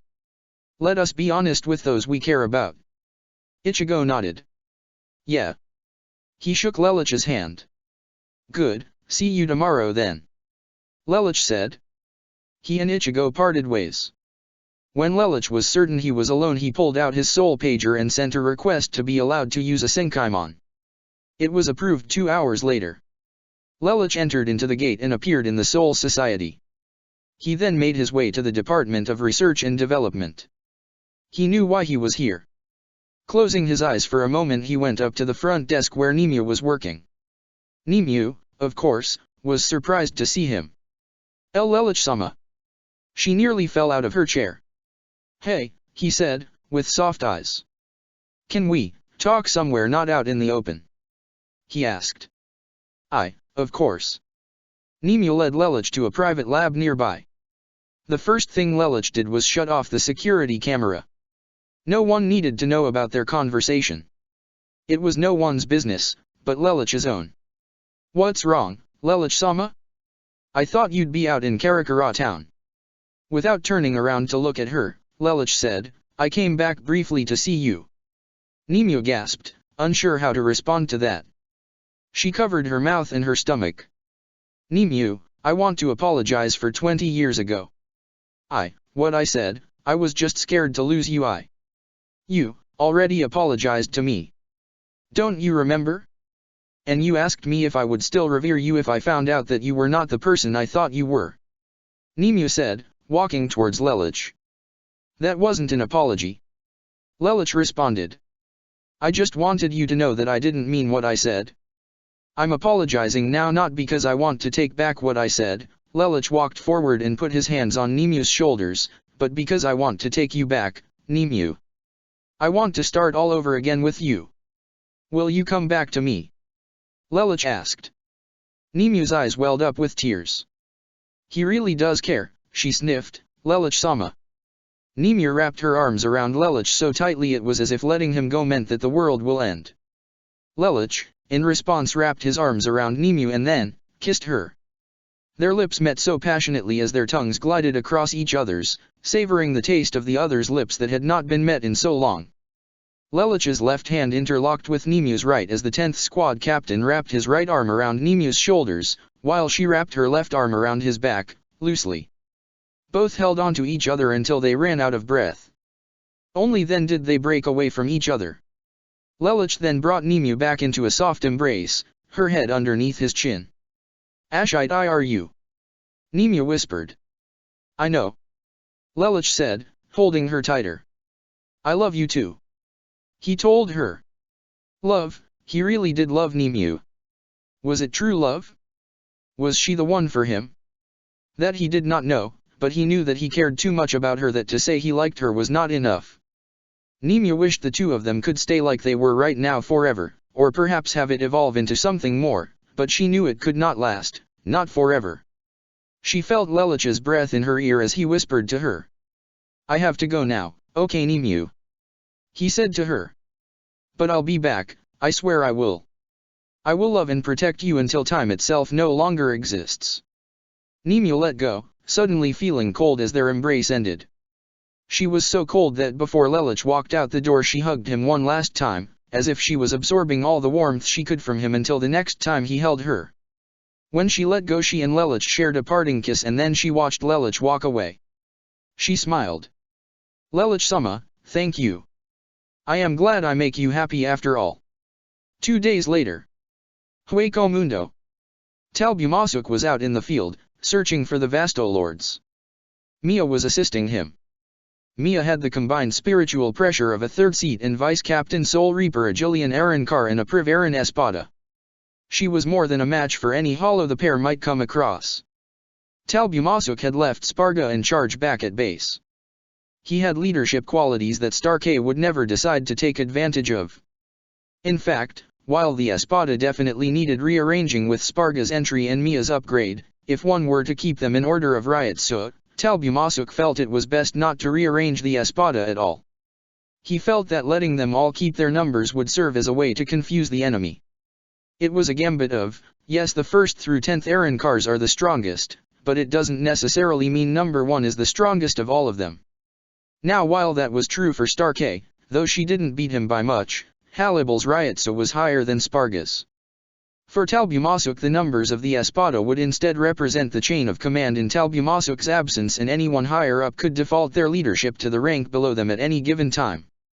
He knew Starkey, though the strongest, would never take command willingly of the Espada, putting Sparga in charge more often than not as Talbumasuk's second.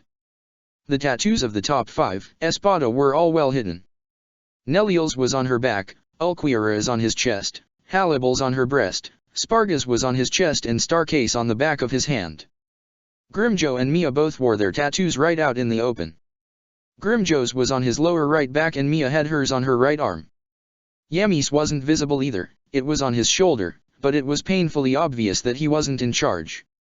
Despite his brashness, Talbumasuk actually saw Grimjo as a better leader than Mia. The man had been a king of a pack after all. Neliel was more controlled than Grimjo, so obviously she could lead better, and Ulquiorra was a much better callous decision-maker than her in spades. The reason he stood beneath Hallibal was that Ulquiorra was very pragmatic in his decision-making, cutting corners and putting the mission ahead of everything. Hallibal knew how to balance properly. Sparga had a larger group than her and was definitely like a father to his troops the same way Hallibal was rather motherly.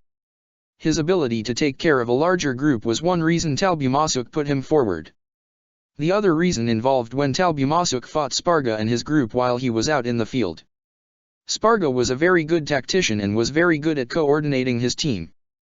They were a small group, but they were close-knit one. Starkey was still the highest Espada simply because, whether he could lead or not, he would never take advantage of it, putting Sparga easily in charge almost all the time if Talbumasuk could not. However, Talbumasuk knew that, if pushed, Starkey could kick some serious ass and be a fit commander. Such an arrangement would definitely confuse the Soul Society. They would think that, like a conventional League of Evil, that Talbumasuk would arrange the Espada in order of ability.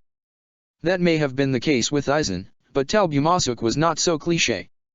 He also knew that the Gotii didn't arrange their captains by strength, so why should he?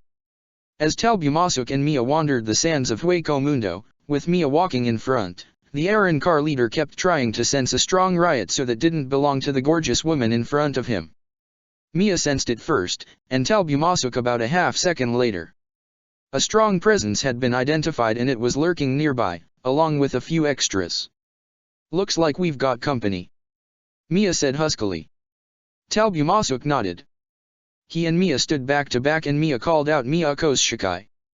The enemy attacked. There were 3 of them. The first one, the leader, was a purple Vastdolords with insected wings, arms like a bug, white hair, and bug antenna. Her mask was shaped like a bee's face with silver lips.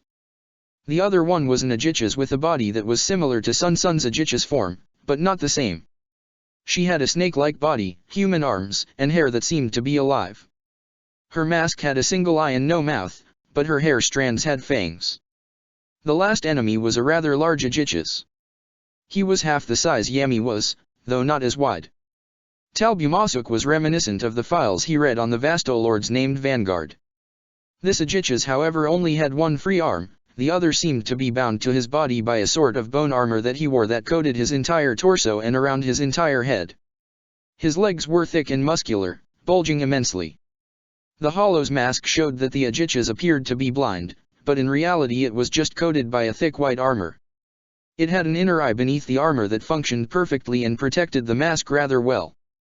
Talbumasuk gauged his enemy's Ryotsu and then stuck his hands in his pockets. "They're all yours," he said to Mia. "Yay." She grinned. With a few quick steps of Sonido she knocked all of the Minos down with her stolen Shikai. Bakudo 99, Kin. Talbumasuk cast the Kido 3 different times to bind down the fallen hollows and then approached the Vastolords amongst the group. "Wretched Soul Reaper," it sneered. "How dare you come into our turf?"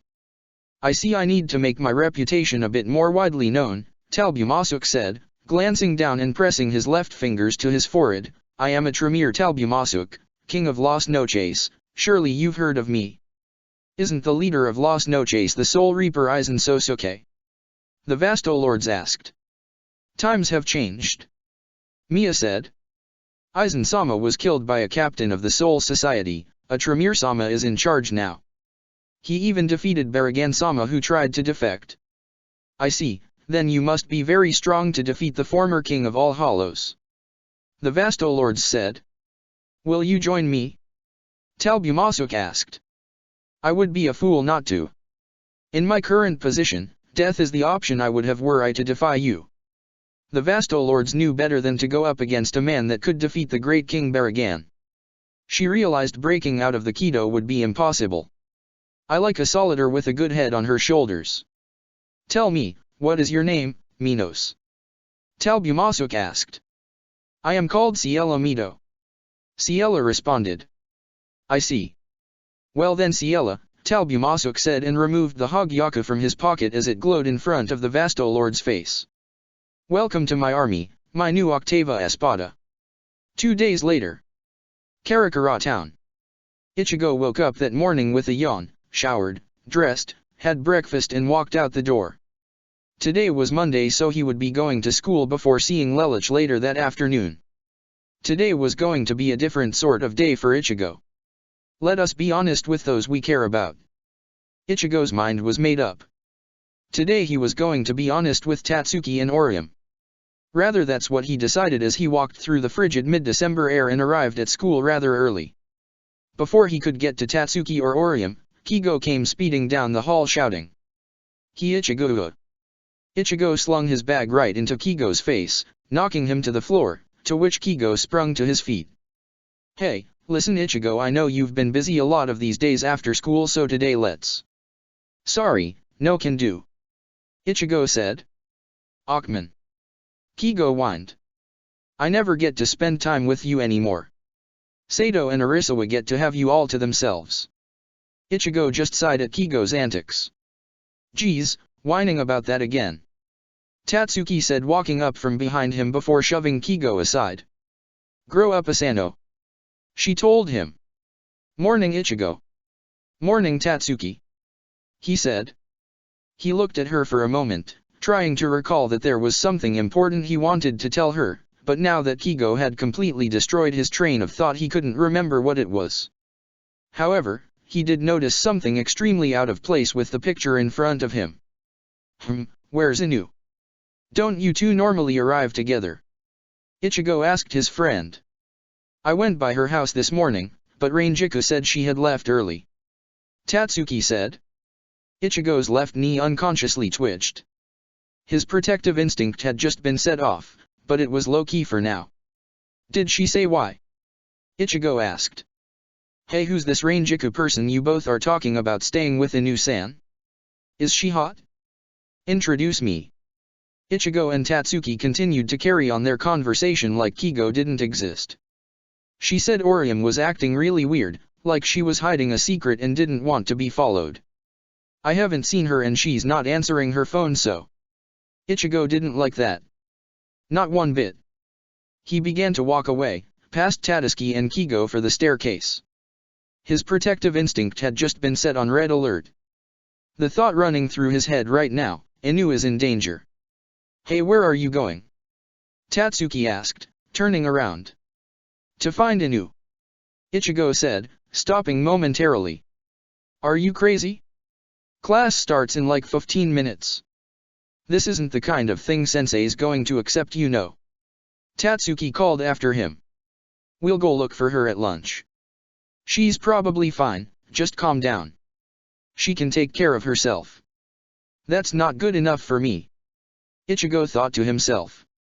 He had worked too hard to get Orium back from Hueco Mundo. He wasn't about to make sure that she wasn't okay, even if it meant skipping class. Ichigo went up to Mizurio. Hey, Mizurio, can you make up an excuse for me? What, sure, what kind do you need? The why I'm skipping class kind. Ichigo said and took off for the staircase. Tatsuki just watched him go and scratched her head. I swear he can be so paranoid sometimes.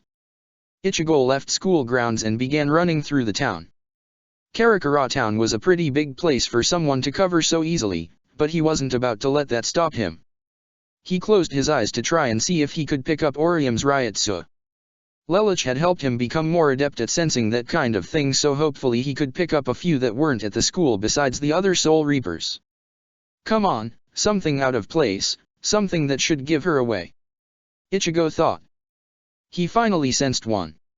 It was all the way out in the Kinogaya district. It wasn't a plus or a Soul Reaper. Ichigo figured it had to be Orium. He ran as fast as he could to that spot.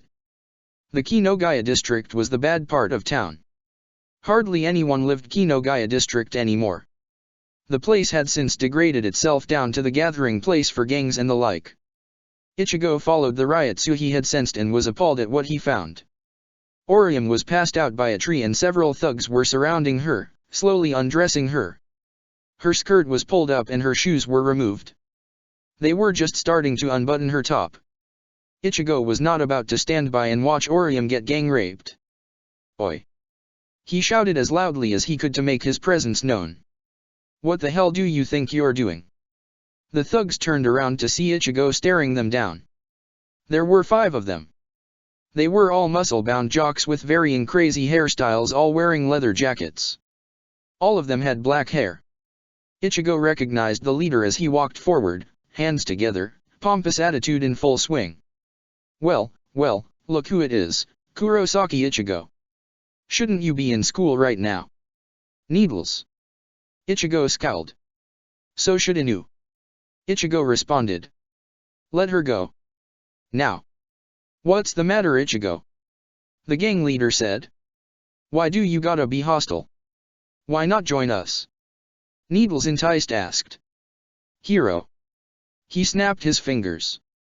The man to the leader's left, with a mohawk, went over to Orium and held her up, running his hands over her breasts.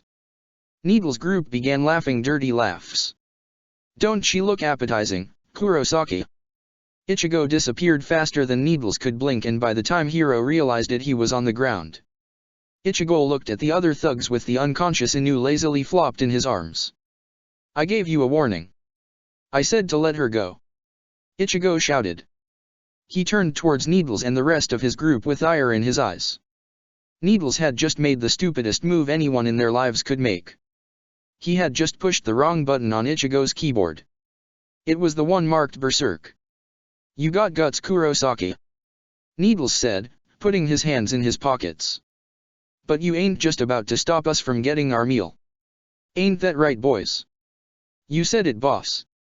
The other 3 thugs prepared to fight Ichigo. Ichigo gently put Inu on the ground. Morons.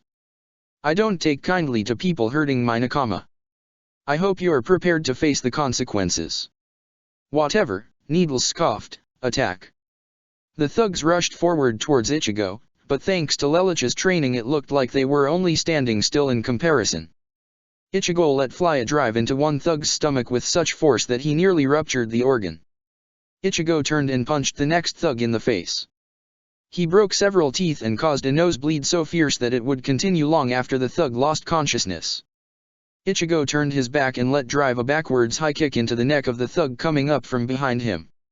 He lifted the guy off his feet from the impact and then drove his elbow into the guy's chest, sending him slamming into a tree, whereupon the impact caused the guy to crack his skull against the hard bark.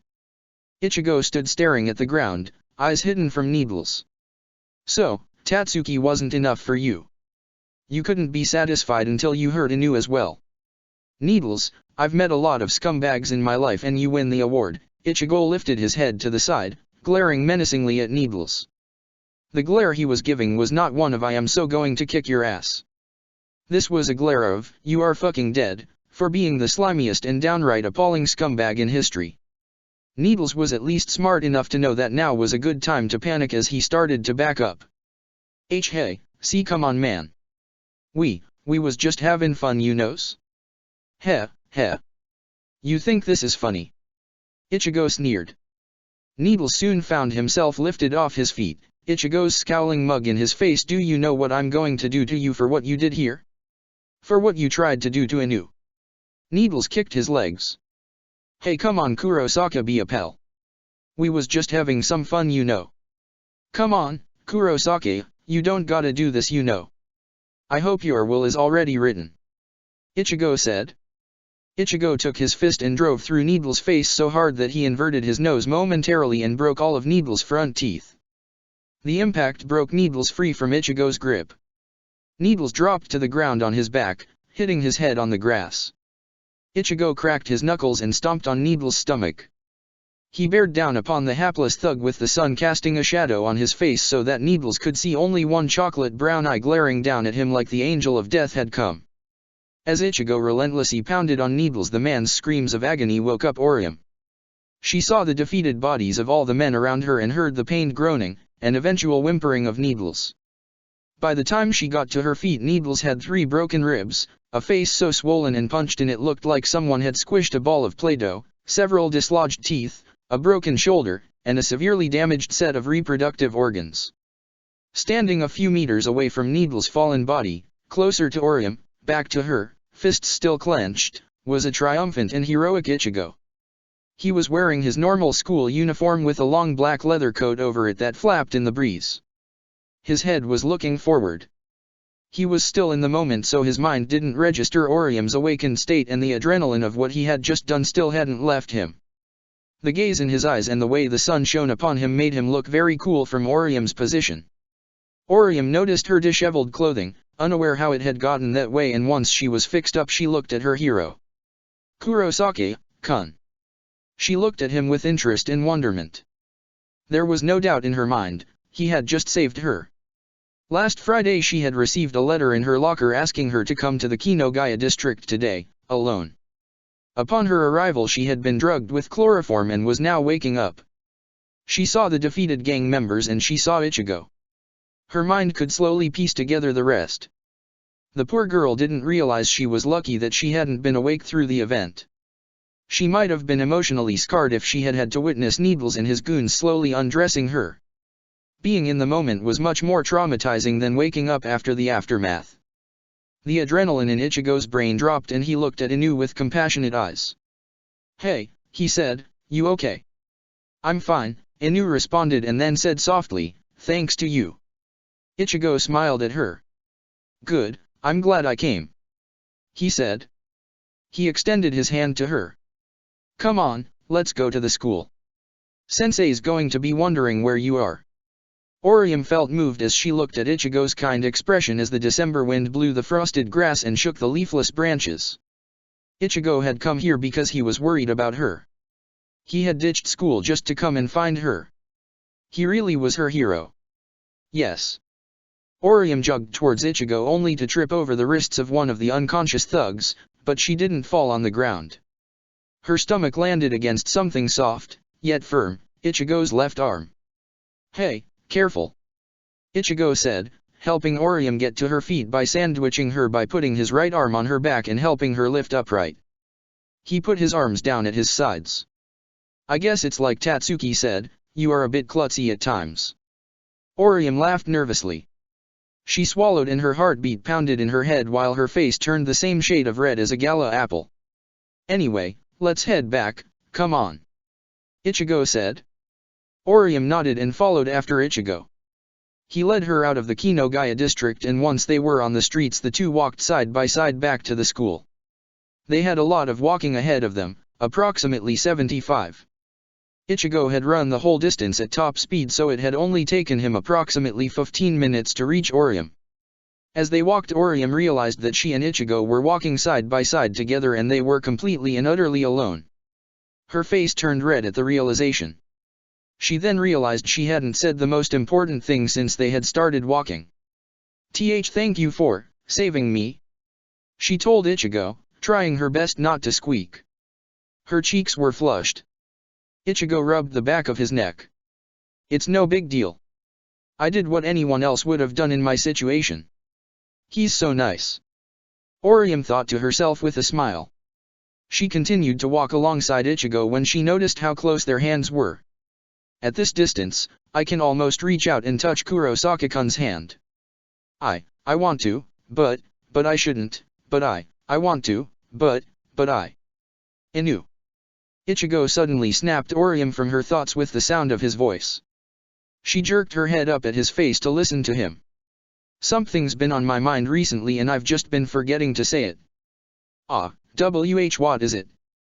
"He's not going to say what I think he is he?" Orium's heart began to race. "The night before you disappeared, I was really badly injured, but when I woke up the next morning, all my injuries had disappeared. The person who healed them, it was you, wasn't it?" Ichigo asked. Orium was both disappointed and relieved, but, once again, flustered. Why yes, Ichigo leaned forward and to the side, away from Orium, and scratched his head with his left hand. "You don't have to tell me how or why, just, thanks," Ichigo said. He didn't want Orium to see the slight blush on his cheeks. It was ironic. He could level legions of hollows and fight powerful Arrancar without any hesitation, but talking to one of his classmates, a girl, was another matter entirely, especially since said girl was also Ichigo's nakama and it was possible that there might be something more between them. Orium's heart started thumping in her chest rapidly. It wasn't pounding, but it was sensitized in a way that made her feel really good. Ichigo, her hero and crush, had thanked her after all. They continued to walk together and Orium looked down at Ichigo's hand again. She couldn't get the idea of holding his hand off her mind. As they passed by the Urahara shop on their right, Orium swallowed and summoned up all of her courage to speak. "Kurosaki-kun, can I come a little closer?" she asked. "Huh? Sure, I guess," Ichigo said. He was a little red in the face, but tried hard to hide it. He wasn't expecting "come a little closer" to mean that Orium would suddenly slip her hand into his and lay her head on his shoulder as they walked, while snaking her other arm around his and clasping her hand just underneath his shoulder. The feeling made Ichigo's lower body awaken slightly. No. This is not the time to be thinking about Inu like that. He scolded himself. Kurosaki-kun's body is so warm. Orium thought to herself. This is like a dream. We're so far from the school. It'll be just us for at least another hour. Orium then realized that she hadn't said something that she had been meaning to say to Ichigo for quite a while, and no, it wasn't the L word. "Kurosaki-kun," she spoke up. What is it?" Ichigo glanced down at her. "Thank you for saving me from Talbumasuk," she said. Ichigo looked to the side, melancholy. "I didn't do anything to deserve your thanks. I nearly got myself killed. If Sensei hadn't shown up when she did." Orium let go of Ichigo and stood in front of him. Both stopped walking. That's not true at all." She got hyped up. "You were so brave." She became solemn. "I was so happy to know that you had come for me. I was happy when I learned that you, Tatsuki-chan, Kukaki-san and the others had all come to save me." She started to rub underneath her right eye. I was so silly. Ulquiorra said that if I didn't come to Hueco Mundo that, you would all die. I went to protect you. I thought that you would all be safe. Orium clenched her eyes and gripped her skirt. She was clearly becoming distraught, but all I did was make you worry about me. Ulquiorra gave me a band in 24 hours to say goodbye. I thought I would never see you all again, that I would be in Hueco Mundo. I never properly thanked you for coming for me. And you came to say goodbye to me, didn't you?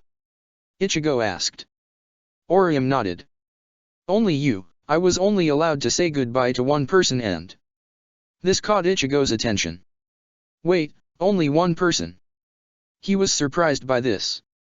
He thought that Tatsuki would have been Orium's first choice rather than him. He and Orium hadn't even begun regularly interacting until the incident with the Soul Society. Yes. Orium stopped herself. You're my, I. She just couldn't say it with Ichigo standing in front of her. You wrap yourself in your desire to become strong, to protect those around you, that you lose sight of the feelings and emotions trying to reach you.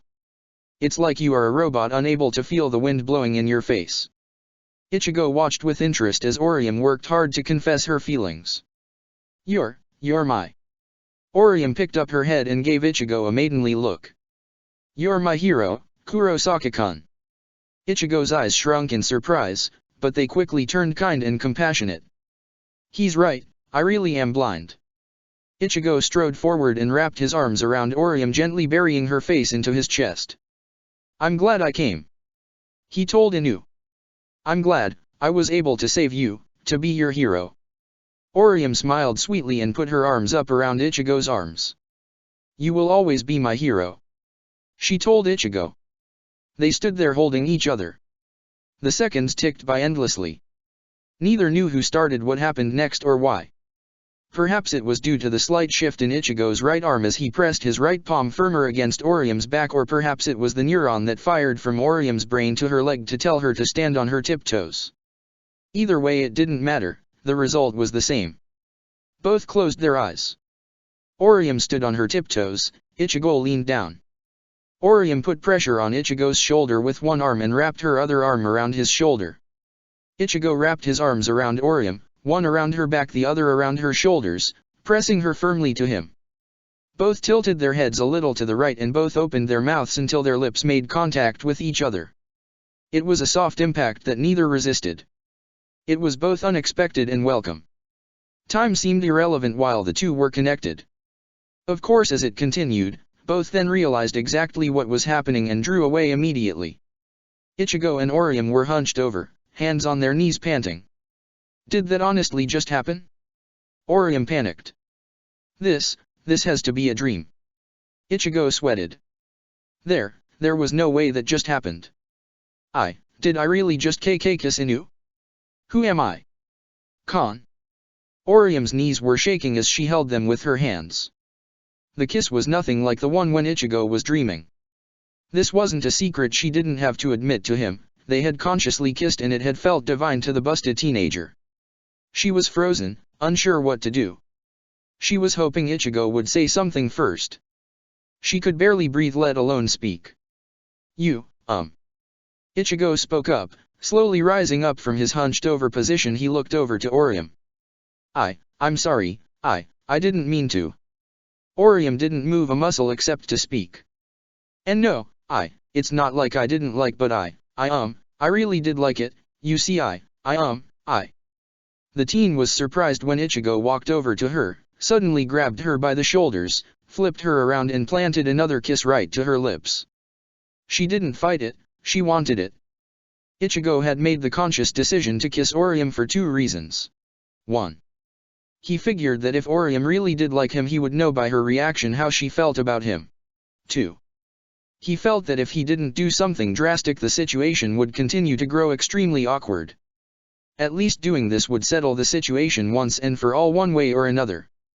Ichigo expected Orium to shove him off or hit him, perhaps wipe her mouth in disgust when he finished, but to his amazement, Orium, bent over backwards underneath him, wrapped her arms around his neck, opened her mouth and deepened the kiss, moaning as she did so as if she couldn't get enough of his taste. Ichigo leaned back so that both he and Orium were standing with the latter on her tiptoes. The two made out and Ichigo found that he actually liked it, and slowly he began to feel an emotional attachment towards Orium. He knew from that long, passionate kiss, how he felt about her. This is just like before. His lips are so warm. Orium was in heaven. Ichigo was kissing her, for real this time. He was consciously, actively kissing her, and it made her squeal in her head. When they broke away, no words were needed. Ichigo simply smiled and Orium smiled back. Silently Ichigo gave Orium his hand and, with her head on his shoulder like before, the pair walked back to school.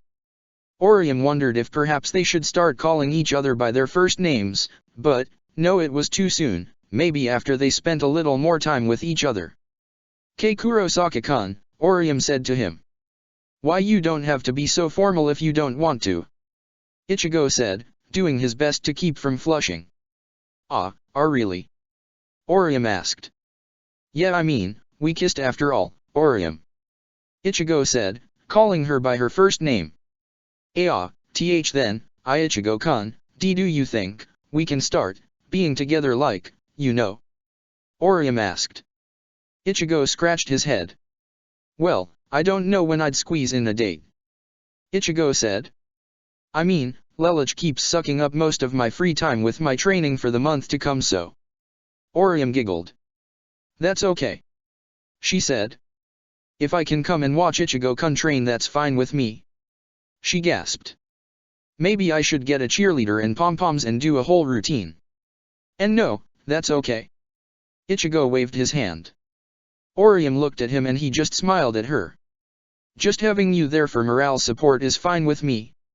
He went back to looking away and scratching his head. "And of course there are the times Lelouch gives me breaks. We could have lunch together." "That sounds wonderful." Orium smiled. The two continued to walk back together. "Just how much farther do we have?" Orium asked. "I dunno, 3 kilometers maybe. The school is all the way on the other end of town," Ichigo said. "Needles in his toadies dragged you pretty far. Damn them. Sensei's going to be really angry.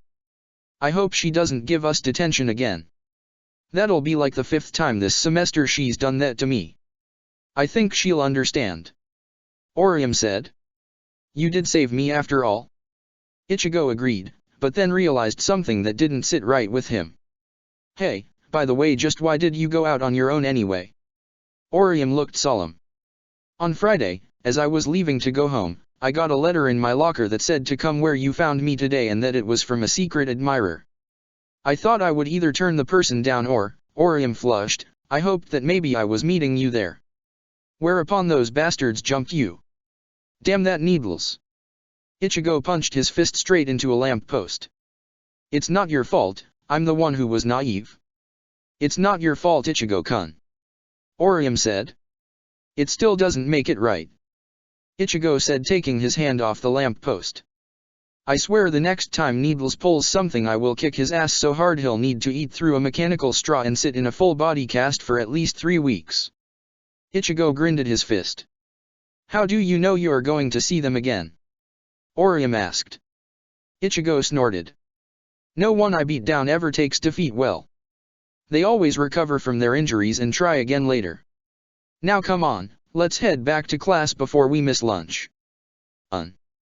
Orium nodded and the couple walked back to Karakura High, unaware of how their classmates would react to their sudden union.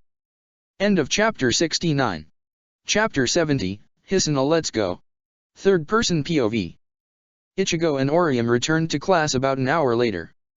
Class was in session, so rather than disturb the lecture, and possibly get a piece of chalk to the head, Ichigo and Orium waited around school grounds and decided they'd wait for the lunch bell before entering the classroom. This was Orium's idea as a courtesy to their classmates, to which Ichigo agreed, but more as a delay of invoking the wrath of his sensei. Their location, the roof. Once up there, both realized that they would be completely alone for even more hours than originally figured. Neither knew what to talk about. To keep his mind off reality, Ichigo flipped open his phone and played Tetris. Orium just sat down nearby, watching him, with her knees curled up by her chest. She didn't know what to say or do. She wondered if perhaps she could ask for another kiss. Would Ichigo comply? They did agree to going out, but you didn't have to be intimate to be in a relationship. Ichigo soon got bored with his game and snapped his phone shut. Say, Orium, he said to her, putting his phone back in his pocket, about the upcoming battle. Ah, yes, what is it? Orium pushed her knees apart, the distance was so little it had her middle knuckles almost touching, and sat upright. I don't want you on the front lines in that fight. Ichigo said looking at the sky above the entrance to the roof. I know you were training with Rukia and that you were getting stronger, but, you're not aggressive enough to be a fighter. Orium stood up and looked at Ichigo curiously. That's not to say that you shouldn't be there. You're a good supporter. Your specialty is healing. Ichigo said. Orium seemed sad. I understand, I'll just get in everyone's way, won't I? That's what Urahara-san said. That's not what I said at all.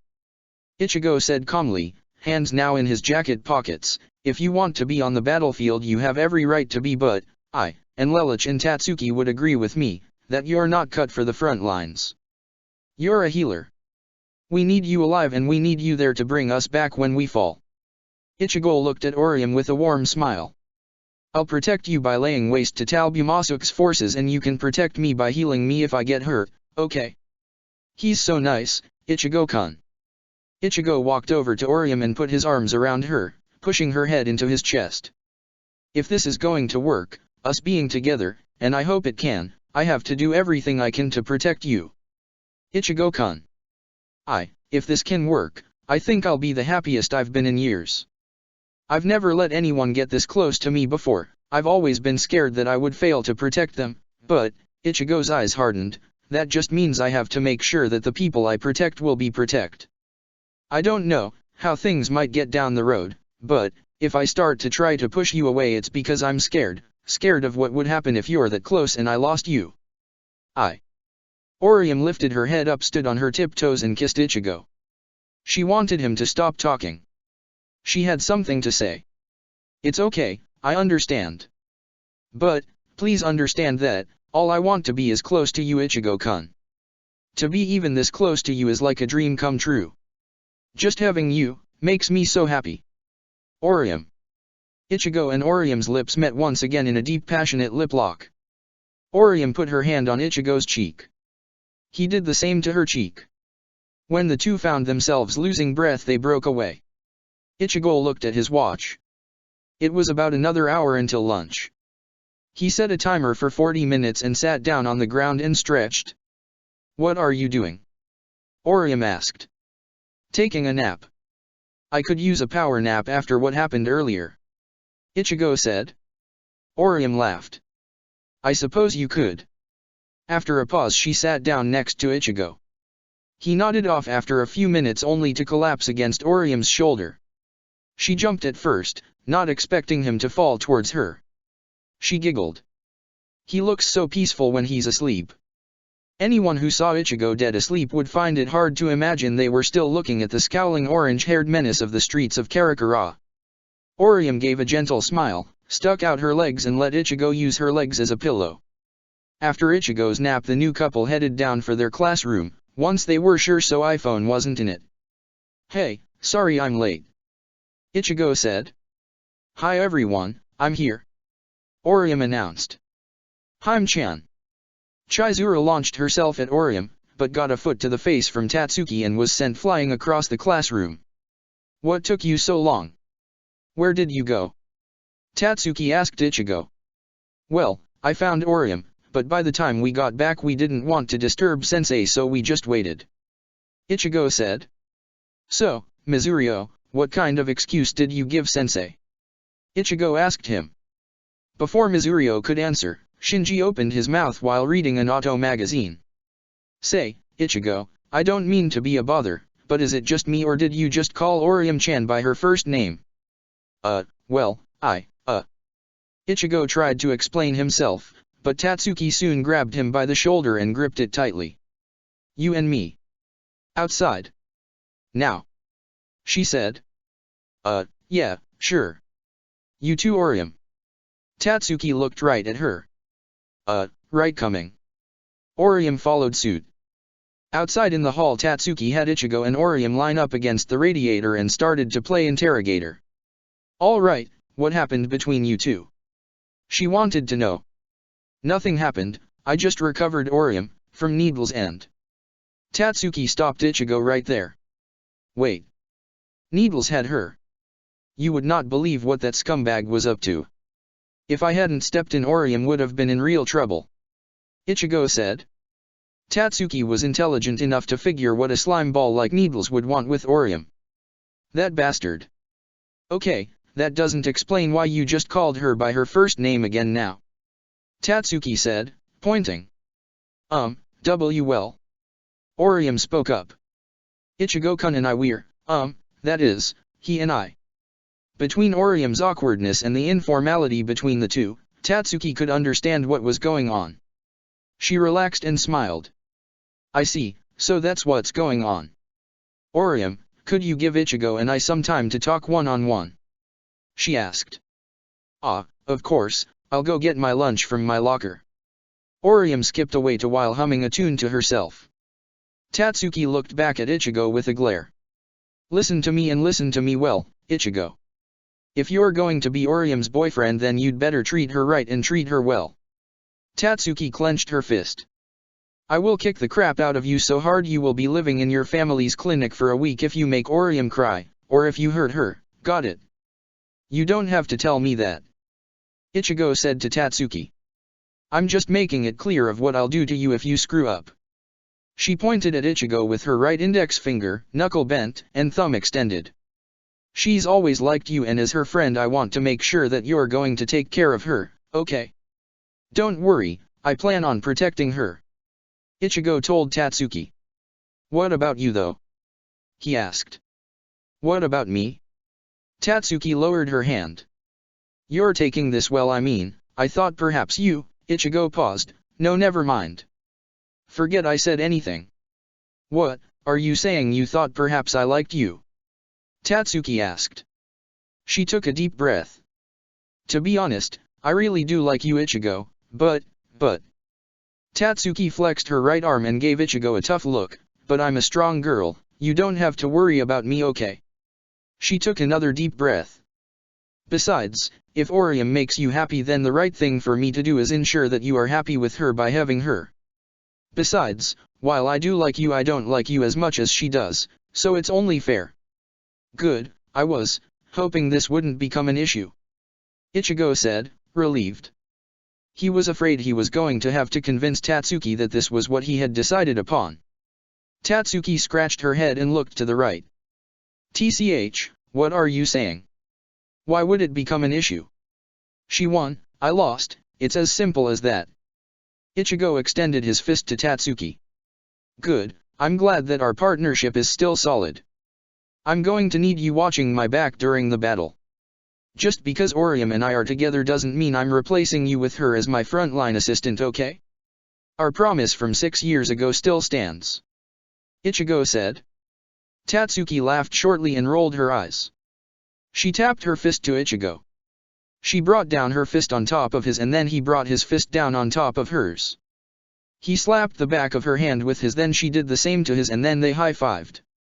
"Anyway, you should probably get your lunch. When you get back I'll let you see my notes from today." "Yeah, sure thing, thanks Tatsuki." Ichigo ran to go get his things and came back to the classroom later.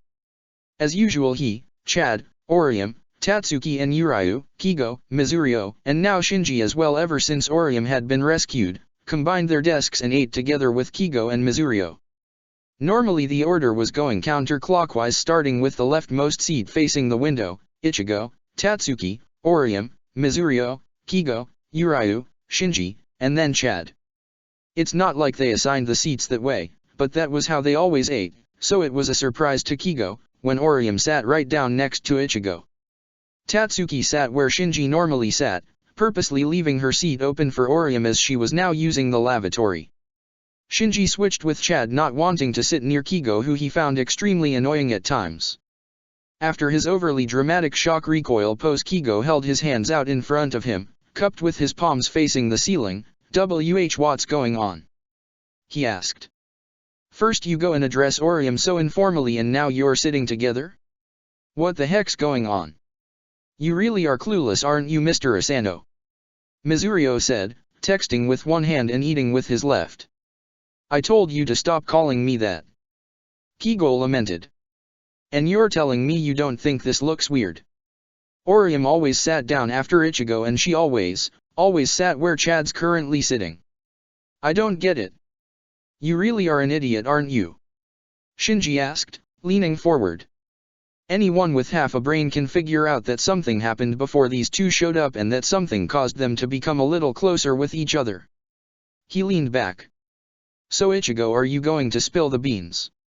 Why not? It's not like I'm trying to hide it. Yeah, guys, I have something I want to say. He was talking loud enough so only his group could hear him. Orium and I are, well, that is to say. This was so much easier to say in my head. Ichigo-kun and I are dating now.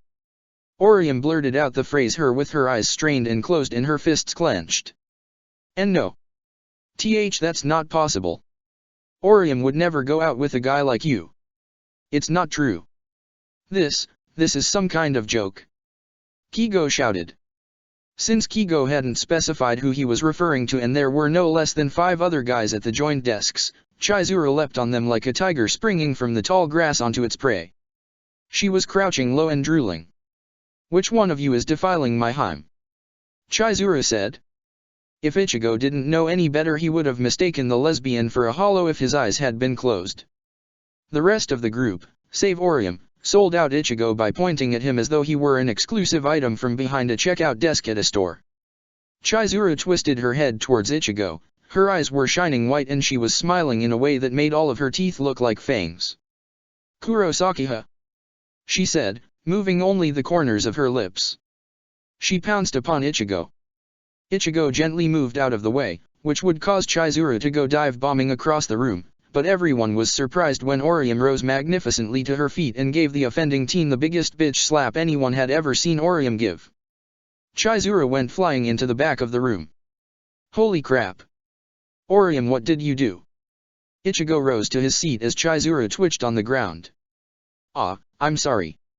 I mean she was attacking you so Orium made to defend her response. And no, I'm actually impressed. I didn't think you could hit that hard. Ichigo was astounded by what had just occurred. Do you think she's still conscious? Urayu asked, glancing over to her. Well, she's twitching, but it's hard to tell. If she doesn't get up within 15 minutes though, I'll bring her down to the nurse's wing. Shinji replied. Tatsuki, having missed everything, finally entered the room. She took one look at Chizuru and the stunned look on Ichigo's face. What did I miss? Orium just slapped Chizuru after she tried to assault Ichigo. Her classmate, Ogawa Michiru, informed her. Orium did that? Now it was Tatsuki's turn to be surprised. She walked back over to her group. Looks like I missed quite the entertainment. Yeah, I'll say. Ichigo said. Man, after so many times of keeping her off Orium, I'm surprised Orium kept her off you. Tatsuki said. What's even more amazing is that Ichigo was taking a passive-aggressive approach to the situation simply by moving out of the way. Shinji stated. Orium-chan, your rose has thorns. Orium just laughed. 2 days later. Hueco Mundo. Yesterday, Talbumasuk had acquired his new Novena Espada and said Espada's Fraction. He was realizing he would have to postpone the war until mid-January in the living world if he wanted to be fully prepared for the assault. The setback Ichigo and the others had given him was well within his calculations. He wanted Sale and Zamari to be destroyed for they were very weak in comparison to the other Espada and Talbumasuk was convinced that he could easily find replacements for them. He did. Ciela was quite powerful now that she had become an Arrancar. She was as tan as Halibal. She wore thigh-high boots and a one-piece bodysuit over her torso with long white gloves. She had silver lips and silver hair and eyes. 2 bug antennas represented her mask fragments. Her hollow hole was located in between her breasts. Her Zanpakuto was a halberd. Talbumasuk noticed, upon analysis, that coincidentally the size of his female Espada's busts was directly proportionate to their Ryotsu. This only extended as far as the Espada, but it was interesting to Talbumasuk. Amongst the Espada, Mia was the weakest female and Halibal was the strongest. Each Espada only had a difference in bust size of 1 or 2 centimeters, and then there was Mia's sexually deviant power-up in her release form, which made her more powerful than Ciela, almost as powerful as Neliel. As far as power UPS went, Talbumasuk was trying to come up with a way to boost the effectiveness of the Espada by making them even stronger.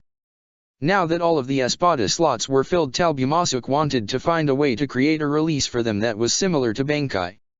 He scientifically examined Mia and her release form, but from the data attributed from his calculations, he realized that her upgraded form was similar to a Shikai being used to reach an upgraded stance, which a few Zanpakuto had.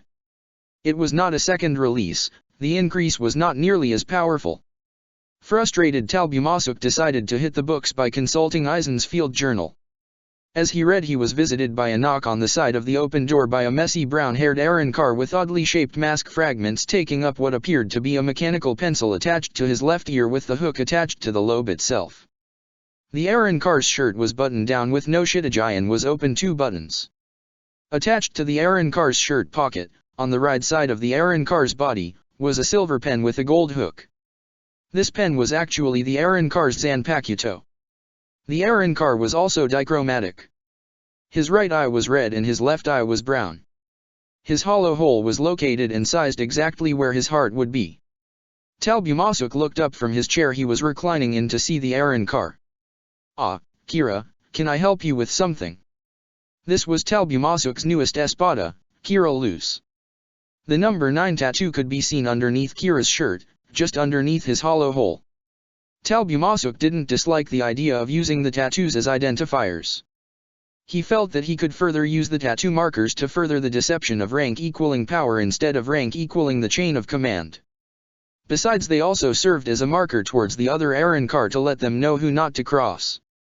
A simple flash of the tattoo, especially from the newcomers, would be enough to get the older Arrancar to remain quiet. Sparga's was proudly in the center of his chest and Ciela wore hers on her ass.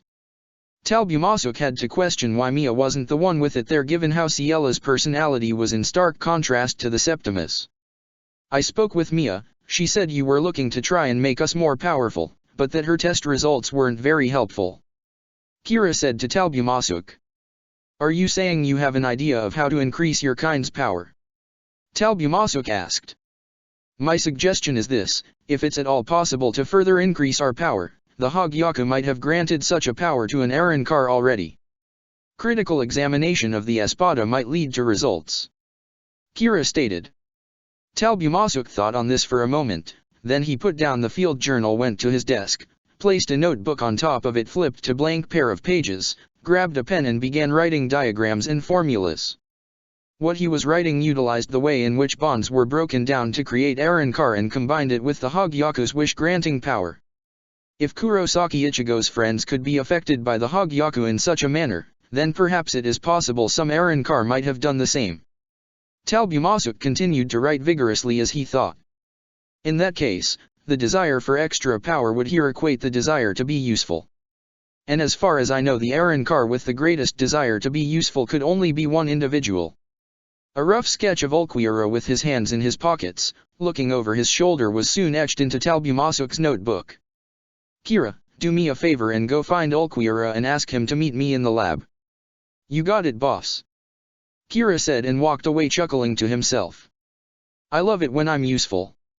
2 days later. Winter break was coming up for Ichigo and his comrades, and this was made incredibly evident by the falling of snow. Despite the weather though, Ichigo knew he and Lelich would be training after class. Right now, he was focusing on the lecture. So iPhone had assigned one last big assignment, and if students successfully completed the assignment they could have the break homework free. The assignment was a 5-paragraph essay on the history of Britannia and was due Monday. Shinji's was already done. When he and Ichigo talked about it during lunch, Shinji's account was that Lelich had been so forthcoming with information it was like he knew Britannia in and out, as if he had actually lived there. It was scary. All of the Vizards, plus Lelich, had been established as Shinji's roommates as a cover-up. At this time though, the aforementioned Squad 10 captain was currently at Orium's talking directly with Yamamoto. They were discussing battle strategies and procedures. Yamamoto was worried that with the winter break of Karakura town coming up that, if Talbumasuk knew such a detail that he would pick that moment to strike, catching everyone off guard. Lelich, however, disagreed. I don't think he'll be attacking at our most vulnerable no matter how much he wants to. Lelich tapped his forehead. I went through a bunch of his files and committed as many to memory as I possibly could. Apparently Talbumasuk is interested in building up his army and coming up with a battle plan before entering into battle. He's certainly putting a lot of thought into this. Yamamoto said. Talbumasuk's disadvantage is that he doesn't know us as well as Aizen did, therefore he will take every precaution not to underestimate us. However, whether it's true or not, documentation states that he is the stronger fighter between the two, though less skilled, but his skill is slowly increasing. If that's the case, we must be prepared that any traps or ambushes we set up would become pointless and useless as he could probably get out of them. We should be prepared to fight him with as much force as possible and push him to his limits to understand his abilities. What do you mean? Shouldn't we be focusing on destroying him? Yamamoto asked. According to what I read, Talbumasuk's first attack will be a facade. He plans to use it as field experience to feel out the field of battle and engage us so that he can later recalibrate his attack plan and, after some rest, come at us with full force. Since Arrancar don't expel as much energy maintaining their forms as we do with Shikai and Bankai, they might start the battle straight off with their resurrection at the start of the second battle. We must be prepared for that. Lelich explained. I see, so what do you think should be done? Yamamoto asked.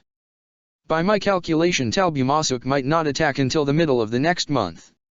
In accordance with that I've decided that we should wait until the holidays are over, lest we decrease the morale of Ichigo and his friends by denying them their holidays and celebration of the new year. Then we should go along with the plan to switch Karakura town with a fake. Then we should all lie in wait in the fake Karakura town for Talbumasuk to arrive.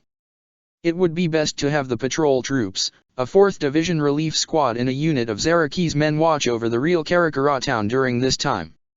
I also suggest that only senior officers or those with senior officer capabilities be allowed onto the field of battle.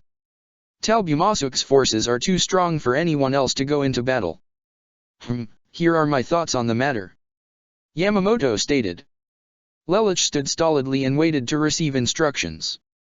When you and the others return to the Soul Society, I shall hold a captain's meeting whereby I will officially turn tactical control of the battle to you. Lelich took half a step back, amazed to hear this. Me? Lead the battle. Your tactical ability is the greatest ever seen in the history of the Godai 13. Only with such tactical ingenuity could you have been zero and evaded capture for so long, as well as being able to outmaneuver Aizen and subsequently kill him. If anyone can direct us to victory, it must be you. However, I have one restriction. If I give a change in order, my authority supersedes yours. In other words, if I voice no objection to the orders you give, then your word is the same as mine in this instance. As much as I believe in my ability to lead, against an enemy of whom we know very little about, as commander I must take advantage of all the cards in my hand. Yamamoto responded. Lelich looked at Yamamoto proudly and crossed his arm over his body. You can count on me, sir, I will not let you or the Godai down. That is what I like to hear. Now if you'll excuse me, my tea is burning. The connection was terminated. Lelich walked into the hall to make the announcement. All right, way to go. Rangiku pumped her fist in the air. That's my captain. Congratulations on being given such an important role, Lelich Dono. Susanna complimented. She was feeling better since the miscarriage. She could now tolerate Lelich's presence and still looked at him warmly, but she was still uneasy about him coming inside her personal space abruptly. Yes, Lelich said, taking half a step forward and held up his palm as if he was cupping an orb. I will lead the charge. I will see to it that Talbumasuk falls before the blades of the Godai. He will not stand in our way. I, captain of Squad 10, Lamperouge Lelich, will see to that. There he goes again.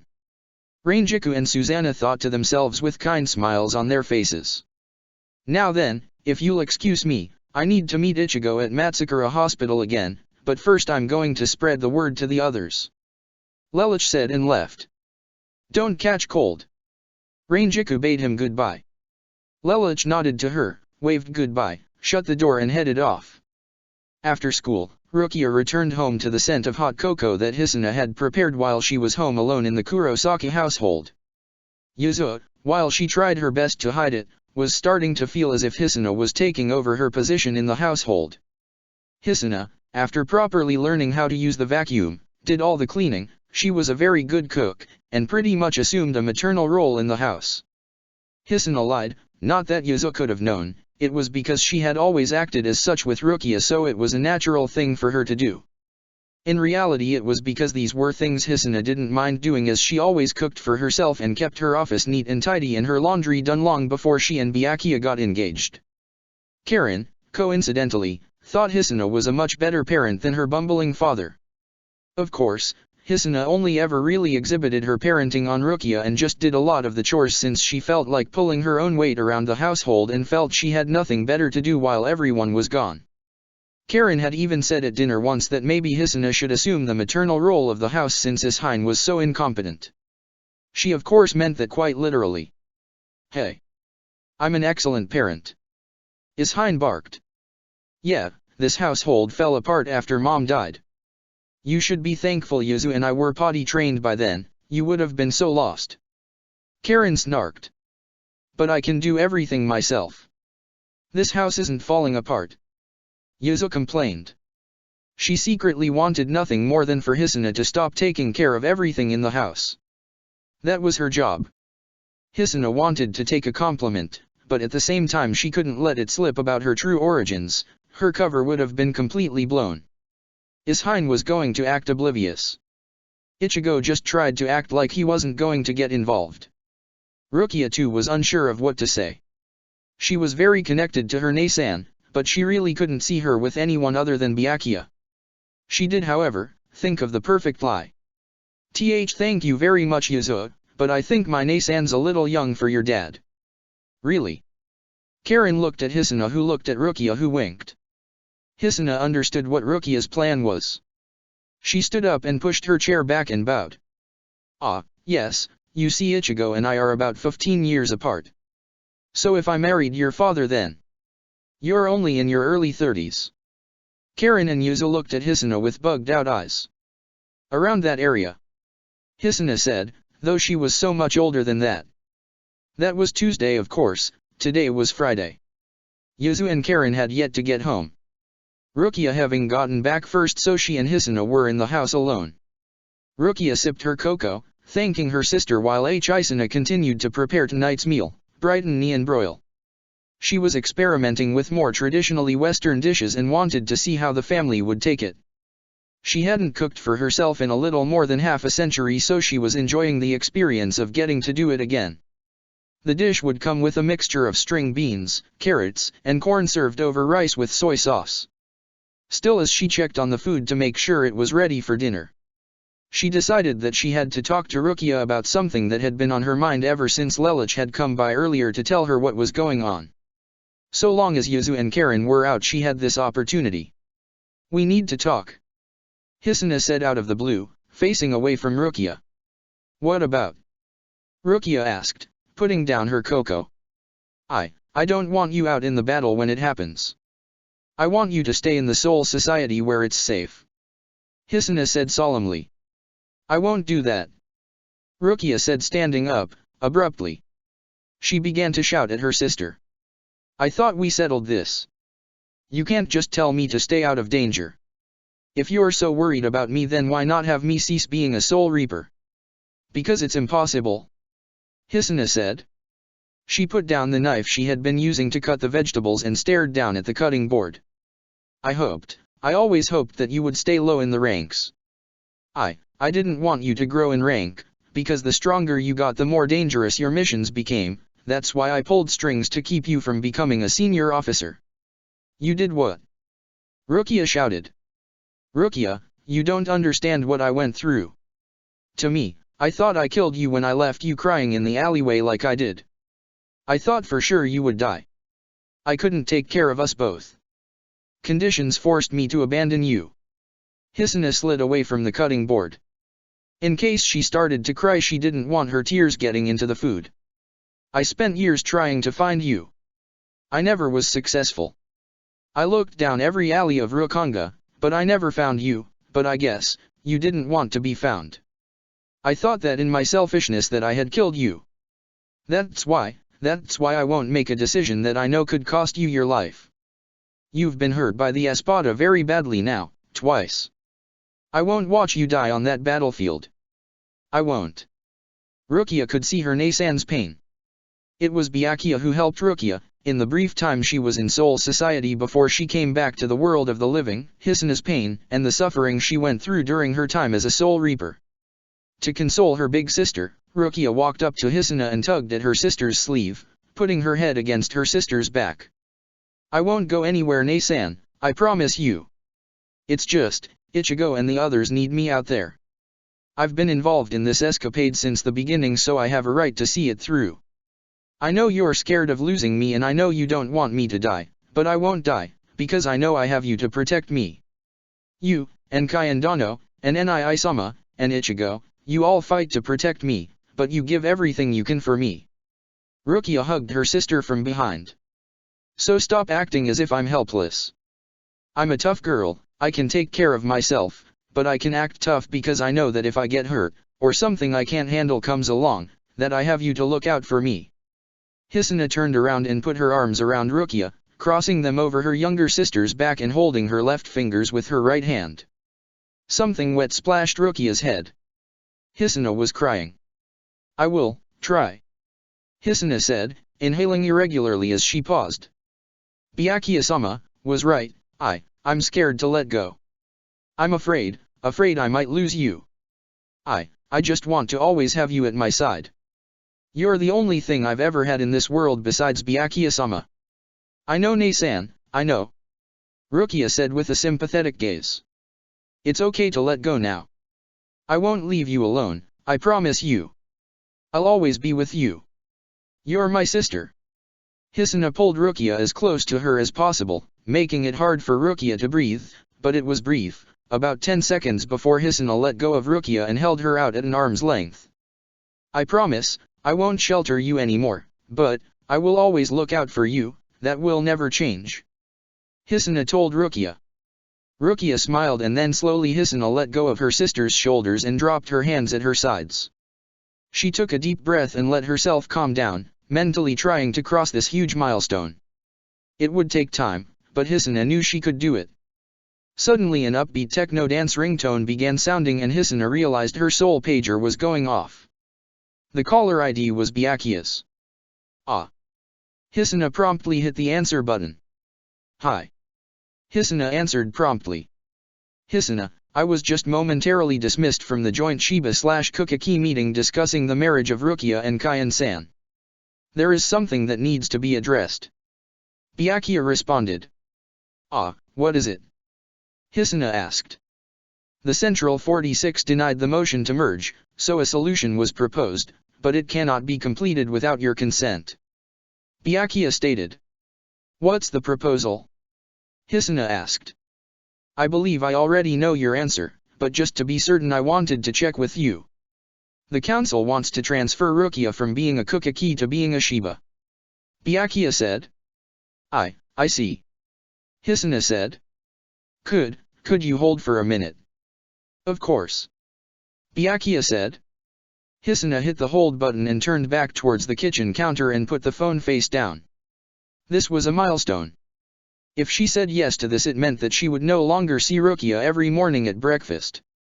Hisuna would no longer see Rukia every day like she did, knowing that Rukia was always safe. This was not a desired solution, but as she looked back at Rukia for a moment, hiding her eyes from her, seeing the confused expression on Rukia's face since she couldn't see Hisuna's expression, she knew that she had to let go and that this decision would attest the strength of her resolve. Hisuna's mouth curved into a smile as best she could. She picked the phone and took the call off hold. Tell them it's okay. Hisuna said. That's not what I thought you'd say, but, are you sure, Hisuna? Byakuya asked. He had thought Hisuna had put the phone down to discuss things with Rukia and say she couldn't get married. He didn't expect Hisuna to now be talking to him in tone of voice that suggested she was incredibly tensed up and on the verge of tears. I am sure. It's okay, Byakuya-sama, I'm letting go. You can, tell them that it's okay. Hisuna said. As you wish. Byakuya said and hung up. Nei-san, is everything alright? Rukia asked. She wasn't expecting Hisuna to hug her again. Nei-san. Rukia, it seems I have to let go more than I thought. Hisuna said. Huh? Rukia was confused. Hisuna smiled at Rukia as best she could with tear-stained eyes. You're going to get married to Kyan-san and, when you do, you won't be a Kukaki anymore. Rukia now understood what had Hisuna so distraught. She had heard who Hisuna was talking to, so she could venture a guess what had been talked about. Aren't you happy, Rukia? You're going to get married. You don't have to hide your engagement anymore. You and Kyan can be happy with each other. I'm so happy for you, Rukia. Then why are you crying? Rukia felt like she might break down with her Nei-san. It's just, when we first arrived here in the Soul Society you were just a baby. I had to be your parent, but after we were reunited it was apparent I had missed your entire childhood. And now look at you, off to be a bride. My little sister is growing up, Hisuna swallowed, into a woman. Nei-san. Rukia clutched tightly to Hisuna. She was on the verge of breaking down too. She never admitted it, but she liked having Hisuna around all the time. True, it wasn't like the sisters were parting ways forever, but with Hisuna as a captain and Rukia in another noble family, the only times they were guaranteed to see each other would be at the Soul Reaper Women's Club meetings, and that didn't necessarily mean they would have a chance to talk. Now Rukia finally understood why Hisuna always wanted to spend so much time with her. Hisuna must have known, more than her or Rukia dying, that a day like this would eventually come, the day when the close time they had with each other would be numbered. After Rukia would be wed to Kyan, she and Hisuna would no longer be able to spend so much time with each other, and now Rukia finally understood Hisuna's feelings. Hisuna. Rukia. We're. Karen ran into the house and then noticed Hisuna and Rukia holding each other in a sisterly embrace and shut her mouth, realizing that they were having a moment. We're MMPH. Yuzo walked in only for Karen to clamp her hand over her twin's mouth, point, and shush her. Yuzo nodded in understanding. The twins went upstairs. After their moment, Rukia sat back at the table and Hisuna went back to fixing dinner. She stopped for a moment and asked. Rukia, I want to know, how did you survive? Who raised you from infancy until such a time that you started venturing out on your own? Hisuna asked. I don't know. All I remember was the blanket you left me wrapped in so many years ago that showed me my name when whoever had cared for me was no longer around. I just remember crying a lot, but I remember strong, motherly arms coming to find me, carrying me, and eventually returning me to where I was originally found. Rukia said. But, what does it matter? That's in the past now.